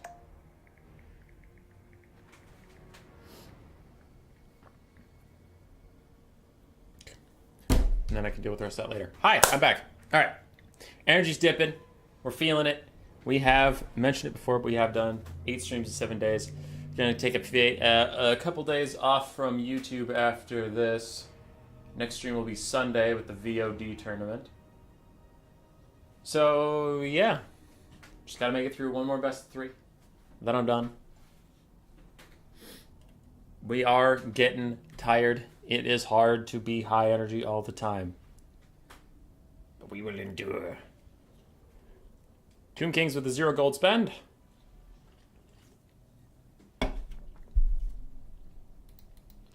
Dark Elves currently with 18. Alright, Tomb Kings win round 1. Pretty easy.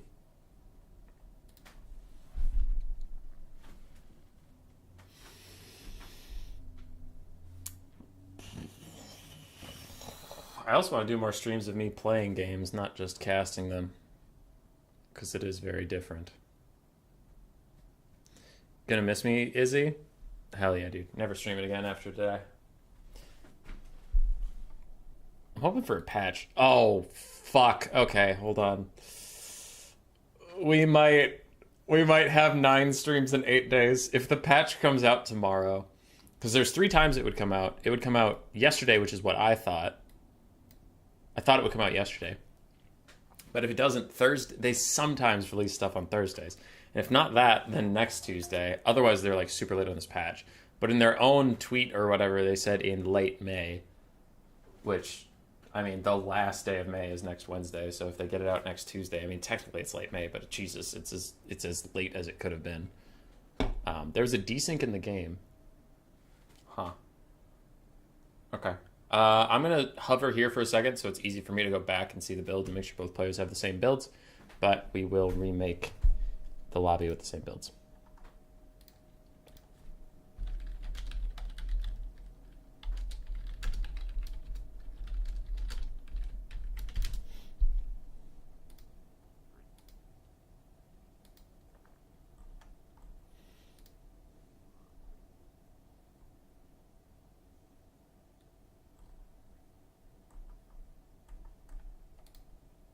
Okay. I think that's long enough stalling on that same thing.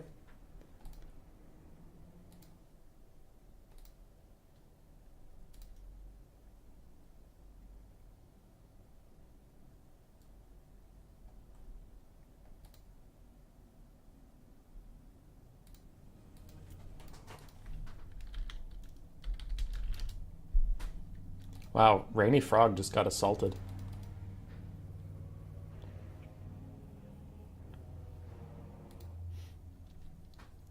He said he has a question and like 3 people answered it at the same time.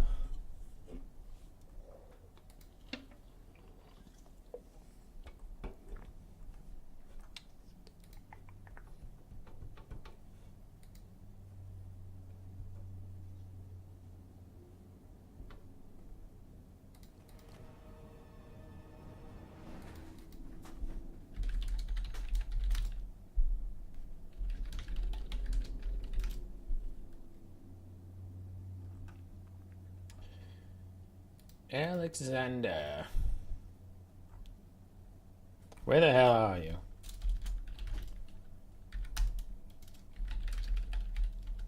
Oh, he just messaged me. Alright, he's too fast.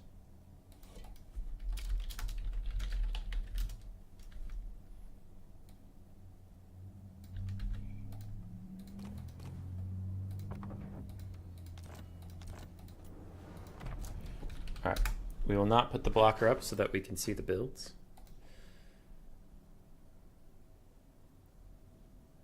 Legendary difficult stream schedule. Oh, we're trying. What up? What up, Nighthead? And this is not the last stream forever. Jesus, over dramatic.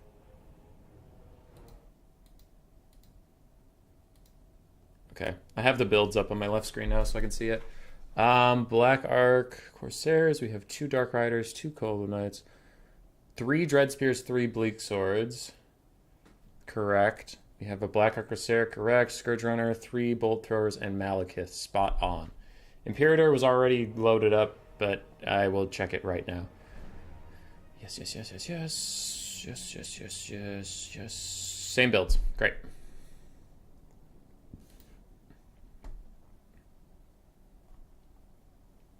Cool. So we're getting back into it. But yeah, anyway, I got distracted because of that lobby crash. I'm sorry about that. But yeah, if there is a patch tomorrow or Tuesday, I usually do a patch notes stream where I go through the patch notes, read them off, and give my thoughts on them and stuff. So if that comes out tomorrow, we're doing a fucking stream because it's tradition. We ain't skipping it. We ain't skipping shit. So might have to do 9 streams in 8 days. But I mean, as a lot as that is, I would still prefer there be a patch tomorrow than no patch tomorrow. I don't want to wait till next week for a patch, please. Please! Imperator Mortis versus Rurik. We have a bit of an artillery battle. Triple Reaper Bolt Thrower Malekith on Seraphon, his Black Dragon with Soul Stealer. We do have 2 Cold One Knights, 2 Dark Riders. We have a single Scourge Runner Chariot just for a little bit of pressure there. Bleak Swords and Dread Spears across the front line with 1 Black Arc Corsair for a little bit of medium infantry pressure. For the Tomb Kings, triple Carrion to annoy and harass ranged units at a relatively cheap price point. We have the Eyes of the Desert Scroll Stalkers. Last we saw these guys, they were kicking the shit out of 3 different Empire Knights 3 different times. Actually, like 5 different times. 2 Shopty Gripos, one of which is the ROR, Chosen of the Gods. We have a single Screaming Skull Catapult, Skeleton Spearman, and Swordsman across the front line with the Kepler Guard, Tomb Guard, ROR with the regeneration and bonus source infantry plus magic damage. Orc in the Black with Spirit Leech, Fate of Buna, and his buffs, abilities. 2 Nakar Horsemen for a little bit of mobile pressure.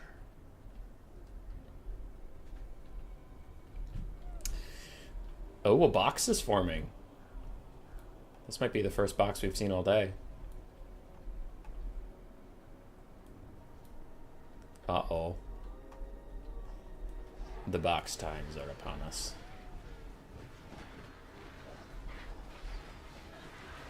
Those Carrion are kind of freaky. Do you know Gotrek and Felix ride a Carrion at some point?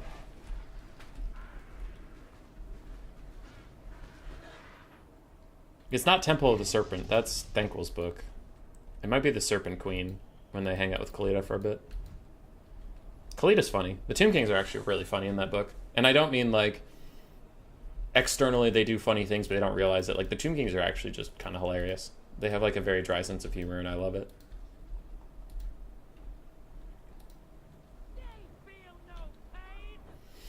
I'm not sure how I feel about this. I feel like the triple bolt thrower is going to be a surprise to the Tomb Kings, so they'll have to advance rather quickly after realizing they're going to get outshot. Maybe the bolt throwers will do well versus Ushapti. Okay. Alright, the more I think about it, the more I'm getting sold. I think this Dark Elf build might have an advantage with those bolt throwers forcing their opponents forward. But outside of that, outside of the bolt throwers, I'm getting a little concerned. It just doesn't feel like there's a whole lot over there. Ushapti might go burr. Usually the RORs look different than the regulars. Looks like these guys are just pink and blue. They have pink FX. The other ones have blue. Huge difference there. Thanks, Graven. I tried.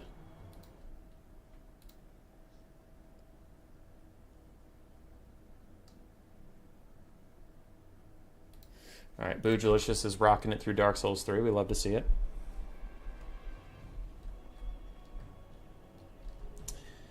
And we are stalling out at the hitting go phase of the game. Feels like the armies have been ready for a bit now. And there's a button that's like right there on their screens, like right beneath the squirrel thing, and if they hit it, it starts. Oh fuck, did they not have the start button DLC? Shit! I knew linking the start button to a DLC was a bad idea, CA, but you said no, everyone will buy it, they won't rely on their opponents to have it, and that's how you start the games. No, well we have 2 players who clearly didn't buy that fucking DLC. CA, maybe you shouldn't make it $25 to hit the start button, okay? It's fucked up. It's fucked up. I was on board for the $45 DLC to get chat, though. Like, that's a super good DLC. It's super worth it. I think that was a smart business decision, but the start button, too far. Too fucking far, man. Can't tie the start button to some fucking money. That's messed up.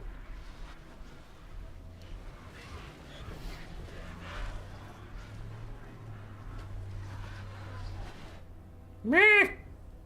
Meh. Anger rat is anger. Please.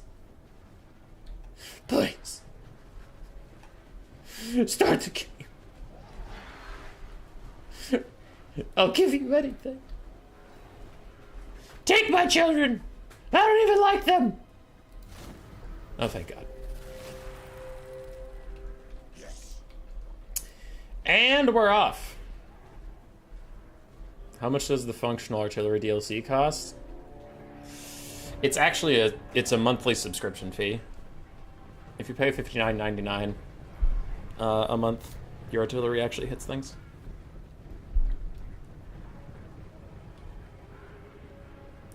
It's kind of fucked, but like, you know, they gotta make money somehow. We are advancing. The bolt thrower is immediately going to shoot at the Screaming Skull catapults. We'll take out those models pretty quickly. Bolt throwers are quite good at that, but the Chosen of the Gods are getting in range of their own, so they will counterfire effectively. Though they won't hit the models super easily. They're probably just going to rip up the crew like nobody's business. Carrion are here, ready to drop down if they feel like it. Begun. The artillery wars have.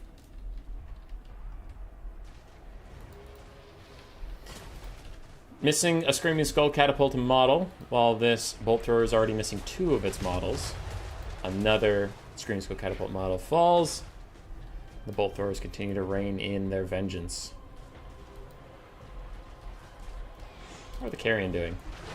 They're fine. They're fine. Big chillin'.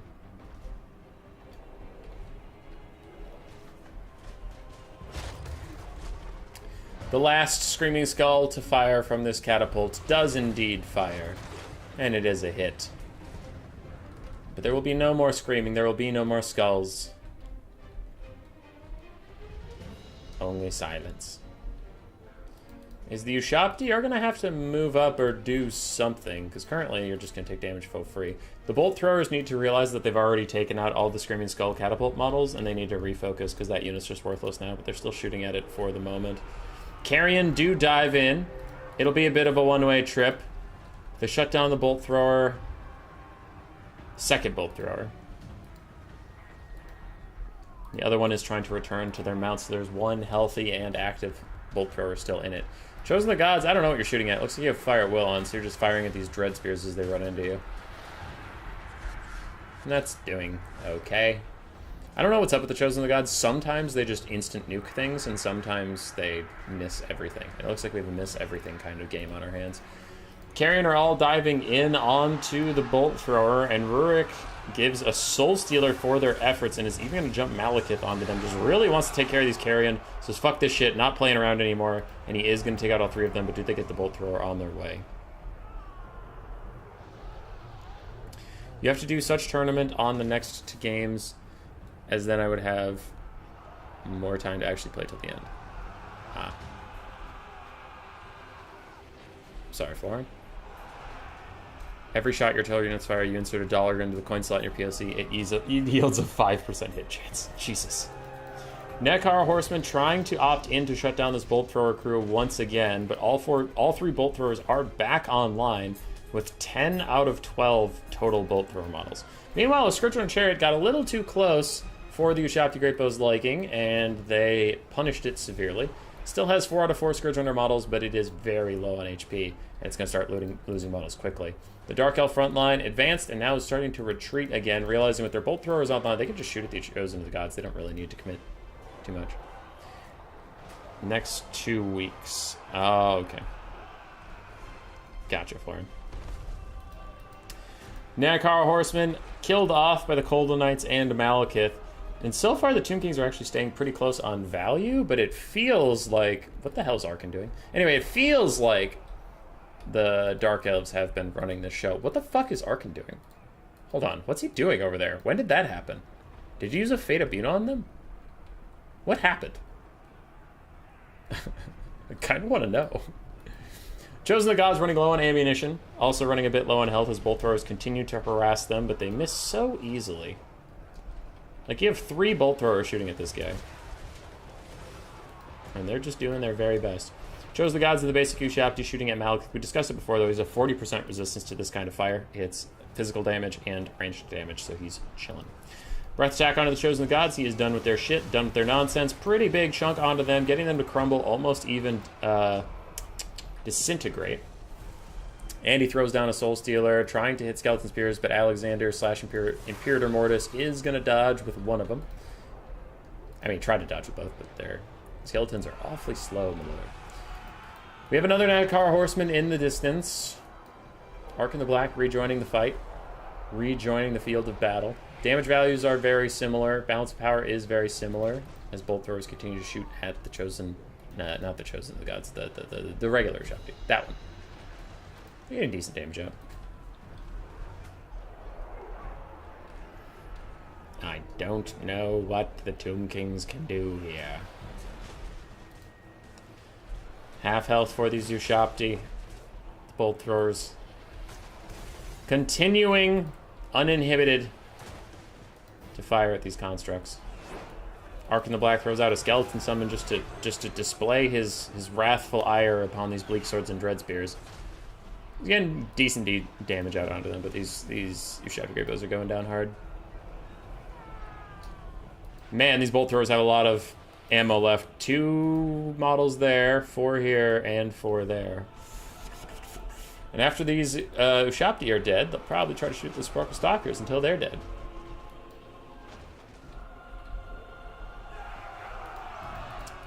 Nekar Horsemen have been found out, but I wonder if Imperator Mortis notices they've been found out, as Coldwell Knights are going to charge over to him. Malekith hovering above the Eyes of the Desert, but with Dread Spears nearby, the Eyes aren't really in a position to do anything about that. The Nekar Horsemen in the background have been caught and are currently getting shreked by those Coldwell Knights. And the Dark Elf front line is the only one paying the price.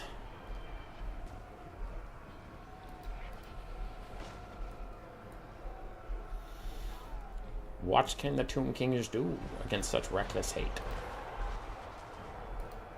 Nothing! Chosen, I keep saying that. Ushabti summon is ready. I don't know if he really just throws it down on any of these bolt throwers. I don't know what he's going to do with it at this moment. Skeleton summon fades away. Sparkle Stalker's trying to get out of sight range so they can get their stock once again. Skeleton Warrior's starting to advance a little bit. Arkan's chilling, and a Soul Stealer comes down from Malekith onto Skeleton Spearman and the Kepler Guard. It just hits the Skeleton Spearman.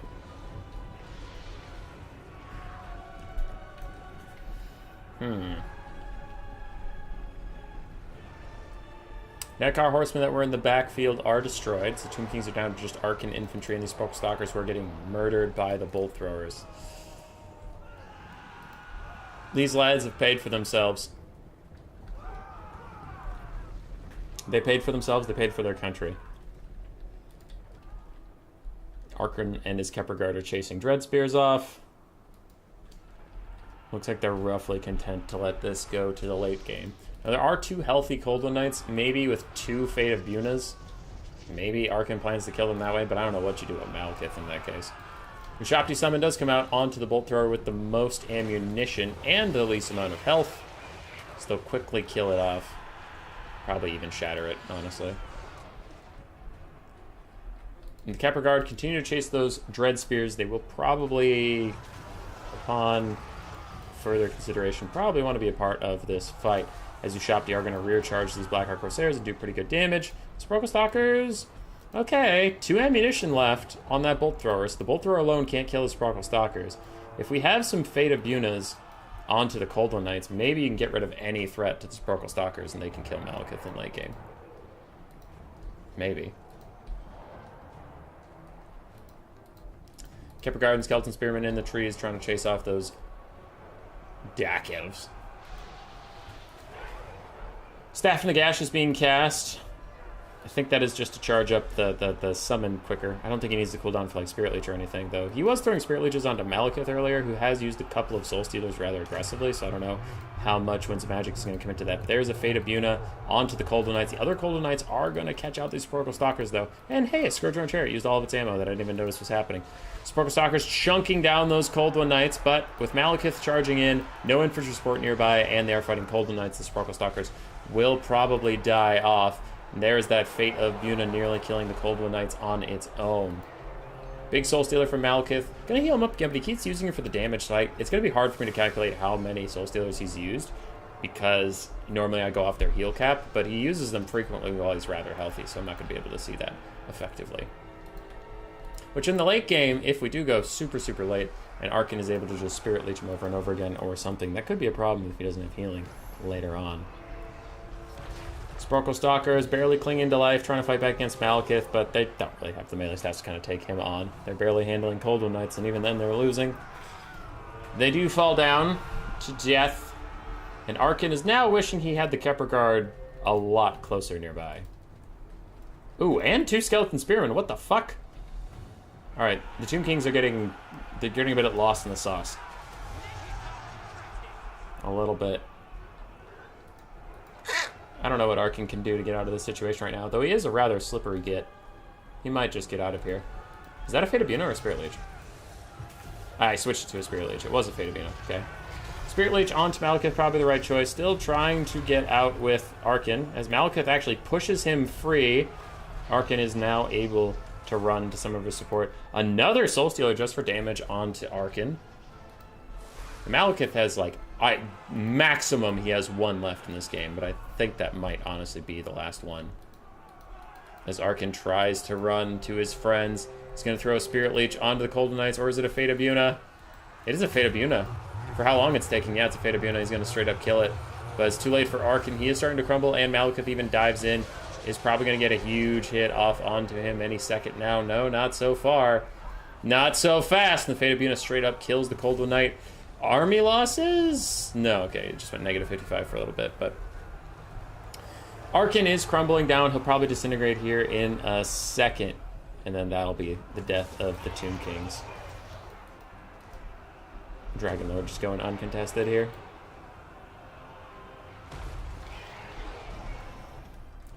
The Kepler Guard are returning from the woods, but it's too late for them. It's too late to apologize. It's too late, too late, too late to apologize. Malekith, surrounded by spears, thinks he's tough shit, and he is, so it's appropriate. Scourge on Chariot's going to get a massive charge. Oh, it did almost damage. The Dark Riders rear charge should get their leadership down low enough that they maybe even start disintegrating. And if these 2 spears disintegrate, then that is army losses for the Tomb Kings. Yes, yes.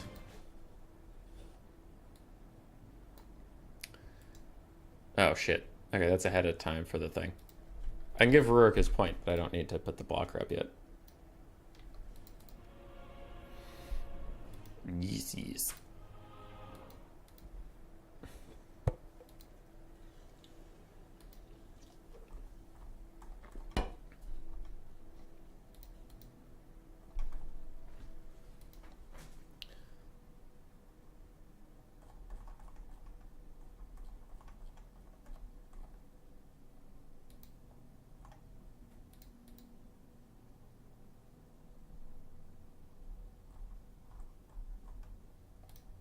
Okay. So, for Arkin's Black and his army, Arkin got 2,000 value on his own, 500 for the Purple Stalkers, 1,300 for the Chosen of the Gods, Ushapti. The regular Ushapti got 1,600. Kemper Guard didn't get much done. Screamskull Catapult didn't get much done. Carrion and the Nekar Horsemen struggled to really get onto those bolt throwers, and the Skelly crew also struggled to do very much. On the other side, Malekith did 2,200 damage value. He did good. All three of the bolt throwers paid for themselves and some. Scourge Chariots struggled. The Dark Elf Infantry struggled really hard, but the Cold One Knights did nicely, and the bolt throwers of Malekith, obviously, did very good. I am sleepy. Sleepy! Getting tired. Strength failing. Sigmar does not bless this ravaged body. He has abandoned it. Oh, God. Nope, shit. Ran over the cord. Whip. The triple bolt throwers was quite nice.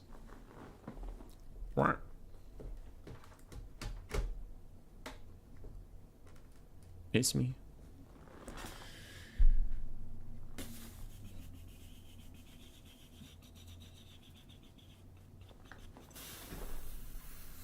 What will they do now? Is Alexander's vampire counts banned? Or will he be picking it?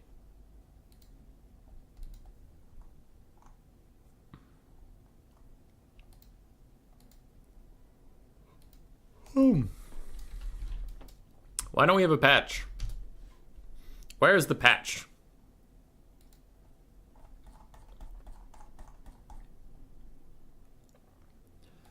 With the Chaos Dwarfs patch at the very bottom, it said we can confirm that 3.1 is very rapidly approaching because it's hard to believe we've actually got more stuff ready to deploy that we could fit into this release.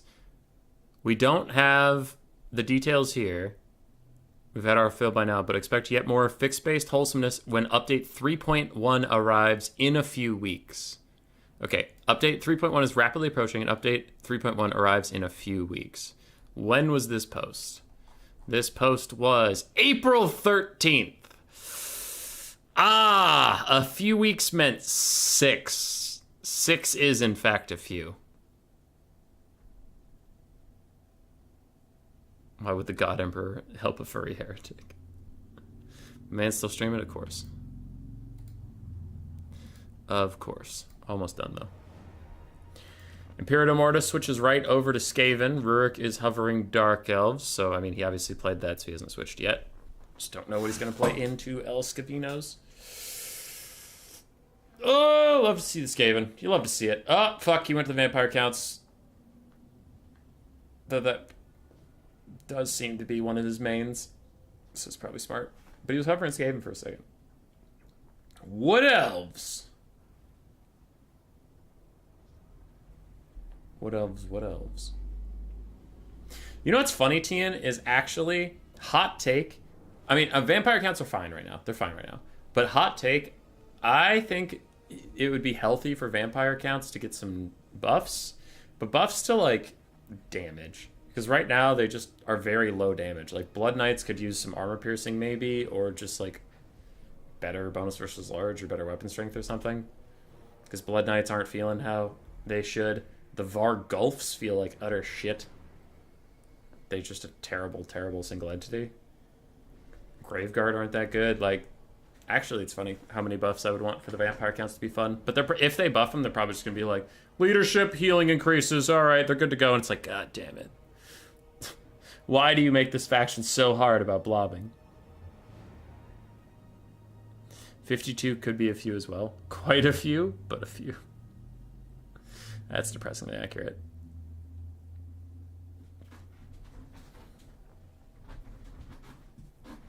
I know the corporate answer would be, would you rather us not give you an update at all? Like, we said a few weeks, and it'll be very soon, and that turned out to be a month and a half. we can. Our solution to that problem is to never tell you when a patch is coming, and it's like, no, I mean,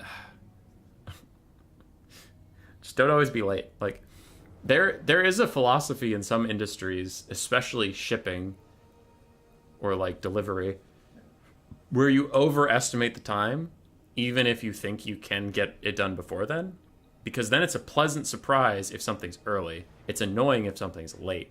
Where like if the patch is going to come out in 6 weeks, no matter what happens, you can say a few weeks, and then people get agitated it's not out in like 3, 4, 5, and they're just waiting for it. Or you could say, in the next couple months, we'll get the patch out. And then when that was mid-April, if the patch comes out in late May, then that was like a month and a half, and all of a sudden it's like, oh, they're a little early. That's fun. Christmas came early, kind of thing. So I wish if they predicted, they would predict further out, because they consistently do this, like with patches, with DLCs, with everything. They always estimate too close, and they miss the thing. Are you on crack? Blood Knights are the most roided 60 entity cav in the game.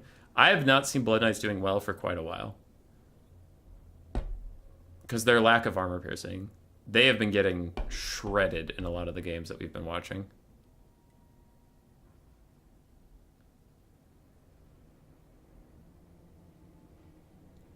Tien? Yeah. Yeah, for sure you should nerf their Dragon Lord. But I don't know, man. Like, the fact that there's so many blobs in the game that vampire counts can't deal with, they either just try to counter blob you, but honestly that doesn't work too well. See vampire counts versus Nurgle. And it's like, huh. Turns out this faction might actually need some fucking help, besides just like, I hope a dragon can kill everything in this blob.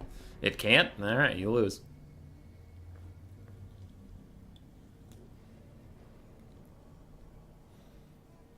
But yeah. Vargulfs could be good. Halberd infantry of any kind could be good.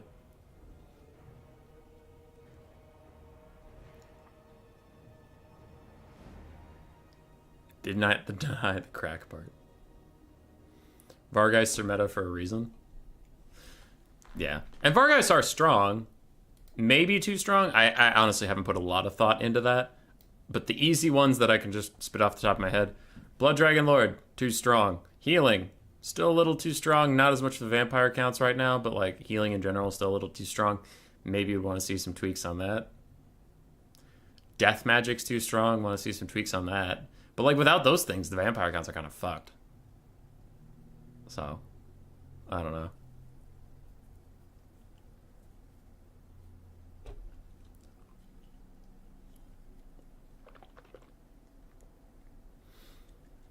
I've tried to break several boxes of the vampire counts and ran into, so Vargulfs are trash. Well, shit. Or like, nice Mortis engine. I have 4 healing single entities that you can't Mortis down. Alright. Super cool. Just watched through the stream and Alexander's making my small advices work really well. Groots, did you talk to any of the players? Groots! Coops, that's pretty good. Tomb Kings could unironically use a leadership buff. Tomb Kings could use some buffs. They could. For sure. Tomb Kings are the lowest performing of the undead. Yeah. Well, good, Groots. I'm glad you're getting involved with some of the newer player stuff. I really hope that people who played in this tournament or gave these a shot, I hope they had a fun time, and I hope they stick around. I hope we see them in the future. If not, I wish them all the best. But, yeah, it's just... we have had a lot of really new faces, and I've been super excited to see them, and it really does make me quite happy, so I hope they had a good time. Hopefully. The Vargulf only has 270 weapon strength? Yeah, it's terrible.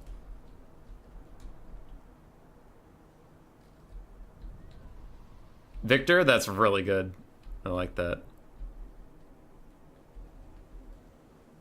Black Coach is a meme. Yeah. I think Victor was saying that because it's a little... You can open that little coffin and jump in, because with that unit you will lose. Alright.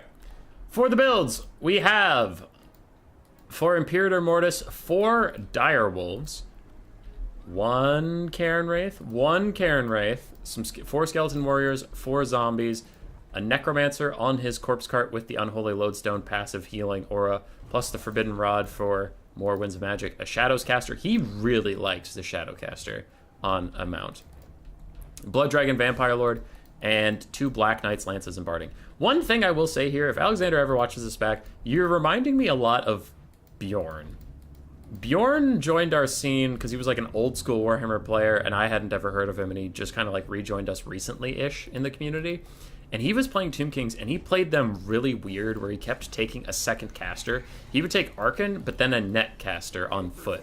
And like, I thought it was really strange, but he just kept doing it and like kept running with it, and it worked pretty well for him.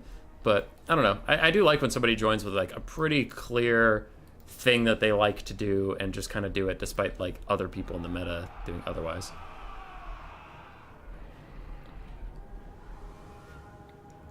Didn't Undead just lose all leadership across the board, which basically the demons got and seemed to be patching a few times?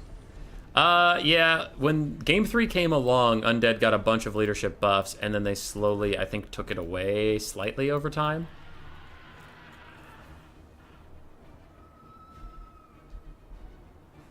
Anyway. For Rurik and the Wood Elves, we have 2 Glade Riders, the 360 cav. We have double Forest Dragon? Oh, okay. And one of them is a Glade Lord with the Helm of Discord, the Banner of the Hunter King, +5 melee attack. Then we have the Call of the Woods, +5 more melee attack. Deadly Onslaught. Okay, so he's kind of making a Blood Dragon light. Then we have 5 Eternal Guard, including the Winterheart Guard in a box. We have the Firebark Elders and Ariel. And Ariel has Soulstealer, Tempest, Apotheosis, Dart of Doom, Berry Wine, and Acorn of the Ages. Weird. Fucking weird. The breath attacks and the Pit of Shades from the Vampire Counts are going to have to be on point because cycle charging units in general doesn't do that much damage, but especially Spear units doesn't do jack shit. So you're going to have to be careful there. We'll see if the Wood Elf double Dragon Aerial Blob could work. Now, as much as I hate blobs in general and SEM healing blobs right now because of the meta, I will say this is kind of funny. I will say, like, at least I haven't seen this one before. At least it's novel. I know some of the ODM guys have been playing around with Aerial and stuff like this, but no shot you could tell me that you've seen fucking double Forest Dragon somewhere. As a Pit of Shades opener does try and ruin these Eternal Guard, Shadows Caster already proving her quality. Yeah, Luther Harkon reminds me of like the Lord version of a Vargulf, where he used to be really good, and then like his weapon strength just did not scale into Game 3 at all. Now his weapon strength is really pathetic compared to like what he needs to be doing. A Soul Stealer on the Blood Dragon Lord? No, it's a Tempest. Okay, alright. And now he's gonna get double breath attacked? No, but he does take a massive breath attack straight to the face from that Forest Dragon. And it brings him down, and another breath attack from the other Forest Dragon. He's down to 1/3 HP, just like that.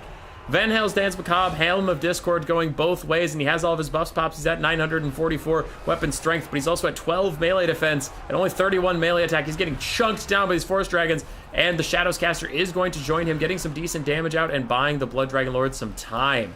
Meanwhile, on the ground, the Eternal Guards with their shields aren't feeling the best. And a Soul Stealer from Ariel does not quite hit the Blood Dragon Lord, who is trying to just get away from the Forest Dragon, but he's not going to be able to. He does get caught up. He gets chunked in the back, and that's just going to be a dead Blood Dragon Lord. That's just going to be a dead Blood Dragon Lord. That's it. That's just it. That might be it. GG. No Lord, like, you still have another caster, but without the Blood Dragon Lord, without the healing or anything like that, it's gonna be brutal. And the double dragons just land on the Necromancer and just beat his ass! And they just beat his ass! Now this one can't even land, it's beating his ass so hard, but it does, and it hits, but then it keeps doing the hover step. It keeps doing the hover step. It doesn't even need to land to hit this guy, apparently, because it landed, then it didn't land, then it landed, it didn't land. The Acorn of Ages is going to hit these 2 Black Knights, and the dogs does like 0 damage. I don't know why. I don't know why it doesn't do any damage, but I don't really give a shit. As the Forest Dragon breath attacks the clump of the Cav, the Necromancer still being T-posed on like a motherfucker, but it don't even matter. But it don't even matter. Forest Dragon has landed now, but he gave up on chasing the Necromancer entirely. There is a whole bunch of undead units here. Rurik is getting into the sky. He's preparing his breath attack. I can guarantee you it's coming in right here. Right here. No. Do it. Do it. Do it, you coward. Do it. Do it. Yeah. Breath attack. Lots of dead, undead, already dead things. Didn't think that through before I said the words. Soul Stealer is going to hit everything. The other Forest Dragon is still trying to snipe out the Necromancer. The balance of power is danger low for the Vampire counts. They will fade away. And double Forest Dragon, more like double OP. Please nerf. Dear God, why do we allow more than one Forest Dragon? So fucking broken, man. Congratulations to Alexander for another deep run in the tournament. He did well. Got to the finals. Rurik, congratulations for obviously winning the tournament. Quite good performance out of him. And for that, he is banned from all new player events. No, he just, I mean, like, yes, he can't play in any more new player events, but that's the system. He won a new player tournament, therefore solidifying the fact that he is not as much of a new player anymore. So congratulations to Rurik. You did it. You did good. And that was a sick fucking combo. Jesus Christ. Goodbye to the Blood Dragon Lord. Oh boy. GG. GG, well played. That's it for me. I am done. I'm done. If there's a patch tomorrow, I'll stream then. If there's no patch tomorrow, I'll stream Sunday for the VOD tournament.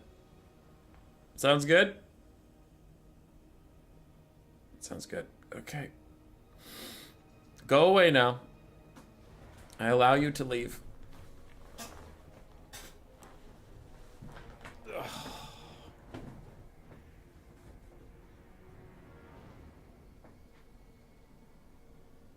Bjorn, thanks for recognition. Hell yeah, dude. Since you entered, you've always played your own style.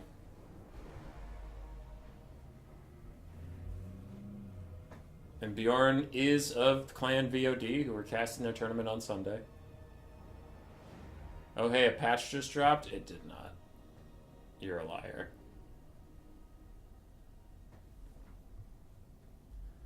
I don't know why any of you are still here. The stream's over.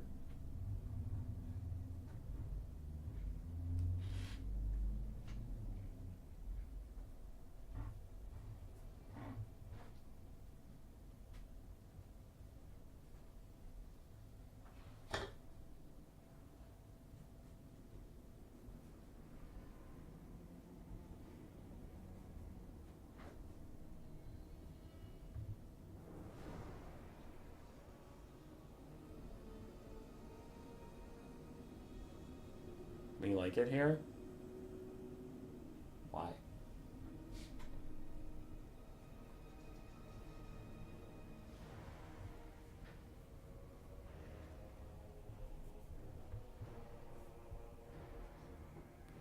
We like this stuff. Alright, I'll actually turn it up. Oh god. Ugh. Oh, and subscribe if you haven't. God damn it. Patch waiting 24-hour stream? Easy. Let's go see if what's the... When do they normally release the patch notes? I just typed in patch notes into Google and it didn't take me exactly where I needed to go. That's fucked up. So when did the Chaos Doors release? For me, it was 6 a.m. The patch notes came out. Okay. So theoretically, if by the time I wake up tomorrow, the patch notes, we should know if they're going to be out or not. Should. Oh god, what's going to be in them, man? What's going to be in them? I really hope that they have the chariot fixes, the cab fixes, and the foot character fixes that they had in the beta. I really hope, because it was in the beta and it felt so good. Bellicor, you came pretty early. The stream started 4 hours ago, and we're just done. All right. Goodbye. Goodbye. Goodbye.